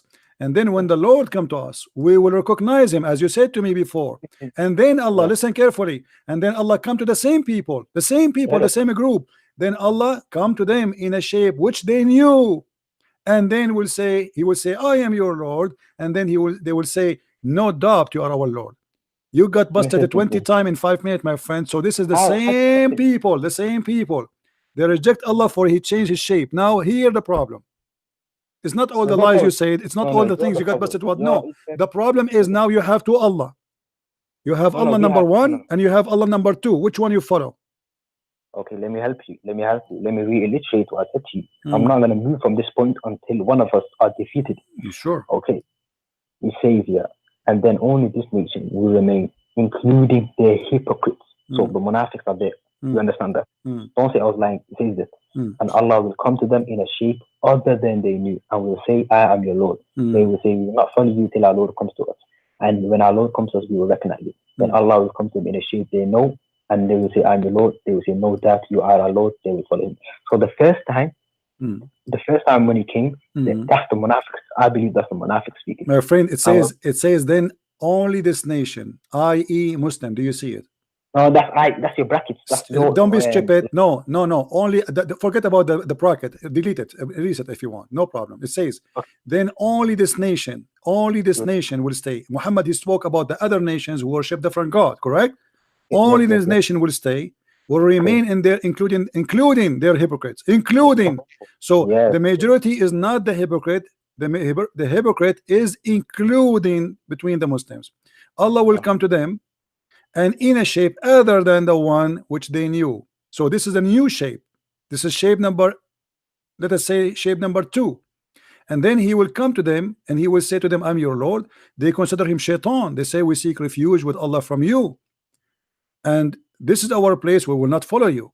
Why? Because it's shaitan. Obviously we seek refuge. The Quran says it clearly. When you see shaitan, when shaitan he start inspiring you with things, seek refuge by Allah, right, against shaitan. So when we say a'udhu billah, you seek refuge by Allah from shaitan. So here the Muslim, they call Allah shaitan, and here you will see Allah, he come to them in a new shape, and then the new shape is the one they knew, and they will say, no doubt you are our shape, our God. Okay, let's establish here. There's two shapes here. Let's agree on something. Okay. So let us make it clear. Me and you, hold on. We will write every word you say, because I noticed that you are a person who swallow his words so fast. You say something in a minute and then you take it. Okay, so you just say, guys, did he say Allah he has two shapes? Did he say that? No. You just said that. You just said that. You said there's two shape here. Those are two shapes. Shape of who? See, you know what you do? You stop someone at half point. If I say, my friend, the two shape here, you admitted that there is two shape. Shape of who? Okay, let me finish. Don't interrupt me. No, give me an answer, short, and then you can explain. The two shape here are shape of who? I might as well leave, man. This is bullshit. This shape, no bullshit. I know it's a bullshit. Everything you are saying is a bullshit. I agree. You are running away. You just admitted the two shape. The two shape are the shape of who? I will get it. Can you stop talking for? No, I want you to give me an answer, because I am here to corner you, because you will speak forever saying nothing. Finally, we made you admit that Allah has two shape. No. Okay. Are you saying the first shape is not the shape of Allah? You stopped me halfway through my. Are you saying the first shape is not the shape of Allah? This is a trick that you do. No, I don't, my friend. I do all my tricks so Muslims can be forced to say the truth. We have shape number 1 and shape number 2. Shape number 1, make it clear for me. You are smart and we are not. Shape number 1 belong to whom? Give me the name of the person. Okay, like don't interrupt me. Don't interrupt me. Shape number 1 belong to who? Give me the name of the person. I can't speak. Why you will not give me the shape number 1 belong to who? Is it belong to Muhammad? Is it belong to the angel Jibreel? Is it belong to Aisha? Is it belong to who? Give me the shape. Is the shape of who? Allah will come to them in the shape of Thank you. This is the shape of Allah. Finally, we made him say something. So this is the shape. This is the first shape here. Is the shape of Allah. Wonderful. Okay, now you hang up.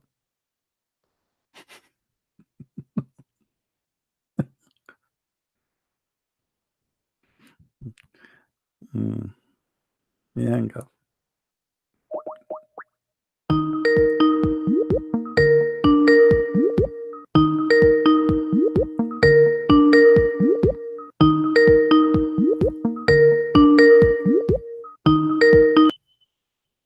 Hello. Yes, my friend. So thank you very much for agreeing that the first shape is the shape of Allah. What about the shape?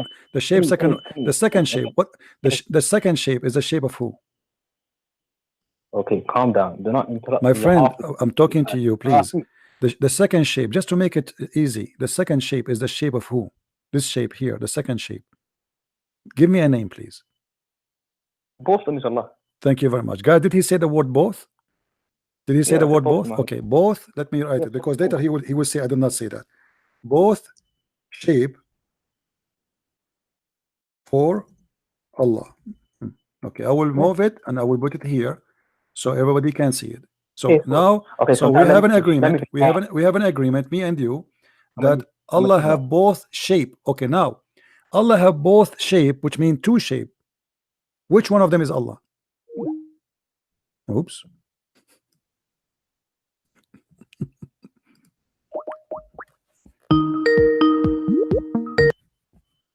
And can you stop giving me no problem. Which shape of them is Allah? Is it both? You said both of them are for Allah. So now where is Allah? Yes.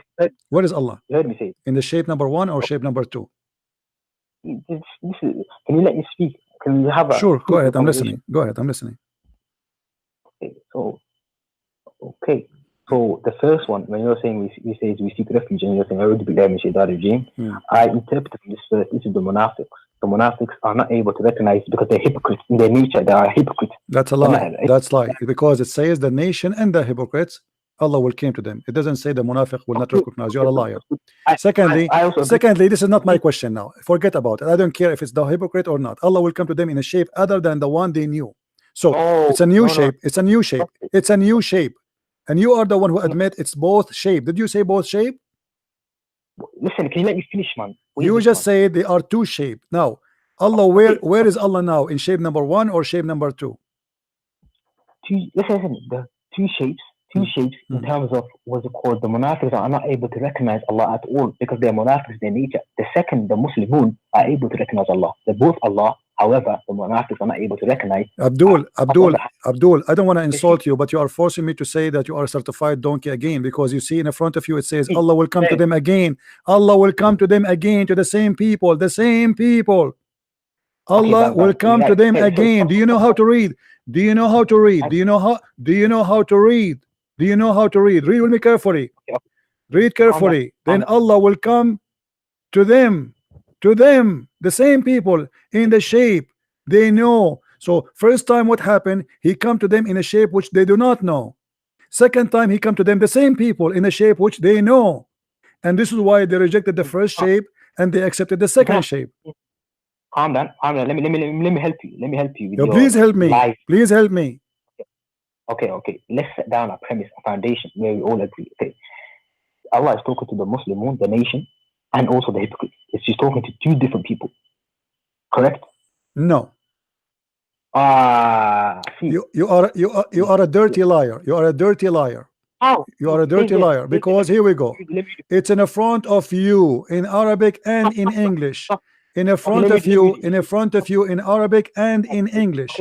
Allah will come to them. Allah will come to them in a shape. Who? The Muslims, this nation, Al-Ummah. Do you know how to read Arabic? Do you know how to read Arabic or not? Yes. And who else? Okay. And وَفِيهَا مُنَافِقُوهَا. Read with me. This is your prophet saying وَفِيهَا مُنَافِقُوهَا. By the way, you said this is between two brackets. In fact, it is in Arabic. The bracket is correct. وَفِيهَا مُنَافِقُوهَا include the hypocrite, which means the nation is the Muslims, include inside it the munafiqeen, all of them, and Allah will come to them, all of them, in different shape, and they will reject him, all of them. No, calm down. Where did I lie? I said to you, he's talking to the nation and he's also talking to munafiqs. How did I lie there? You said no, you said no. You were saying no. You were saying that the one who did not recognize him is the hypocrite. Yes, that's a lie. Because he come to them. Because let me get you busted. Why? Because the hadith, when it's continuous, says Allah will come back to them again and they will recognize him. The same people. He did not add a new. He did not add a new group. He did not add a new group. He did not add a new group. No. I know. I agree with you. That's where you're wrong. Okay, listen. So Allah comes to the first time he comes. First time he comes, they're not able to recognize him. Why? So my why? Why? Why? Because they're hypocrites. No. This is not. That you are a liar. It says because he come to them. Because it says in the front of us. Because Allah will come to them in a shape other than they knew. Not because they are hypocrite. Don't lie. It says there. It says the reason. It says the reason why. Why did they recognize him? Because he came in the shape which they knew. Why did they not recognize him? Because they came in a shape which they do not knew. So the reason not to recognize him, not because they are hypocrite or good, because Allah changed in his shape, and you are the one who admit that Allah have two shape. No. What I said to you, let me explain myself again. Two shapes in terms of the monarch are not able to recognize him, and the Muslim. Shut up, coward liar! Don't call me again. You've been cooked. You've been served. Get lost.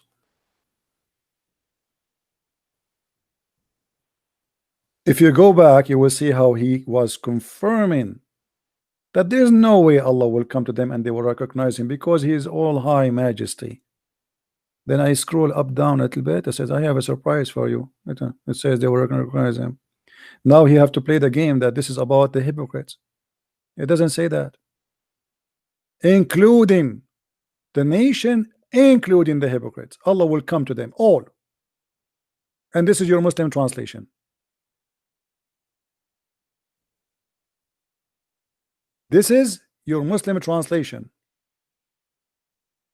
Allah will come to them. To who? To the Muslims, including their hypocrites. And by the way, that will not change anything. Because Allah, he come to them in a shape other than the one they knew. That's it. It's confirmed that Allah, he changed his shape. So the Muslims, they lie to us, saying to us, we don't accept God if you don't come to us in a shape which is fit with him. Well, here we go. Here, your God, Allah, he changed his shape, and you throw rocks at him, and you throw zucchini at him.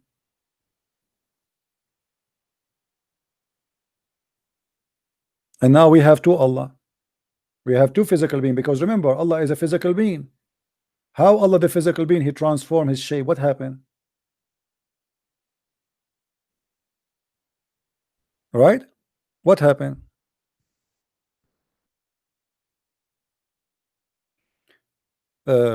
We have a Muslim here. He's asking how God can eat.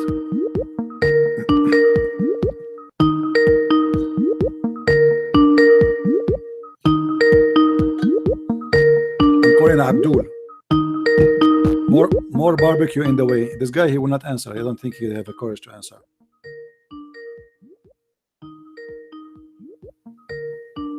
Coward. Answer. Coward. How Allah, how God, he can have emotion, how God can eat. Well, you see how stupid you are. If you are saying that not eating will make you God, not eating will make you God, that means stones, they are God. If God eat is going to change his nature, prove it to me. Jesus was holy. What eat? You see, the stupidity of the Muslims is beyond imagination. Jesus said, "Is not what goes inside your mouth will make you dirty; it's what comes from it." So to know who is God, who is not, let us judge the fruit of Jesus and see what he can do and what he cannot do. If Jesus eat, that did not change that he is God in the form of a man. If your God Allah cannot eat, that means he cannot be God. If we go in the Quran, you will see the Quran saying how Allah can have a son if you don't have a girlfriend. Why? Because he cannot be God.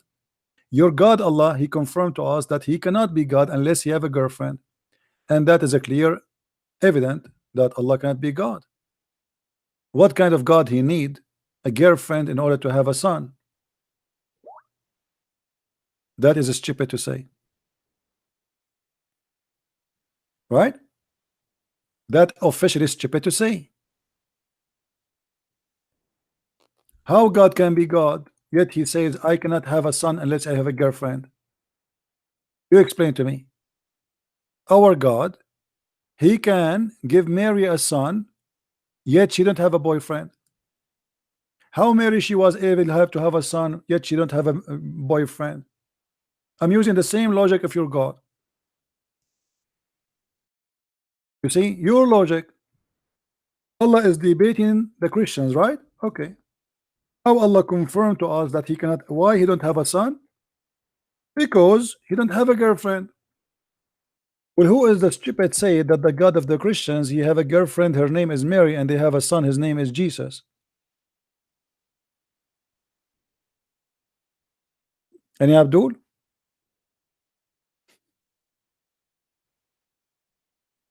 Stupidity.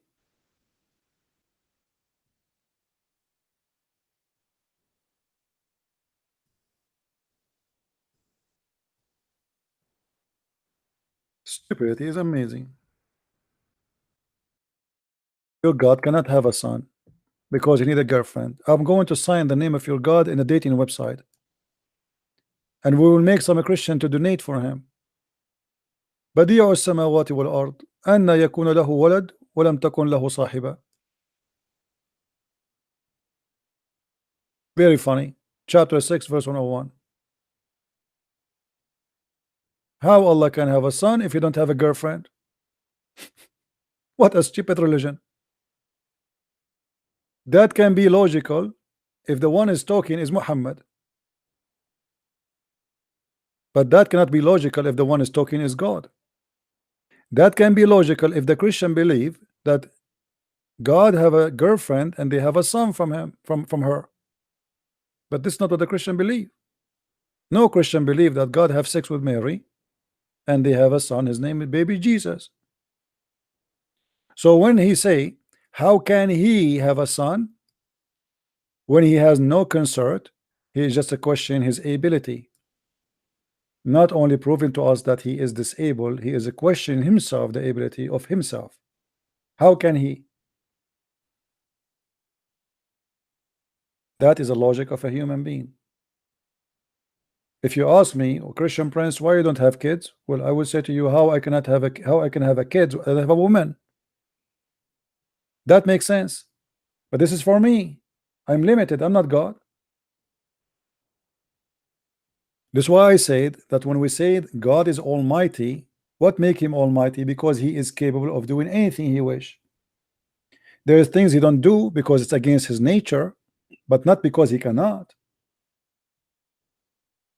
God is not evil, so he don't do evil. God don't lie, so he don't lie. But this is not about the ability. This is about his nature. His nature is holy. Holy produce holiness. Good produce good. Jesus said, from their fruits you shall know them, which means the good tree always give good fruits. So the good God always give good fruits. But is God capable? Yes. Is he almighty? Absolutely. Obviously the God of Islam is not almighty.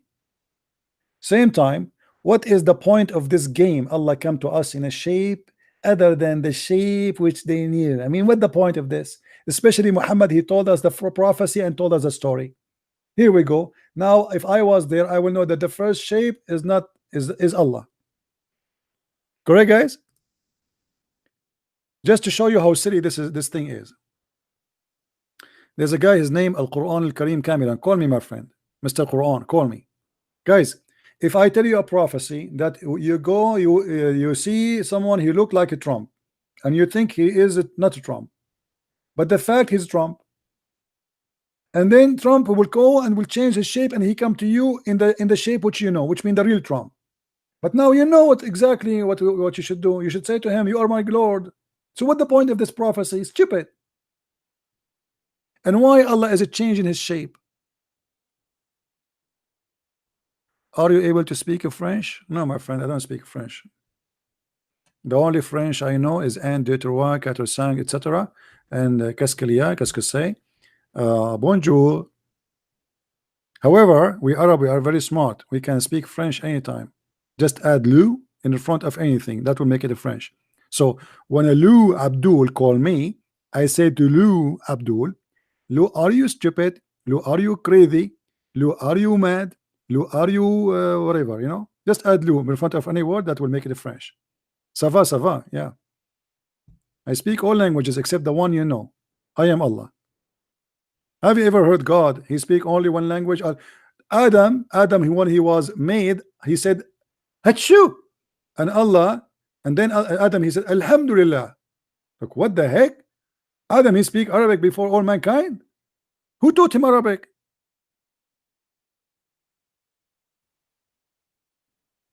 The guy he just created, he sneeze, he speak Arabic.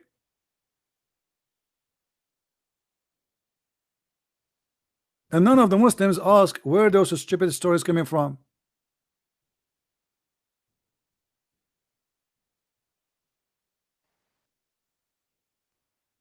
As you see, the God of Islam is a physical being. Remember one thing. Don't mix between Christianity and Islam. God of Islam is not a spirit. Let us repeat together, guys. God of Islam is not a spirit. Look at this Muslim. He keeps saying there's only one God. There's only one God. There's only one God. But he cannot tell us who is this God.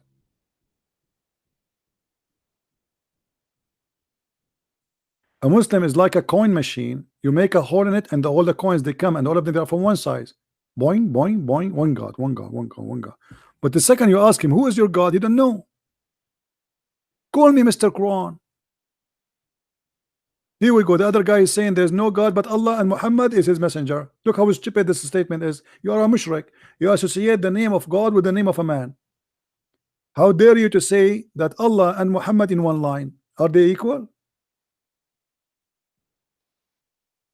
Mushrikeen, kuffar. Muslims are kuffar.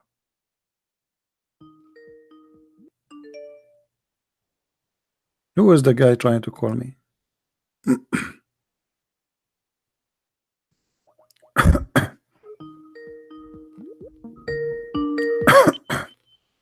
Hello? You blocked me, man. Huh? Oh. You are a kid. You are a kid. You are a kid. You are a kid. Why you are lying? I want you to swear by Allah. I want you to hold the Quran, open the camera, and to hold the Quran in your hand and say, where do you go?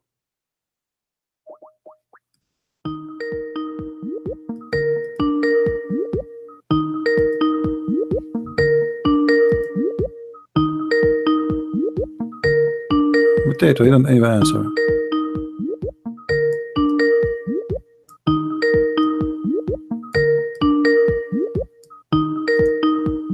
Don't answer. Do we have any Muslim on a call?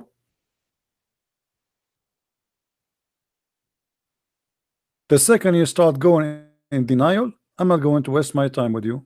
I got you busted, I'm done. You've been served. Everybody can see, and you are lying. We confirm that Allah have two shape. It is you who said both shape is for Allah. You are the one who said both. And this is what is important for us in this story. Allah has two shape. So now we have two divine physical being. Remember, Allah is not a spirit. Guys, please type with me in the text so we will not forget. Allah is not a spirit, and he has no spirit. Type it, please, so we will not forget that. I want you to preserve that in your memory, because many Christians, they think the God of Islam is the same as the God of the Christians. The God of the Christians is a spirit. The God of Islam is not a spirit, and he has no spirit. He is just a physical being. The Muslims confirm that. All Muslims agree with that. It's not something we are coming with. So we have a physical being who have two shape. How God can be in two shape and he is not a spirit? As long as the Muslims is the one saying that God cannot be inside a space and he cannot be two person in the same time. He cannot be included in two shape. How we will recognize this from that? Which one is the one? Here we go. The Muslims, you are confused. You are right. You cannot recognize. Allah himself, he come to you in a shape which you don't accept and you dump him. So Abdul, are you there? Yeah, I'm here. All right. Are you willing to swear that the hadith here is not speaking about all the Muslims together? Listen. Are you willing to swear by Allah to hold the Quran and be honest that you are this hadith does not include all the Muslims? I'm not allowed to swear by some meaningless. Why you will not swear? Why? It's meaningless. So Huh? I can't do it. It's impossible. Huh? You can't do swear. I'm meaningless. Why not? Why not? If you are being truthful, why you cannot swear? Listen. Why you cannot swear? Why you cannot swear? Why you cannot confirm to me that you are not lying and swear that the hadith here speak only about the hypocrite? They will not recognize Allah. Okay. Why do you cry when someone disagrees with you? Hold You on, know, hold it's on, okay hold to on, disagree. hold on, hold on. Let me take another Muslim. Hello? Hello. Yes, my friend. What's up, Christian? Friends? I'm fine. How are you doing? I'm doing good. You believe in Yo, God? You believe in your God, Allah? What's it called? Can you educate me? No problem. How Do is you Jesus the believe? Son of God? Okay. How Jesus can No, be no, I what? mean, can be like God. Okay, that's wonderful question. Okay. If Jesus come to you in a shape you don't like, you reject him, right? What is the problem with Jesus? He came to you in a shape of a man, correct? What do you mean? Is that the reason why you reject Jesus to be God? Is that because he's a man? No, Why reject him then? because I'm not sure, but it's not. You're not sure. A second, you see, you're not sure. This is not honest answer. You reject him because he's a man. Is that correct or not? Yeah, let's go. Yeah. Okay. See why you said to me a second ago? No. Now, as long that's mean Okay. the shape of Jesus is the one who prevent you from believing in him to be God. Correct? Okay. The hadith in front of us says that Allah will come to you in a shape other than the one which you know, and you will reject him. Maybe he come to you in the shape of a Jesus and you don't like him. Is that the case? How I'm not sure, Allah man. how Allah can come to you in a shape which you don't like and you reject? He is Allah, the same person. Allah will come to Okay. them. Allah will come to them in a shape other than they know, and will say, I am your Lord. What the Muslim they will say to him? Get lost. How you do that? How you do that? How you do that to your God? Maybe it was maybe the form was like Maybe a form of a man. no, not about that. It's What, a like form of a goat? I'm not that own. I'm not sure about that one. What is the problem with the form? You said the form. I agree with you. There's a problem with the form. So what the form? What's wrong with the form? Maybe maybe it was a test for the. No problem. But he is the same. He's your God. If Allah he changes, if he is your God, and he is inside that form, how you reject God? That's mean you Muslims reject, recognize God by shape. Okay. Okay, that's mean you worship idols. Yeah, because guys, if I recognize a person by shape and I worship that shape, isn't it this is idols? I don't recognize him by his power. I do not recognize him by his being almighty, by his glory. I recognize him by his shape. So what happened? The same God, he came to you in different shape, you reject him. Okay. Okay, so you're addicted to a sheep. You are the same as little chicken. Like when the chicken she the eggs they come out to life. Whatever walk in front of them, even if it's a cat, they think this is mommy. Okay. Okay, so now you think Allah in a certain shape will be to you is your mommy, and then Allah he go and come back, he change his shape. You do not recognize him. You say to him, you are the wolf.